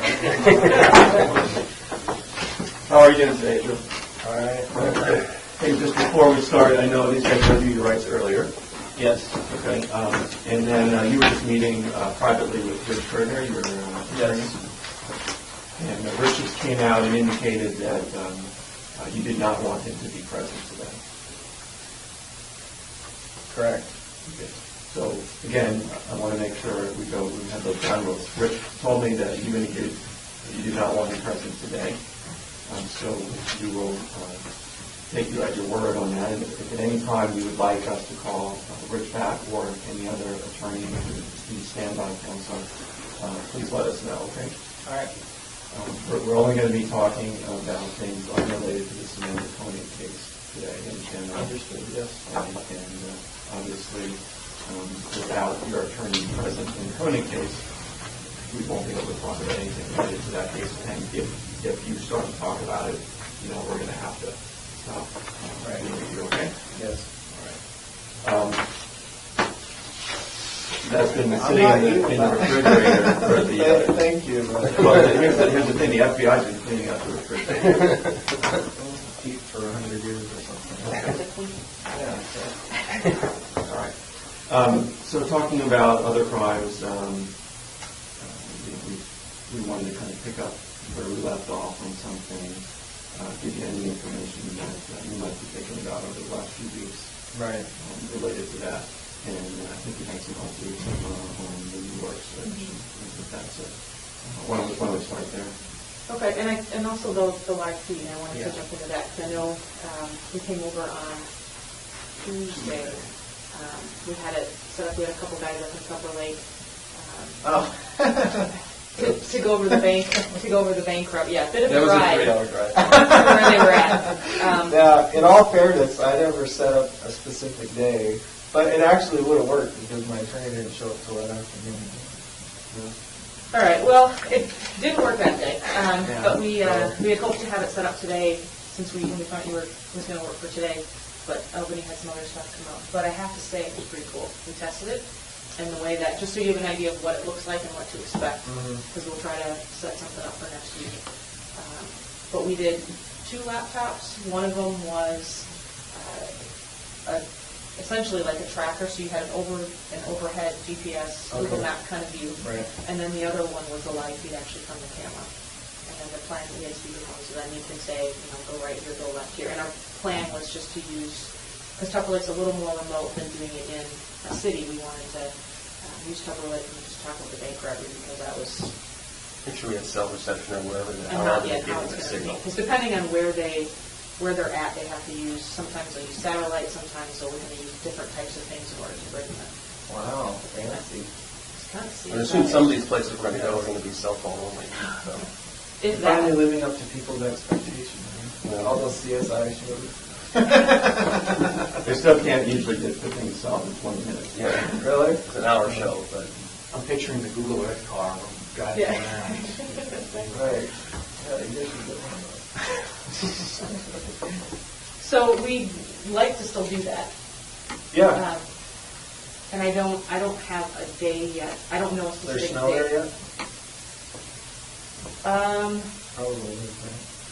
There wasn't much. I mean, it wasn't something. East Coast. But Yeah. typically the morning works for you, right? Because that's for the 4-hour time. Typically, if we could get that. Yeah. His counter don't want to drive 3 hours again. Maybe we could just do it in Albany here.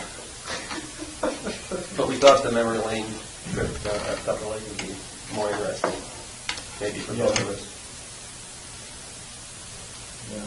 Well, I spent a lot of time with it.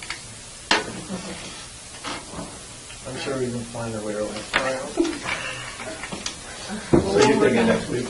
Yeah, I don't have a specific date yet. We'll work on setting up a date next week, and we'll do it like we did this time, early enough that if you've got other stuff, Right. try not to Yeah. make a conflict with that, so that we can get you back there by mid-morning even. Right. Yeah, I didn't realize you guys had an all hour. You didn't mention that when you came in. Yeah, I did mention that. You weren't receptive. Well, that's all right, it's your decision, but we just want to let you know they're going to set it up next week, and it'll be your choice whether to come over or not, but they're probably not going to set, they're only able to do this. We'll lose you. Gas is expensive. Keeping it within the budget. Upper Lake is probably still a good location now. Yeah.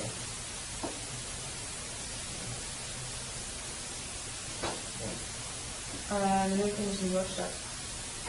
Tell you what they took from the property in New York. All right. There you go. This is the list. Some of it's pretty, kind of in terms of the description of what these wrote, but I'll show you the property.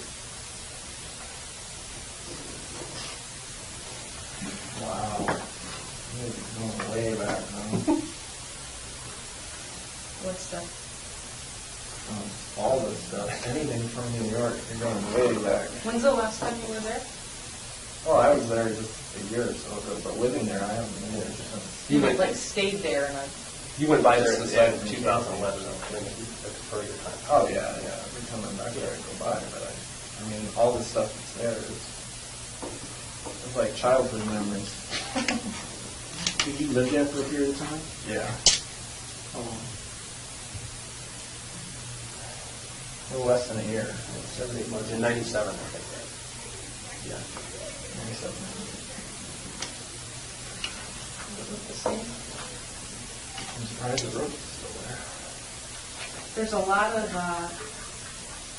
on one side it's missing a lot of shingles. I mean, which of these pictures? Yeah, I thought, last time I was there, I thought the roof was falling in one spot. But there's some other pictures, and apparently the basement, well, I got some pictures, the basement's got quite a bit of water in it. Oh, here you can see it better. That's the indoor swimming pool. Yeah, you can see it. Down high groundwater? Yeah. So this is the main house? Because there's a bunch of buildings. There's a few There's like buildings. an old garage and an old shed, yeah. Okay. And then here's the indoor swimming pool.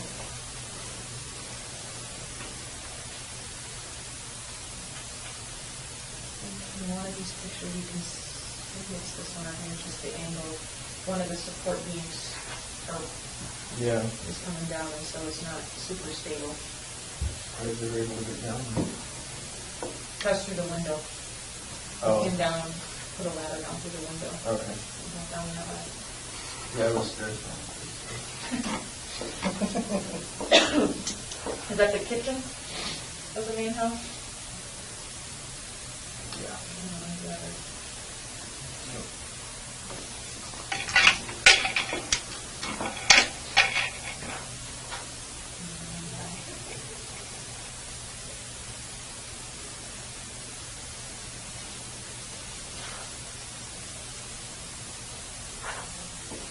Have there been other people staying there that you know, or is that what all this stuff is from? This is a close up of that. Or was that how it was when you were there? Last time I was there, it looked like there had been hunters or campers hanging out in there. Just spent some time there? Because there was a mattress on one of these floors too. There's no pictures. It might be just off to the side, maybe there's a mattress in the kitchen area.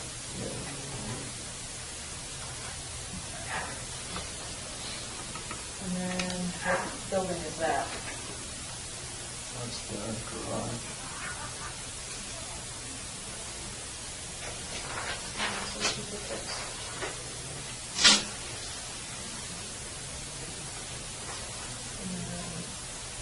Yep. There was no running water? There was an indoor bathroom too. Oh, there was? Okay.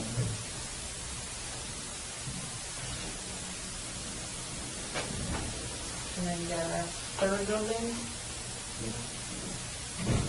Did you guys have animals there at one point? Not like dogs and cats, but like animals in one of these? There were you know, cows the there, barn? yeah.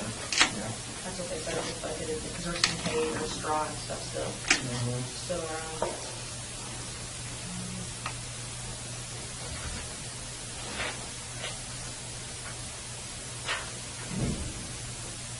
this was a box, that first sheet. There's a receipt on there, you can't really see it in the picture.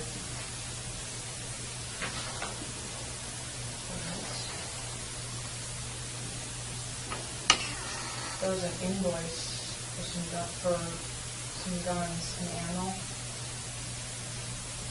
back in 1994. You want to know what that was for? I reckon these little books vaguely, but it's been a while since I've been through that stuff. Did you have a place up there that you could buy guns? No, not in New York. I never bought guns officially. I was always under the table. Okay. We'll get the invoice, because you said the invoice was in your name in March of '94. What had a gun on it? That's what I thought. I thought it had a gun on it. That was my interpretation, but I'll have them send up the invoice so we can look at it.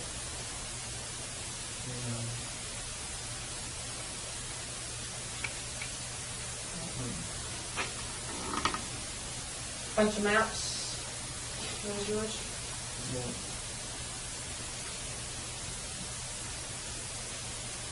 Anything we should be What are the looking days for? of computers? Any X's on them anywhere? No. We should be looking Put for? X's on my map. Highlight. Highlight. Highlight map. The only map you found that had highlighting on it, I didn't do highlighting. Who did the highlighting on that one? I don't know. I found this map. What about the map that when you, I think there was one in the car and it was highlighted. When I was arrested, yeah. Yeah, but I didn't do the highlighting. That's all. I know that's what they were thinking. Well, it was the interstate that was highlighted, and Right. you don't seem to really be an interstate kind of person. No, that's just following the company. A couple other things. There's a mattress out in the woods. You know what that is? No. There were some clothes under it. There were some women's clothes under it.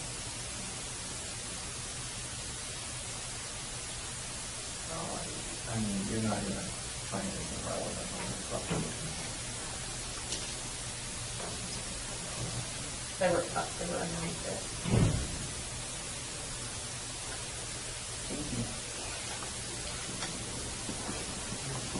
And then this is a photo from the fire pit area behind the house.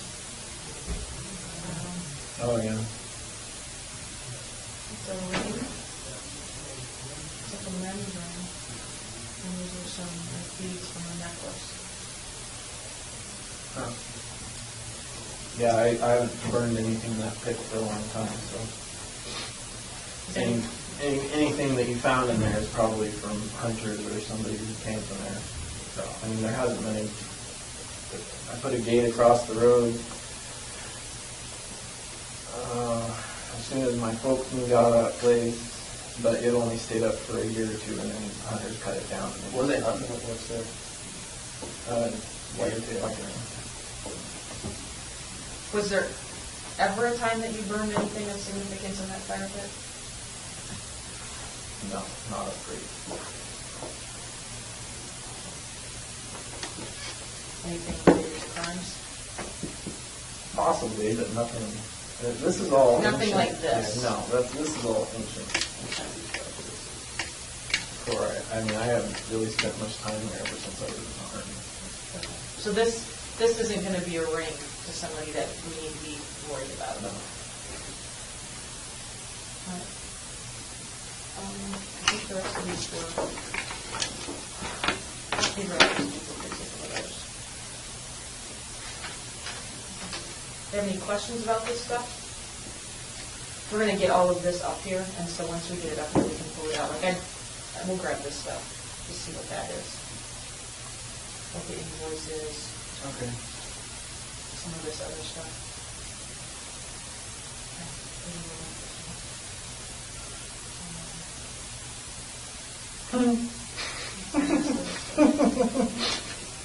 You know who's Raffle Oh, yeah.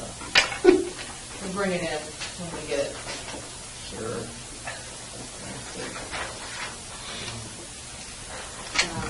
So I think that, You anything said about trip this? down memory lane. Yeah. There it was. Yep. Okay, anything? I didn't even realize I still had anything in there. I'm Yeah, guessing that's all what I that did. stuff was in the garage or something? Or? It was spread out. I think the box was in the garage. I don't remember where some of the other, if there were, some of the other specific stuff, but I know the box, pretty sure the box was in the garage. Huh. And I think, jump into this, but just I had this stuff laid out to show you. Yeah. I think we maybe even showed you these before. I don't know No, if I we did saw or the not. ones that were going. Okay, yeah, Was these that were, as they found it? yeah. They might have pulled something away. Just so you or- could see where, Okay. about where it was. Yeah. I was gonna say I thought it kind of camouflaged. Yeah, that was sort of like walking up on it. You can see Okay. it. We got a report, we just got all this stuff, sent it into the lab, and we do everything that we get, and, on the tray that holds the ammo in there, there's a perfect right thumbprint. Yeah, right. No, there is. I don't have the lab report back. Wow. Uh-oh. More CSI stuff. Yeah, I'm impressed. Well, I'm disappointed in myself mostly, but I'm saying. The lab examiner called me. I don't have the report yet. When I get the report, I'll show you the report. But I'm not being silly. It was on one of these two on the plastic tray inside. Huh.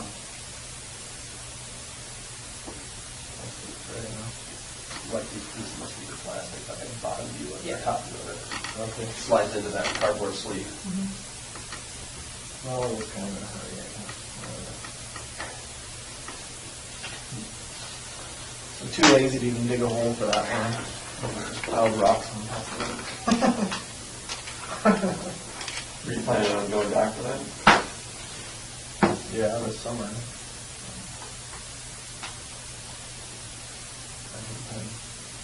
That would have been a good trip. I still can't get over the disappeared house in Vermont thing. You have big plans for this summer? Back there? Well, I was going to go back there.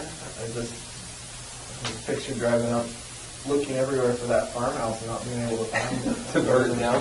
Yeah, that would have been funny. But whatever, you guys did that for me. Speaking of Vermont, Yeah, speaking of Vermont, we were talking to Vermont on Monday. And they want to know what's going on. And they are interested in filing charges as they have been all along. What, federal? You know, You don't know? no, I mean, we talked to both the state and federal prosecutors on Monday. And we want to know what we should tell them from your perspective.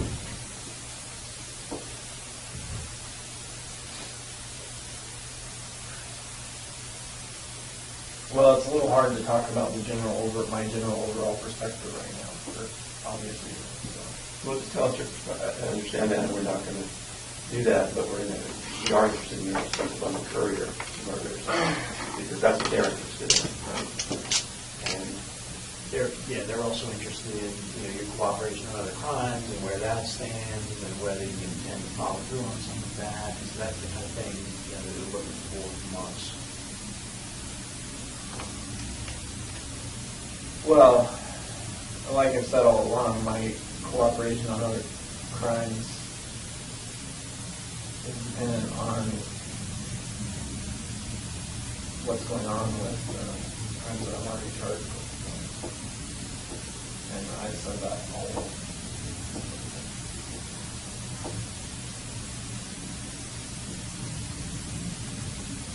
As far as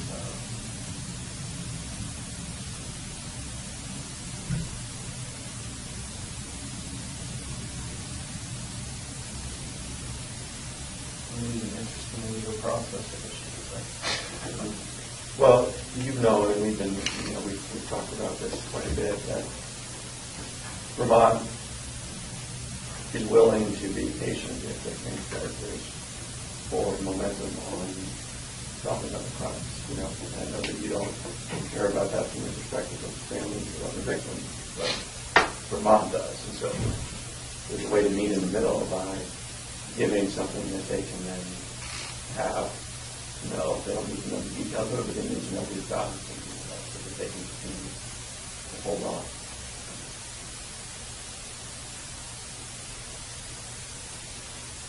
I just don't understand why, even from a legal perspective, I don't understand what the hurry is or what their issue is as to why they want to file charges, additional charges, when I'm clearly already charged with substantial. Well, in Vermont, you've got state prosecutors who right now have an unsolved, according to the public, unsolved murder of the courier. Right? So the law enforcement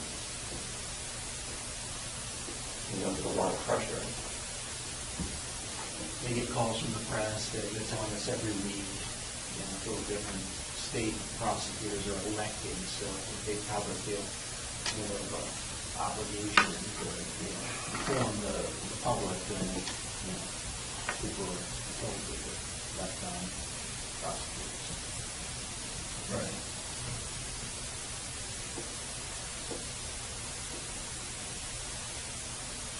But since they called off the search for the bodies, as far as the public knows, they can't even definitively say that it was a homicide. I know they already told everybody it was. They know that. Vermont. Right. They know. So Vermont, let's just be a really realistic approach to it. The state prosecutor in Vermont, you want to come out and say, hey, here are the charges we've got. We've got the guy. He's stopped. That's what you want to do. Right. So you need to give them a reason to say, don't do that.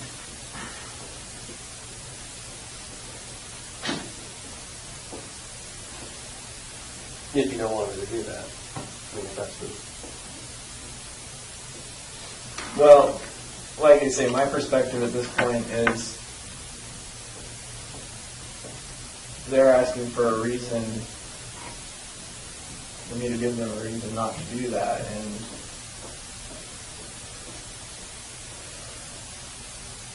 I have no reason to suspect that at this point that any further information I give is going to be used or portrayed to the media in the way that I'm told it will be or won't be, just because that's the way it's played out so far. So if they're saying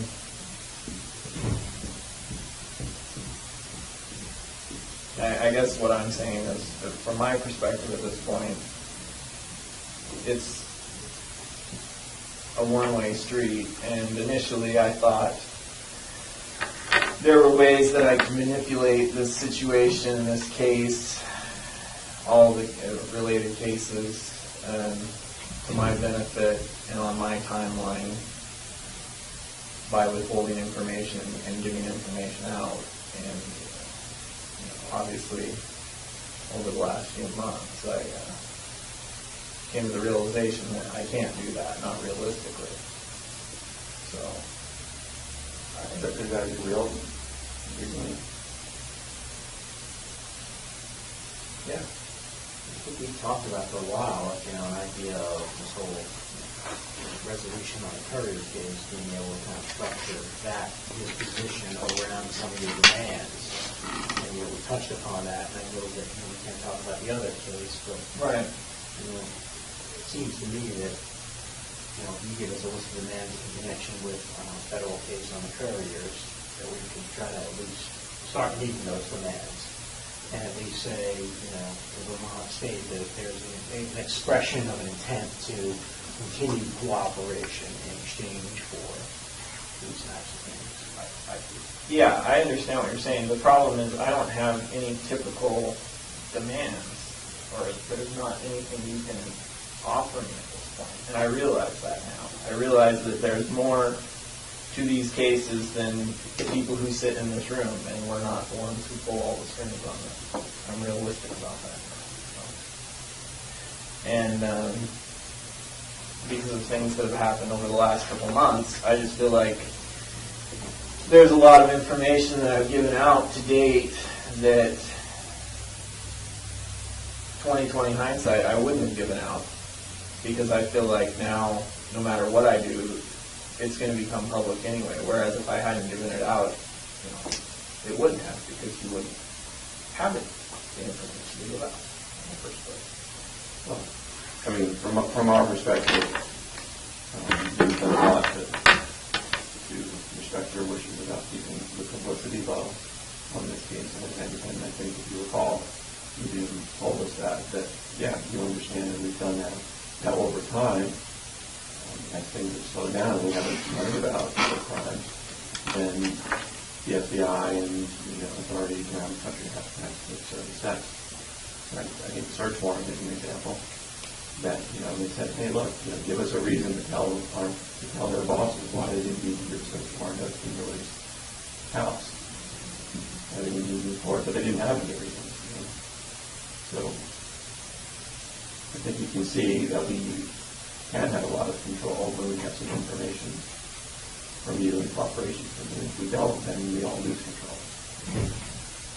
And even Vermont's letter that I recall, they had this letter about, all right, you provide this, and we just kind of sit back and we don't get involved. And for us with that letter, I think what happened in Vermont after that was sort of a function of, that's we're sort of not going along with that deal. And so I think that's what ended up happening there. I understand the perspective, but at the same time, I think there is a way to structure a deal around the couriers to satisfy some of your goals.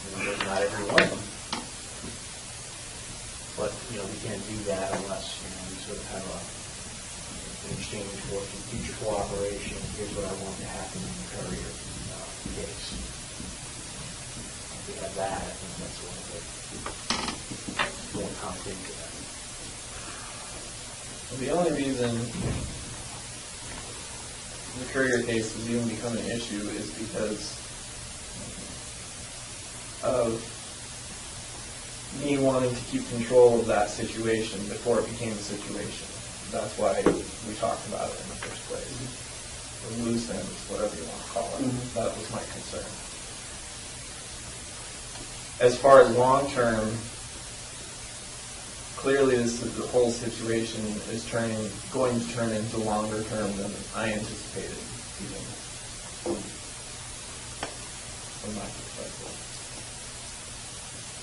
And so my position on it at this point is, you're asking for more information, and I am still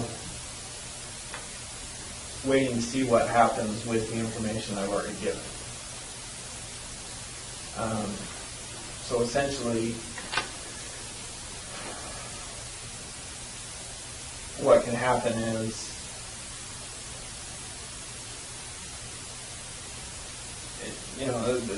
it becomes a one-way street until I see what comes out the other end on some of these other issues.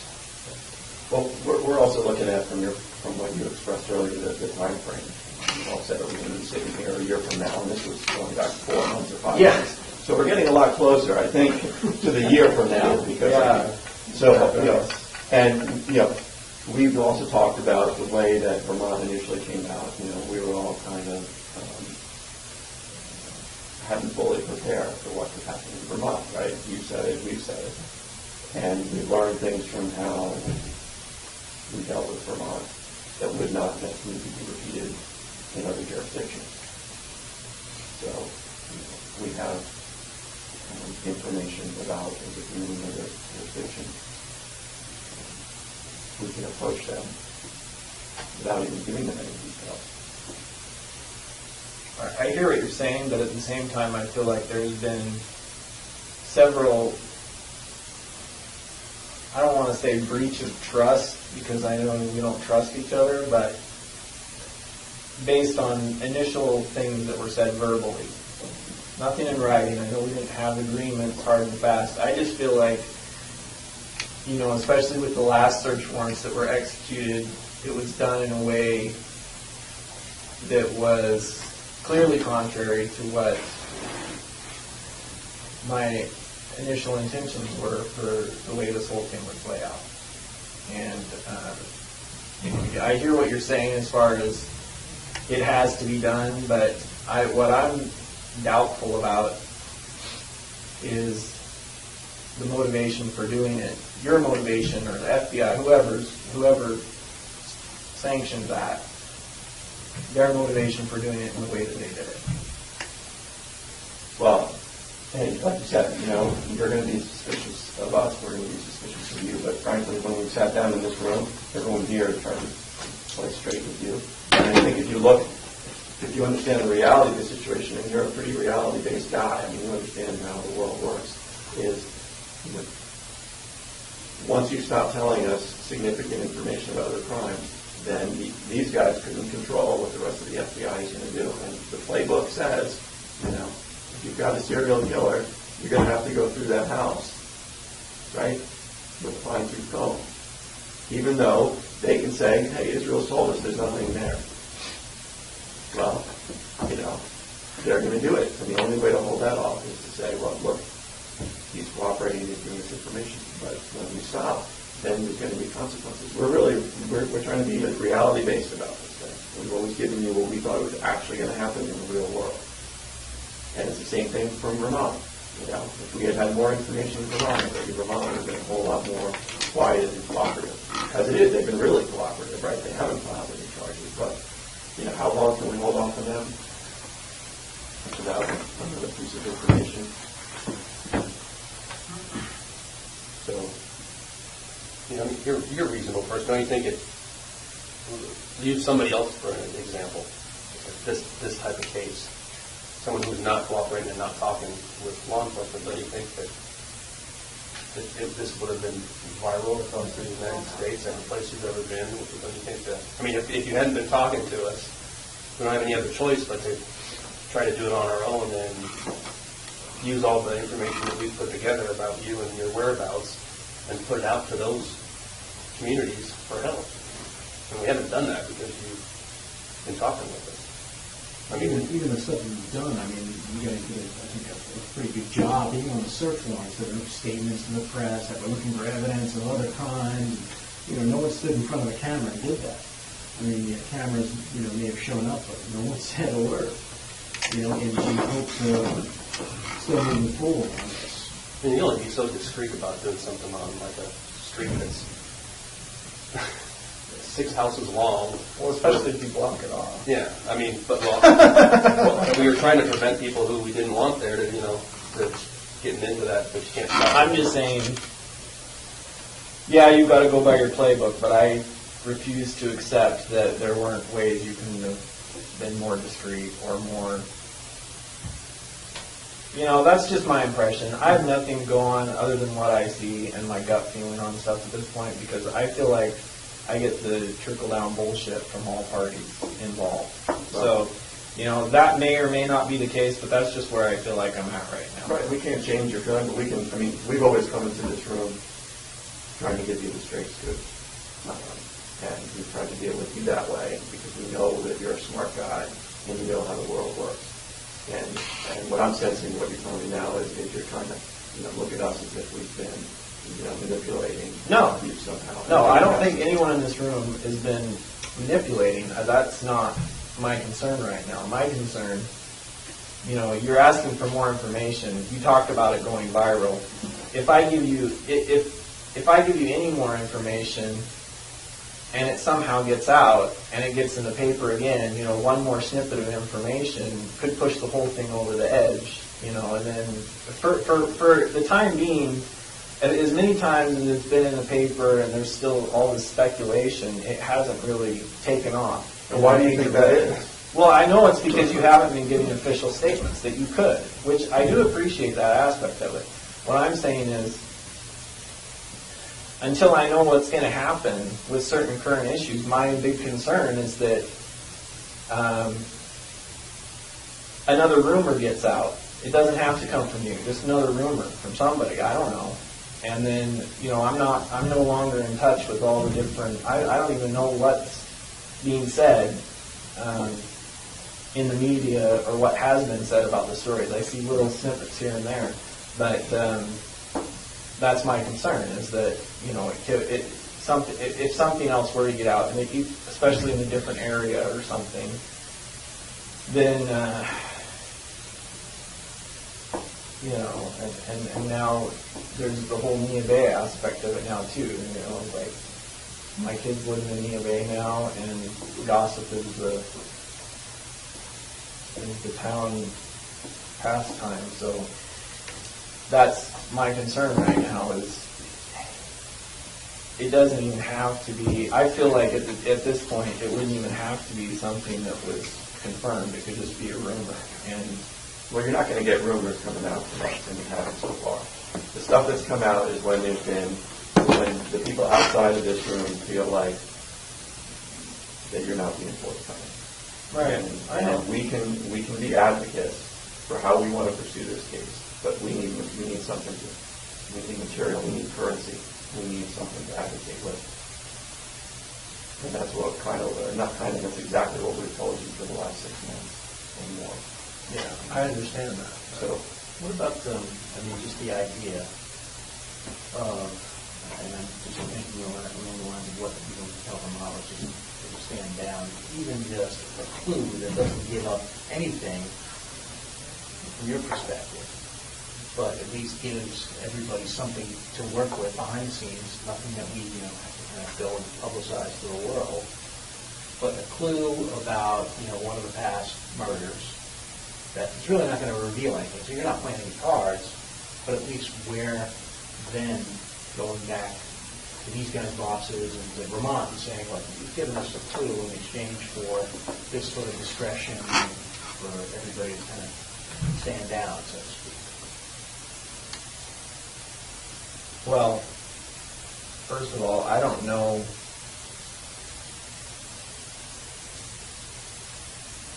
You already have. Sure. You already have a lot of clues that I don't know about. You have that computer. So you wouldn't be giving anything away. I'm just saying I think you have a lot of background on me at this point. Sure, I'm sure that I don't even remember at this point. So. The bosses above us, though, don't know what's on that computer. Jeff and I know what's on that computer. So let's just use Frank's example for a second. So if you were to give us a clue, they don't know. Our bosses don't know what.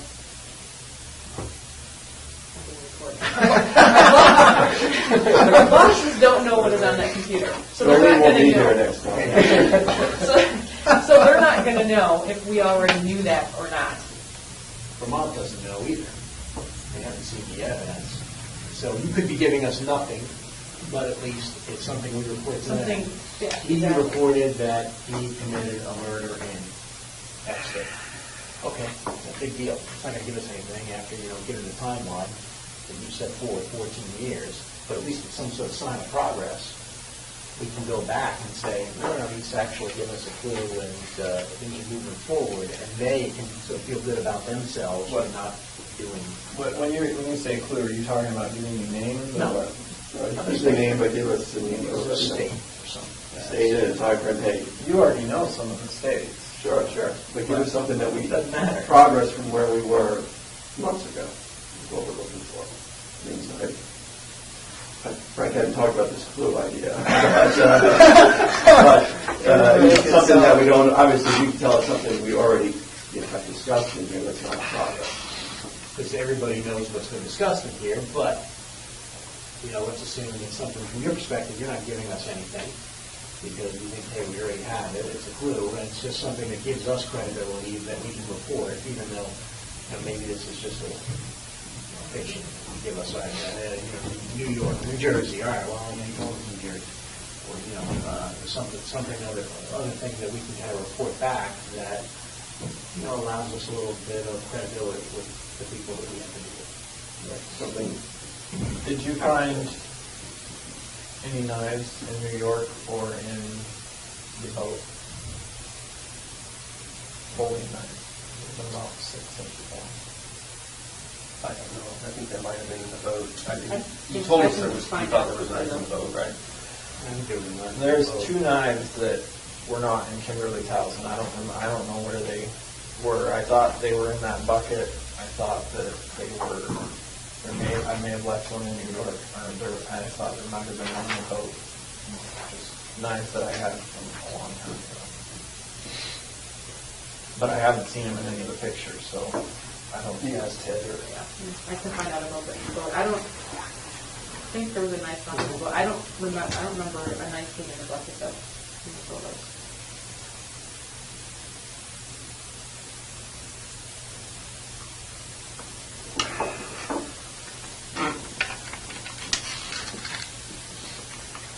The knives that were there. There was a folding knife. And why is that knife? Well, it's a folding knife, so I don't know. You took it apart and like Would there be blood on the knife? there, well, the knife not on it, but maybe inside. In the joint or something. The kind that has the handles are actually bolted or screwed to it or something. It's not a solid piece, nothing you can disassemble it in some manner. Yeah. Like that. Would the blood be from a long time ago or just a knife? No, the blood's not from a long time ago, but I haven't carried it for a while, so I couldn't remember where it left it. Any other places where it might be? No, I don't. Well, it was in the boat. It was a long time ago. Well, 2005. right. Yeah, I mean, they're both knives that I got. And those be associated with the Washington murder? Yeah.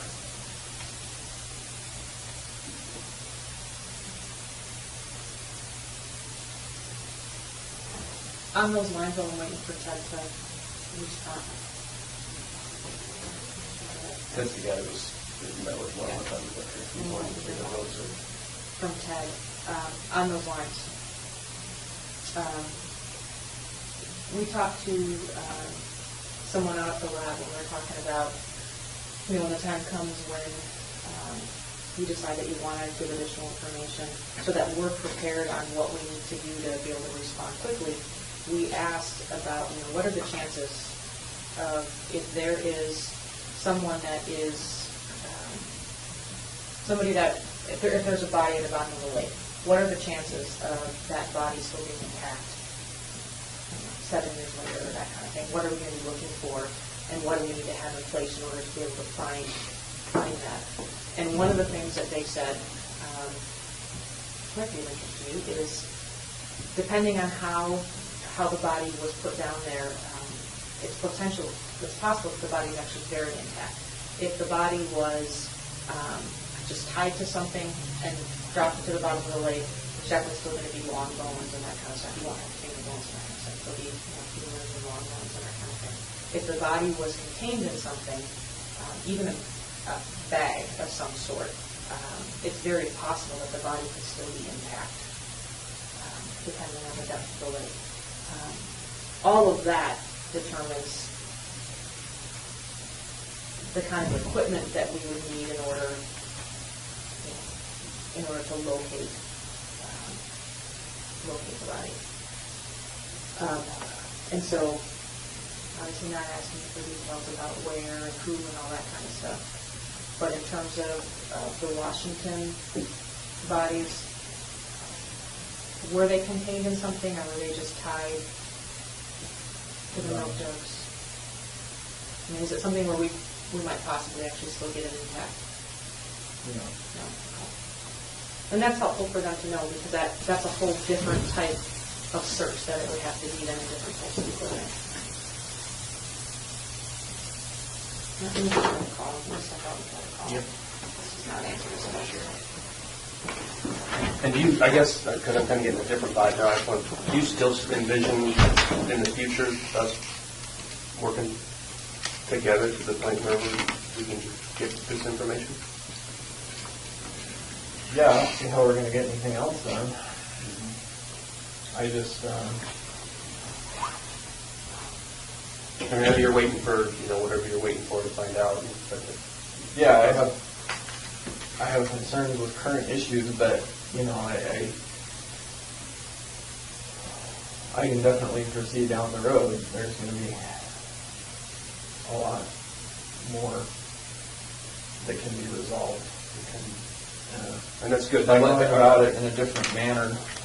Well, but that's good information because we'll be able to pass that on. And Yeah. You're still open and you're still.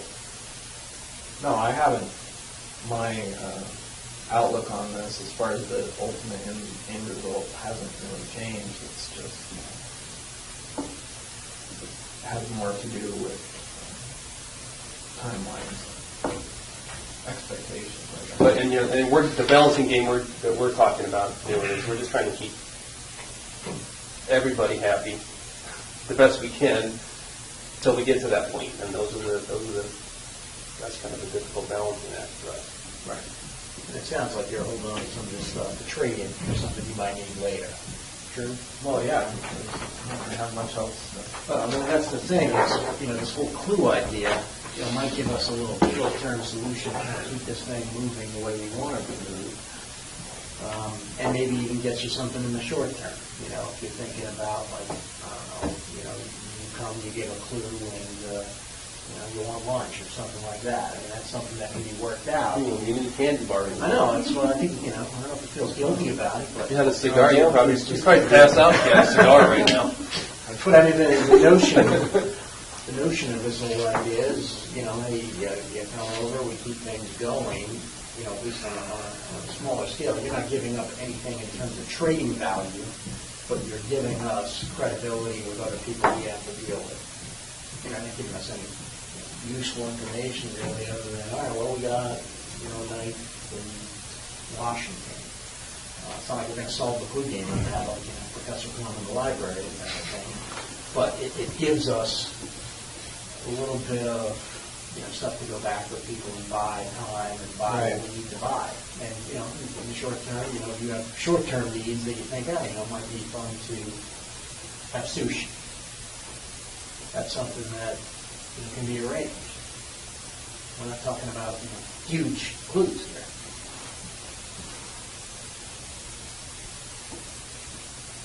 What did you guys find in the boat? Was there anything left? I thought we went over technically. I saw the list. There was no knife. Oh, you mean in terms of the lab? Yeah. It has not, everything has not gone to finish up at DNA yet. So it's possible there were still, there were some areas that did test positive for blood, just when they do like the first, they call the presental test, when the people that were searching it. So those things went into the lab, and some of those things were like the screws from holding the carpeting in, and that kind of thing. Those have not come back yet from DNA. The little, there were some little fragments that they thought might have been bone fragment, was not bone, did not test positive for bone. That one's come back. Yeah, they didn't, we didn't ask what it was, but it wasn't bone. Right. There's some hair that is not yours. But the way they figure out hair. I was mostly curious if they found any blood. Yeah, there I was. wasn't sure how long, because it's been sitting there in the rain for so long. I was curious if there was. I mean, I know there was when I parked it. Yeah, there was. We haven't heard anything back about it, and then they need something to compare it with. Right. So there's no knife? No knife. There was no knife in the boat. It may have been.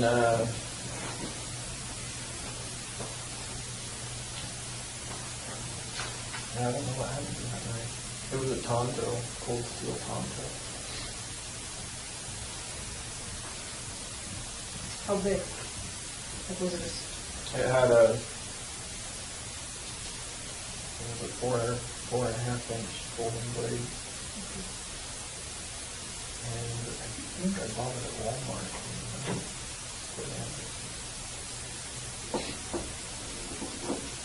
Do you remember what color it was? It looks very similar to the one that I had on me when I was arrested. just a different blade style, same company and everything, I think.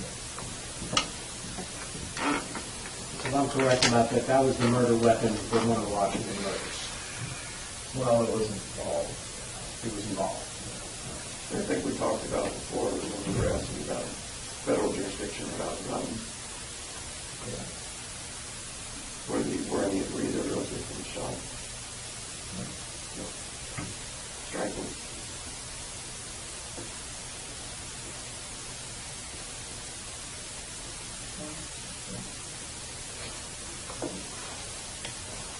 We'll get the whole story eventually. Right, we're just looking to get parts so that we can move. No, the only person I ever shot was Bill Courier. Everybody else is starting. Yeah. Or I don't want to have the wrong impression. You know, so everybody else was strangled or those or something else.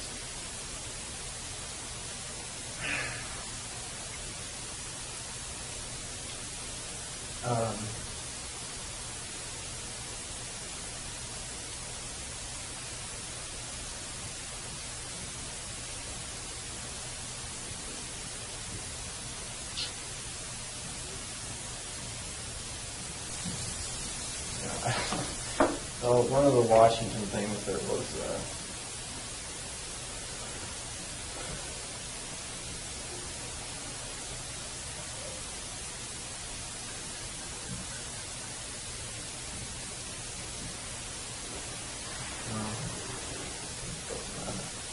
it's just no, it wasn't strangled.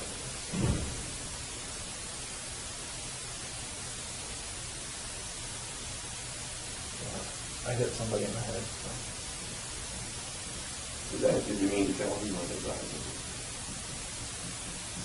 Was there a struggle and you hit them and they died, or did you mean to kill them? No, I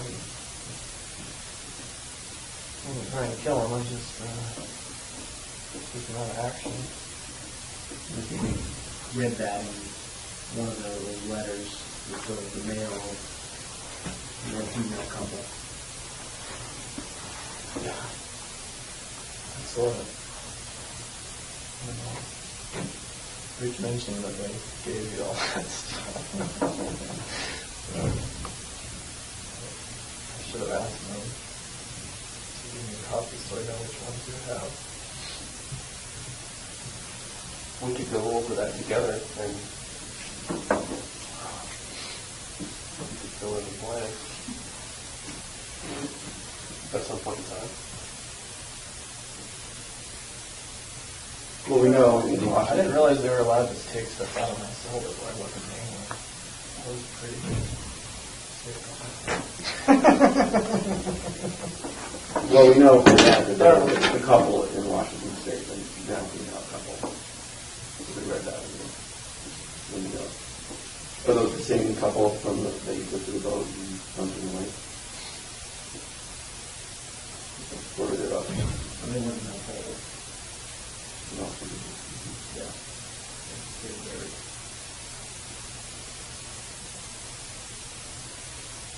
Yeah, that was wow.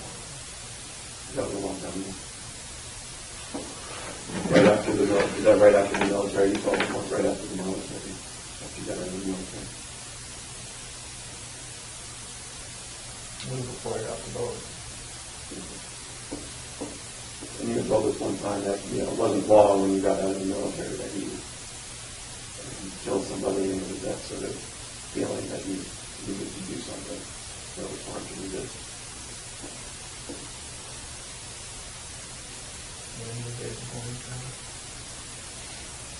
Is it fair to say that we're looking at a lot more around the Washington area than now?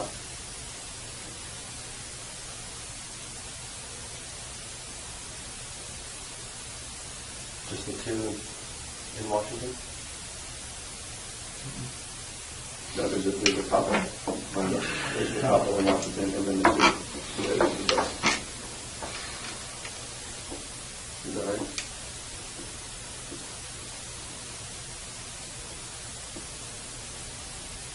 Yeah.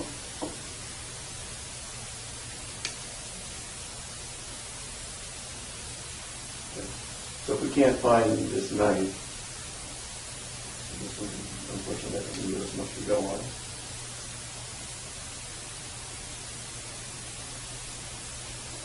I know we had some knives, I don't know what else we had.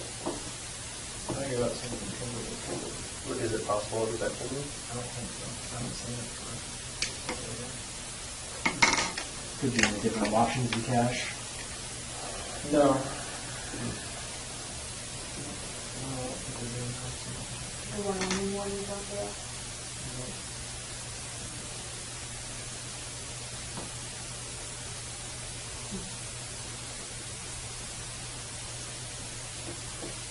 A couple of husband and wife, you know? I'm not going to talk about this. What about other caches, like another cache?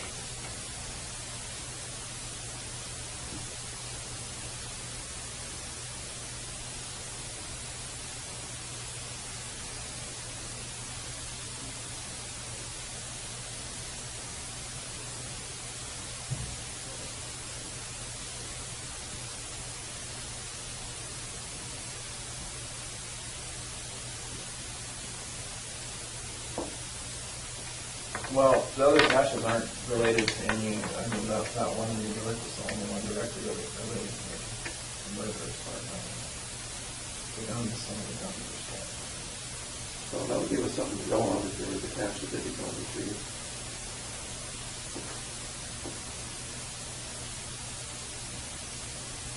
Yeah. So, That would keep, I think that would keep the FBI busy. yeah.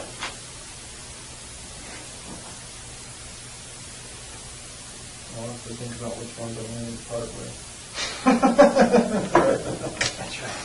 If you thought It all still belongs to me. If you have a candy bar, if you thought of one that you wanted to give up, that maybe we might be able to work something out with a video. Oh, yeah, that's a good idea. Well, that's another issue, is the others I can't find just with satellite maps, so We have I to can do give that. you a general area. Yeah.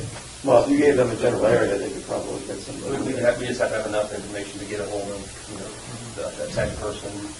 That covers that area. Right. So again, you know, be a cash, it's not related to anything, so you're really not giving up any of your cards to trade with. Well, that's the issue, they're all related to stuff, they're just, yeah, I just have to think about it. Well, You yeah. want to try and remember what's in, Yeah. Well, it's sort of interesting for you too. You'll get to see what's in there, and you'll get to see them again. yeah, and then it's That like may one of those oh shit moments. You dig it up and I see what's in there. Israel, there's been too many oceans. Yeah, well, I've had enough, I've had my share for the year. Well, you know, this is just the way. Well, why don't you, if you were able to do that, I think that's going to buy us, and give everybody something to do, and people like to have something to do. If they can be digging up a cache, and then you'll get to see how the video works, and you'll get to see what's in there. How long does a body last in a freshwater lake? I mean, 'cause there's no critters that eat It depends how, bodies. it depends how deep, I learned a lot. Depends on the Depends how deep it temperature of is, the water. and if the body's contained in something. And it's not critters, it can be like Bacteria. Yeah. Organisms. They were talking So if the water is below, say, 45 degrees all the time.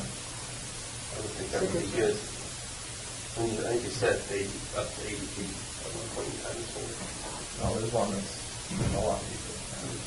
Like 200 feet. we should like get a submarine. Or deeper. Deeper than 200 feet. You guys know about Lake Crescent in Washington? How deep is it? I think that lake is 500 to 700 feet deep.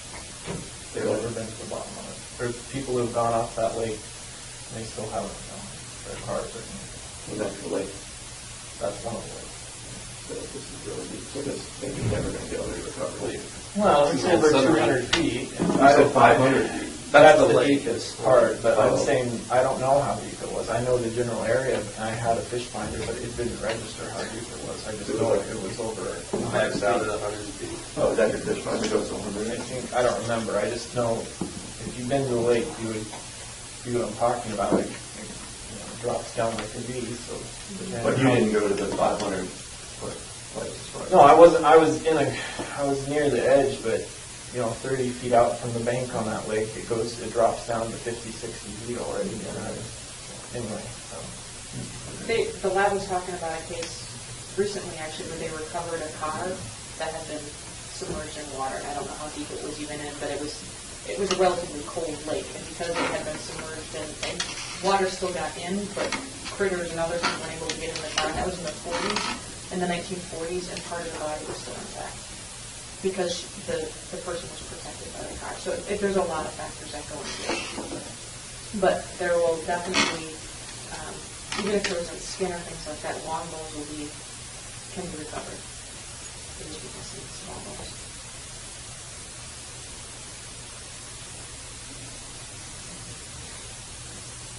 Yeah, I know. But if there's other specifics in terms of things that you know of depths and temperatures and that kind of stuff, you can certainly make some phone calls and find out what. Well, I figured you would have guessed that. That was pretty obvious. But I always have been curious as to what it looked like. I would think as deep as that lake is, it's probably sitting there exactly as it was when I first touched it. I know most freshwater lakes that deep, there aren't even that many fish that go down that deep. But that one's not in anything, it's just ropes or something holding it. Is that the milk jugs that you said? Well, that's what the weights. Milk jugs, how many milk jugs? Is it going to move around? No. How many milk jugs?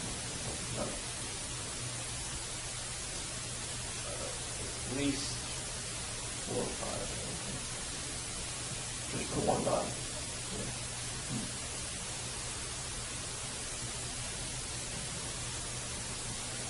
Well, what about a cache that they can work on for next week?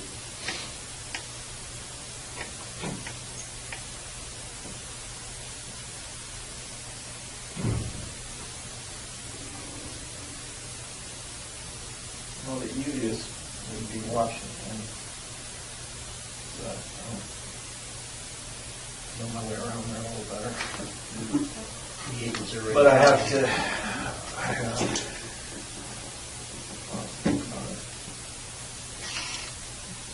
I'm trying to remember what's in it. Do you want them to line it up? That's the thing. You can't make the decision that day because they won't have time to.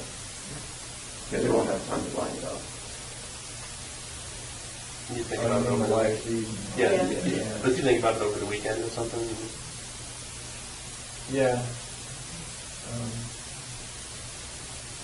If there's anything you want, like, Can you give me like an hour on the internet, maybe? Before we do this. You want an hour on the You do a little research. I've been in total blackout for too long. I think it's, you think about that, and if there's anything you want short term in terms of. I was joking, I wouldn't do that anyway. No, I'm not talking about the internet. I'm talking about, like, if you want some sort of, all right, I'm going to do this, but. You wouldn't do that on the internet if we set a computer down here? Oh, because I know you're just going to go right to everywhere I went. I wouldn't do that to you. But yeah, know anything, to kind of satisfy any short-term goals you have, even if it's just food or coffee or, whatever, obviously, coffee anywhere. Again, it's sort of a situation where I think you're not giving up anything, you're giving us help with whatever we need to persuade. Right. I think it's, No, I can see I see your point of view, I do, on this, but at the same time, I have my own frustrations right now as well, so. But even, like, this is productive. This would be viewed as productive, you said that you came over, we got stuff, and so. It's only productive from a non-prosecuting attorney's point of view. It's productive for us. Fellas, you already got me on this stuff. Okay. I'm not getting out on bail anytime soon. I'm not trying to work with you. I am, but from my perspective, Israel said he's going to do a lot of things in a short time frame, and we've been sitting here looking the months away. And Believe me, I'm aware of the month clicking. I'm just, I need appreciation for things being done at a different speed, that's all. So let me just make sure I'm clear on the cache. Do you have a general area now that you can give us, or do you want to think about it? Washington, right? But I mean, even Oh, there's, the two it's a big districts. state. And we have offices in a bunch of places, so we have to figure out which office we're working with.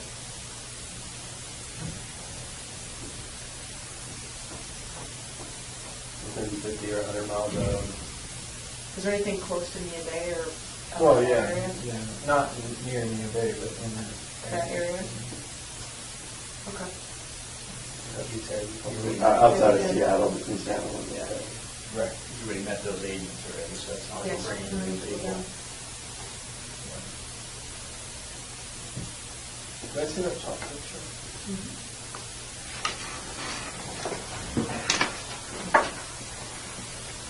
There's more pictures from this too. I didn't grab them all. I can print them all out and have them for you next time.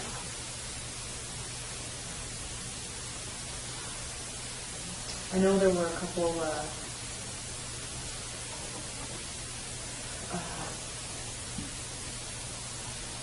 lot of gun parts and pieces, but I don't. What's this one?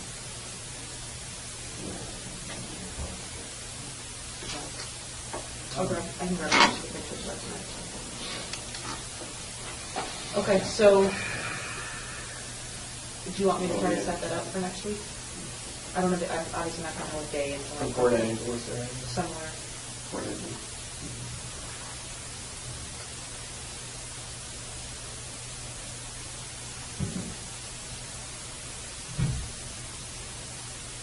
Yeah, I don't set up a time yet. I gotta try and remember. Once you get your computer, you can look right now if you want. Where? It's not gonna help In you area? remember. Google, you can look at Google right now if you want. Well, you know the area, right? I know the area. I'm trying to remember what's in it. He's trying to remember what happened. That's probably not going to be on Google. We can find that together, we'll just, open it up and do like Al Capone calls. It's not that impressive. It's just, I'm more concerned about the little stuff that might be in it.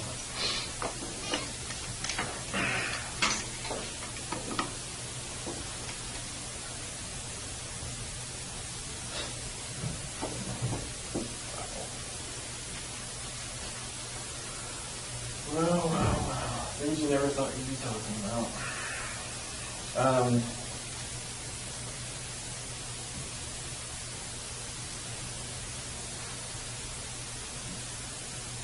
And then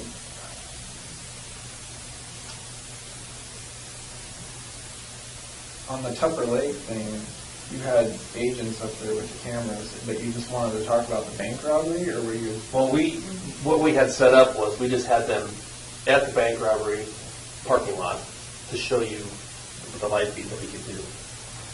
We can talk about whatever you want to talk about. We didn't have any expectations, but we thought the natural progression, because of Right. what we've been talking, would be in that general area, so we wanted to get things moving there. Right. You know, and if you wanted to just like pull out of the parking lot and then take us to the river bend, that was all the better. Well, but yeah, I was just. You would be driving. yeah, it would be like you'd be driving. So.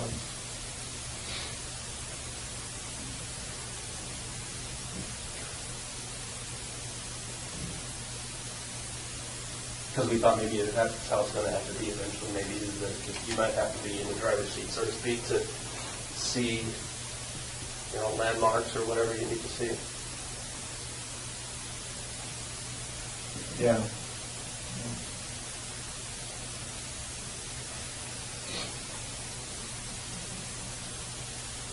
Almost as good as being out. I'd like to tell you we were going to drive you to the dig site and we were going to show you what we were doing, but.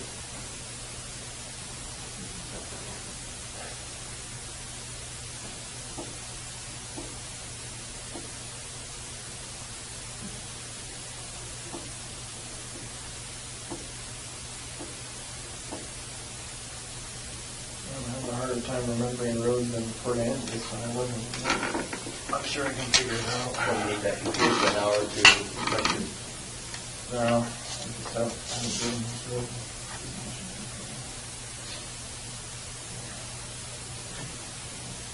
All right, well, So we won't set it up, we'll just We'll get them working on it though, because. get their tech. Yeah, the tech DPI has to Their geek get the squad. camera and get everything all kind of set up. right. So we will get that moving, and then we can touch base with you at the beginning of next week. And have a better idea of what your schedule is going to be like, and figure out what, and I'll know at that point what their schedule is going to be, and we can maybe figure out some time that'll work. Yeah, we might be able to have another meeting next week. Might make-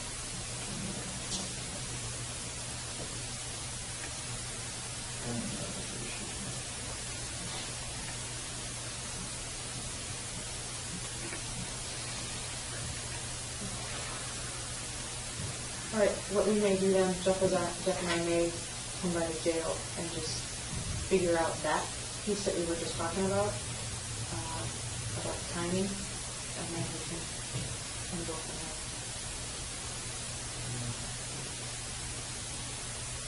In the meantime, I'm supposed to talk to them all tomorrow, and I'll just tell them that, use other clues and use that to our advantage. Yeah, I don't really understand the role or not. It's frustrating from my perspective. I mean, hypothetically, if they charge me federally, would they indict me up here? I just don't understand, considering everything else that's going on, why they would, or how, I guess not why, but how it would work. I don't, like the logistics of it. Well, like I said, they want to be able to solve that crime solved. Right, they want to put my name on it. That's I right. understand that. It's not going to be officially solved till. I know, but they want to be able to put your name to it. Right, And, I understand that. And then the question is how that going to work. Do they want to file charges there? And that's what we're looking at. And it's a lot easier for them just to stomach it if they, their forbearance is giving rise to clues to other murders, whatever those clues might be. I think that is able to accomplish our goal. I understand their perspective. Yeah. From my perspective, though, even if they were to officially charge me at this point, it's not like it would be real breaking news anyway. I think, in some ways it would be, because no law enforcement person has ever confirmed your Right. So It would just be confirmation of everyone's current speculation. Exactly. So I'm not interested in it from that point. I was just interested in it from a logistics point. Like, do they have to fly me to Vermont? Do they charge me? Those are some of the questions. I'm hoping not to get there. Is it warmer in Vermont? It just got snow the other day.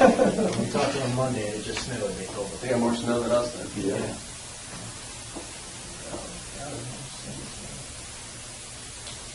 Got a quota for last year. Any other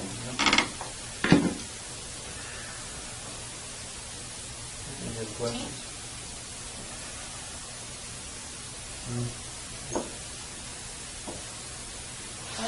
I'm going to visit you up and. You gotta take a week or anything before we take them back. You're not gonna eat this? No, I'm good, thank you. You sure? Yeah, I'm sure.